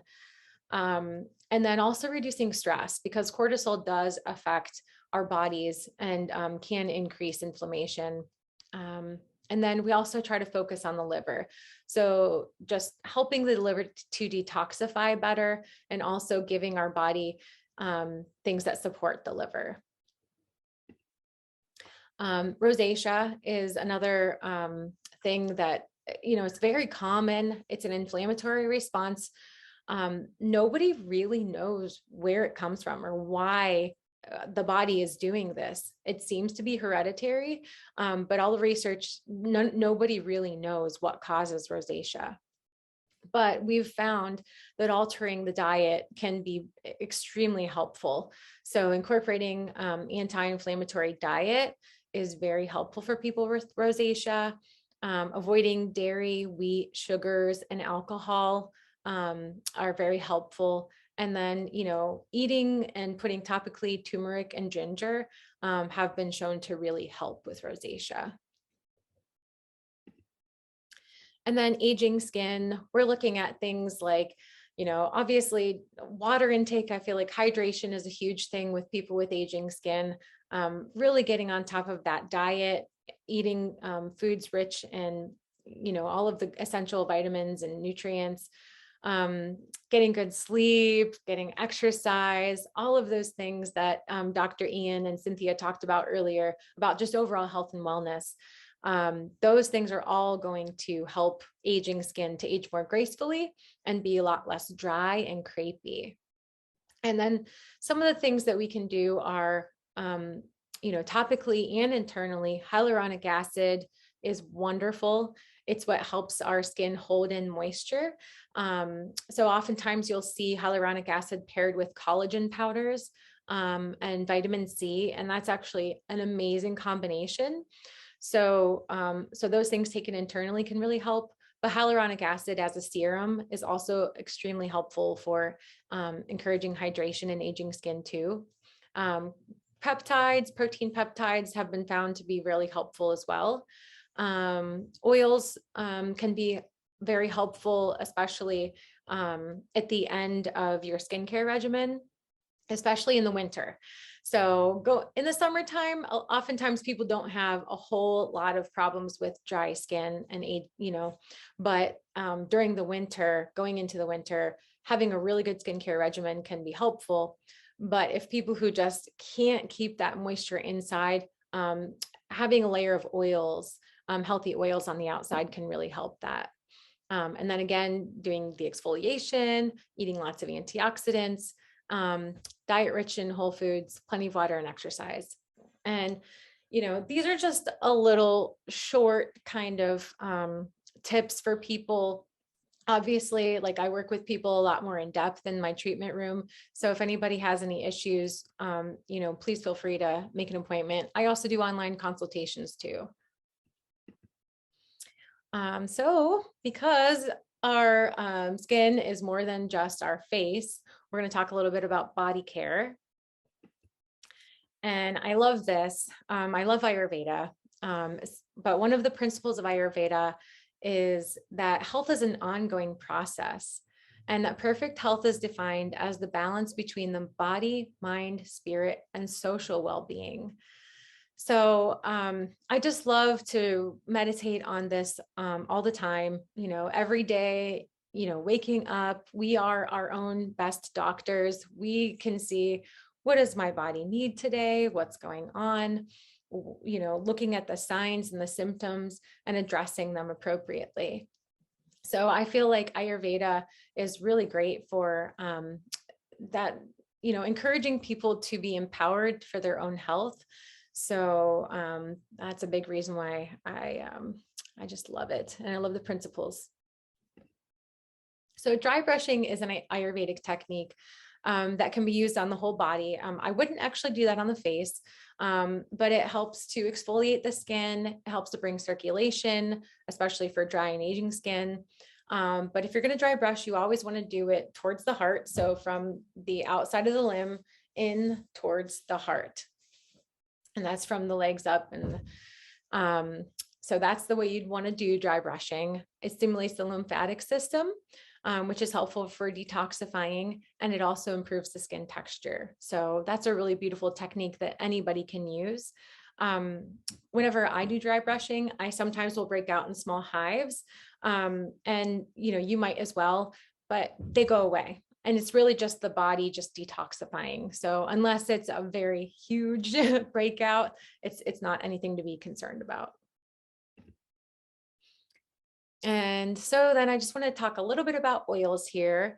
I consider them to be liquid gold, especially for the skin. They can cleanse your skin, they can moisturize.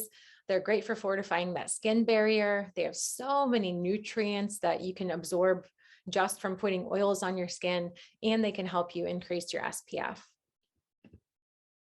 And so I'm not going to go through all of these, but these are some of my favorites. So sesame oil, and a lot of these are great for treating eczema and psoriasis, have lots of antioxidants and nutrients.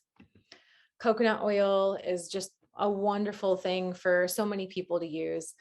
Antibacterial and antifungal. People who have fungus on their toes actually can really benefit from massaging coconut oil on their feet regularly.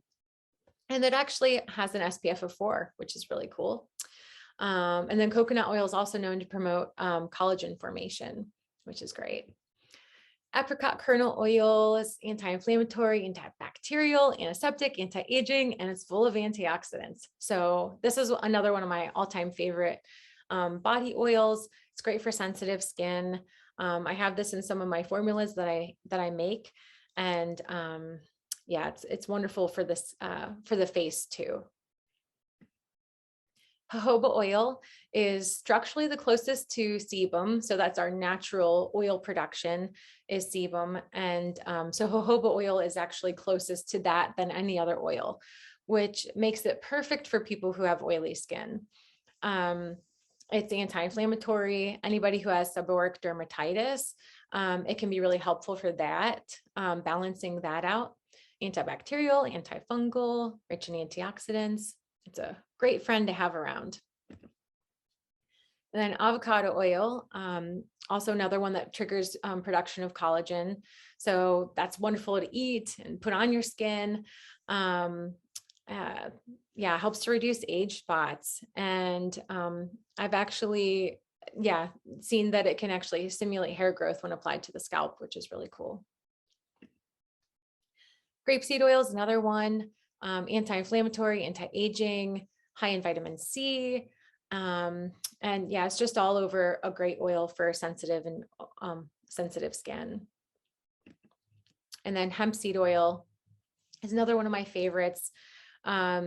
This is a great moisturizer and great for protecting the skin. It brings oxygen into the skin, which is really neat. It's comedogenic, so it means that it does not clog your pores. So even people with like acne prone skin can use hemp seed oil, and it's not going to make them break out. And it's actually been used to take it internally to improve blood flow to the skin. So yeah, this is another just a great oil taken internally and put it externally, and it just really helps your full body all around. And then along with all those oils, I just want to say, as with everything I'm talking about, I highly recommend getting from a good source, a trusted source, and organic.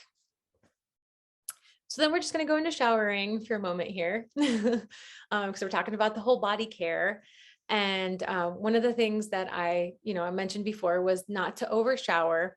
But when you are in the shower, using a shower filter, especially if you have city water, can really be helpful because it will filter out the chlorine specifically.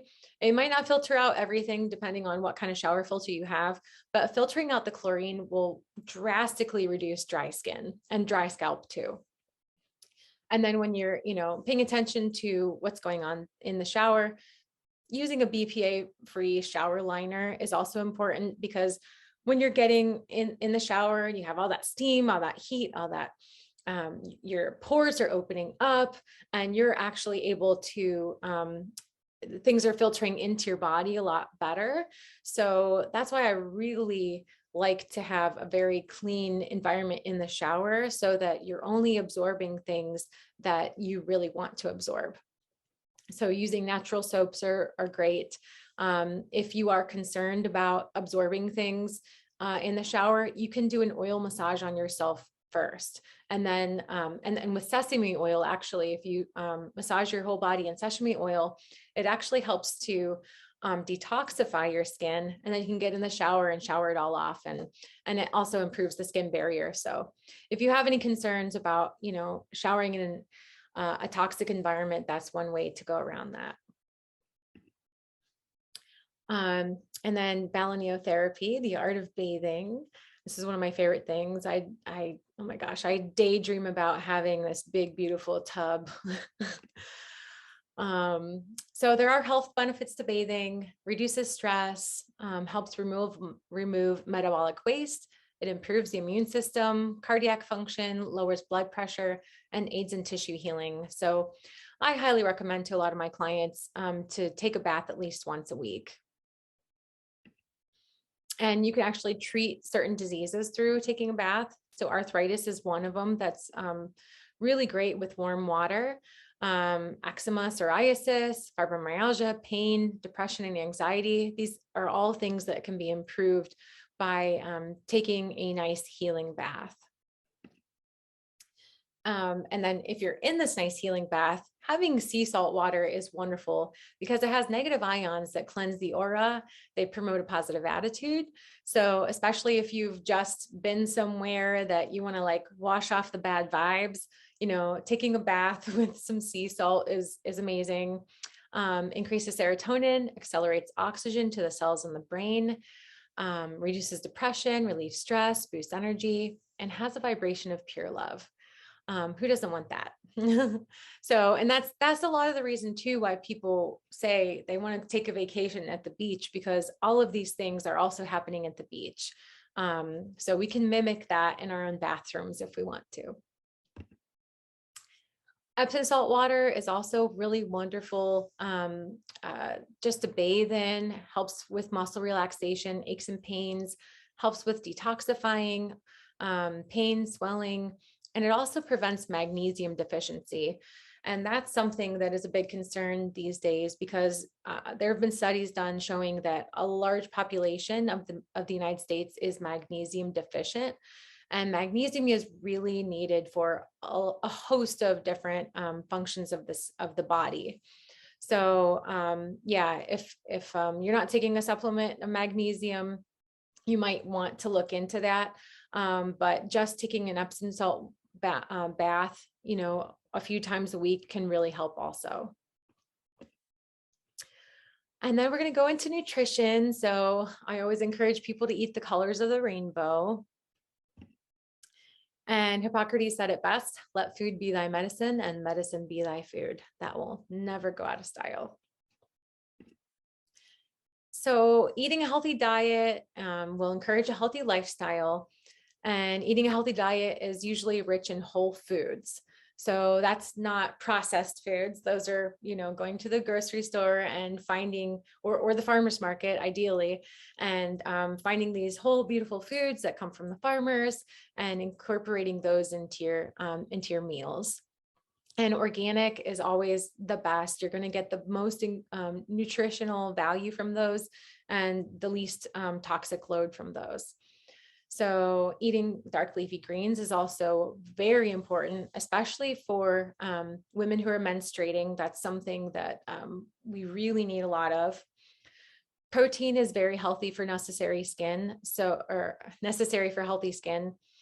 So people who eat a vegan diet or vegetarian diet, that's fine, but you definitely want to make sure that you're getting the right proteins that your body can utilize for healthy skin.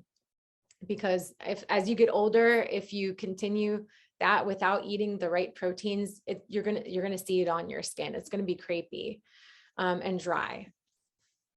So another thing too is avoiding processed foods, refined sugars, excessive caffeine, alcohol, meat, and dairy. One of the big things that I have actually had to deal with in the last few years is caffeine and alcohol, just how much they impact your liver. They're very heavy liver loaders. And in our culture, it's so common for people to wake up with caffeine, go to bed with alcohol, just to kind of keep this thing going. And it does not do your body any good. It can disrupt your sleep, your blood sugar, so many things. So I always try to steer people away from those methods. And eating a diet rich in antioxidants is going to give you a lot more health and vitality. And you're going to see it on your skin too, especially if you like the sunshine. Eating a diet rich in antioxidants is going to help you deal with those free radicals from the inside out to have healthier skin. And always eat consciously and with gratitude. So no matter where you are, what you're, how you're eating, I always like to encourage people to take a moment and truly just acknowledge this food that's about to go into your body, be super grateful, and consuming your food with that attitude of gratitude is going to help your body utilize those nutrients better. And then there's certain supplementations. Again, I'm not a doctor. These are just things that I've come across that I've seen have been helpful for people. And then teas, as my mom, Cynthia, mentioned earlier, are a wonderful way to get the water into your body, but they're also a great way to get different antioxidants into your body.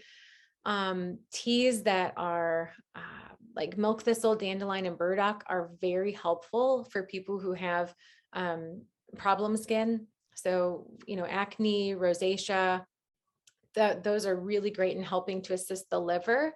So having teas, I would say daily, are really beneficial for your body at large and the health of your skin. And then also just taking time to slow down and drink a cup of tea, as I'm not doing right now, but I'm drinking on the fly. But it can be really stress relieving. So just taking a moment to really, be with that tea, allow it to slow you down, smell it, taste it. Tulsi is one of my favorite teas. And yeah, you're gonna love it. And then just talking about tea, water is life. We are mostly made up of water. And so hydration internally and externally is very important. I always encourage people to utilize clean filtered water. If you don't have access to spring water is always the best. But if you don't have access to that, reverse osmosis is great. And, blessing your water has actually been shown to increase the cellular structure of it. So you'll see this picture here was taken by Dr. Emoto in this research that he did. And some of you may have heard about it already, but basically, you can bless your water. You can, say positive things like love, gratitude over it, and it's going to form this beautiful crystalline structure. And then that's what you're going to take into your body. And then there are also photographs of when people maybe will utilize negative emotions and, hate or anger. And the water molecule is so ugly. It's bizarre.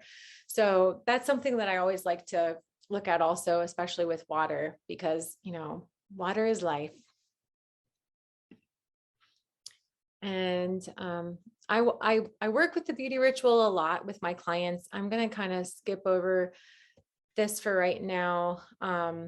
But health depends on being in harmony with our souls. Dr. Edward Batch said that. And I truly, truly believe that.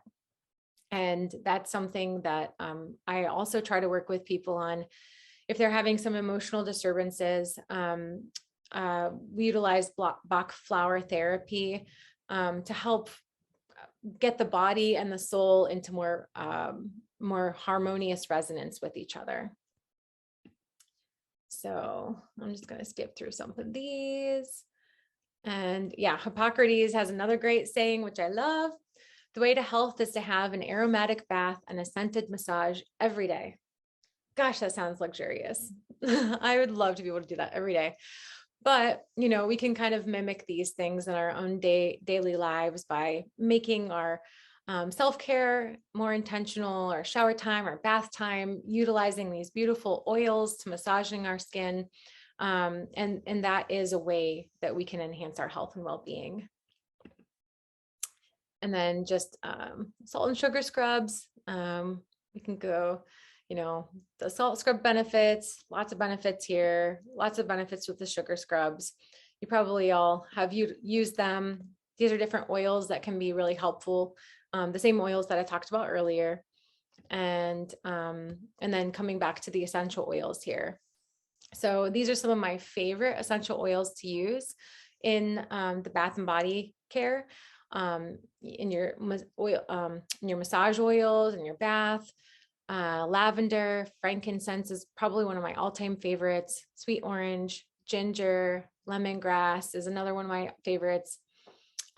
Rosemary, lemongrass and rosemary are, I love to use those together. Those really create a very uplifting presence, and are also very helpful with being antimicrobial. And then ylang ylang is just so soothing. So at the end of the day, ylang ylang is what I really want to use.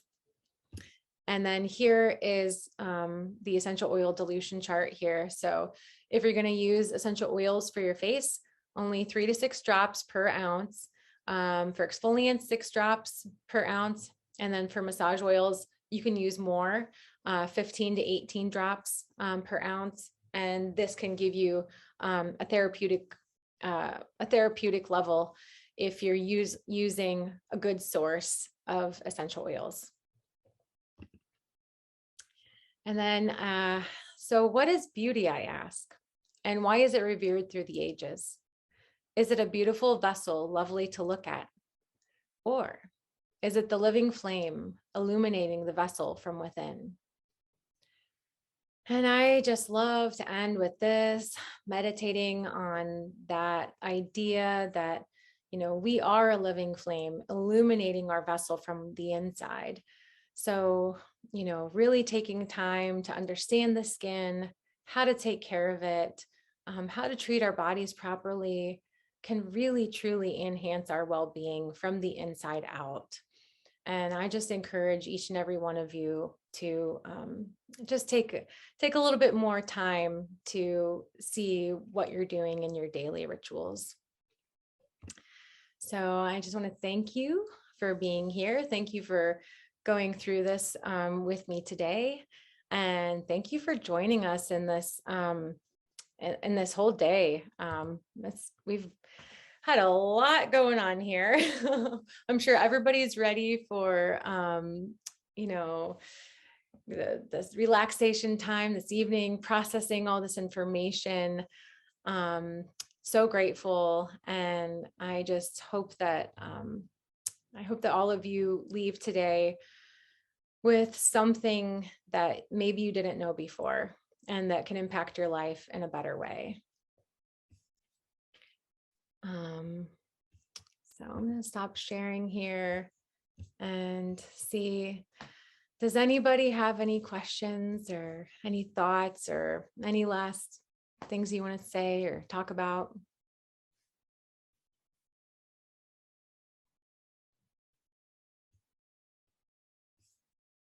This was a great presentation. Thank you. Thank you.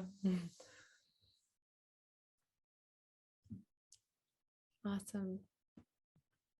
Well, yeah, so grateful for this beautiful day. Thank you, Ryan, for instigating this whole thing to happen today. Yes, yes. Thank you, everybody, for coming, and thank you, Ashley, for that awesome presentation. I'm astounded by how each member of your family, you are all healers, and how each member of your family takes on their own passionate, beautiful display of that holistic healing. So I see that on you and your family and on Blake, and I'm so grateful that we're able to come together today to do something for Blake. Yeah, absolutely. Thank you. I think that's beautiful. Yeah. And so, like I said, we'll be having this recording available for anybody, so anybody who wants it afterwards. I'll be posting it on the Facebook and probably send it out in my newsletter. And then, if anybody wants to share it with anybody, if you found useful information in here that you want to share with somebody, I'll encourage you to share it. And then hopefully we can raise a little bit of money for Blake, helping benefit him and medical costs for everything he's going through right now. He's a wonderful healer. He's a wonderful inspiration to so many people. Yeah, he's I'm just gonna go on for a moment here about my brother because I love him and he's wonderful. He's a therapist, and Ryan, you probably know more about his title than I do. But he's wrote this book called The Gift of Luck. Like I have it here somewhere. Actually here. So yeah, he wrote this book, The Gift of Luck, the 10 stages to deep and lasting change. And Ryan and I, as well as Kayleen from earlier, we're all going through this year-long program with him right now to change our lives and to hopefully so we can change more people's lives too. So yeah, just so grateful for Blake and everything that he's done for all of us. And yeah, just I hope we can give something back. So thank you all for being here, and so much love to you all. Namaste. Namaste.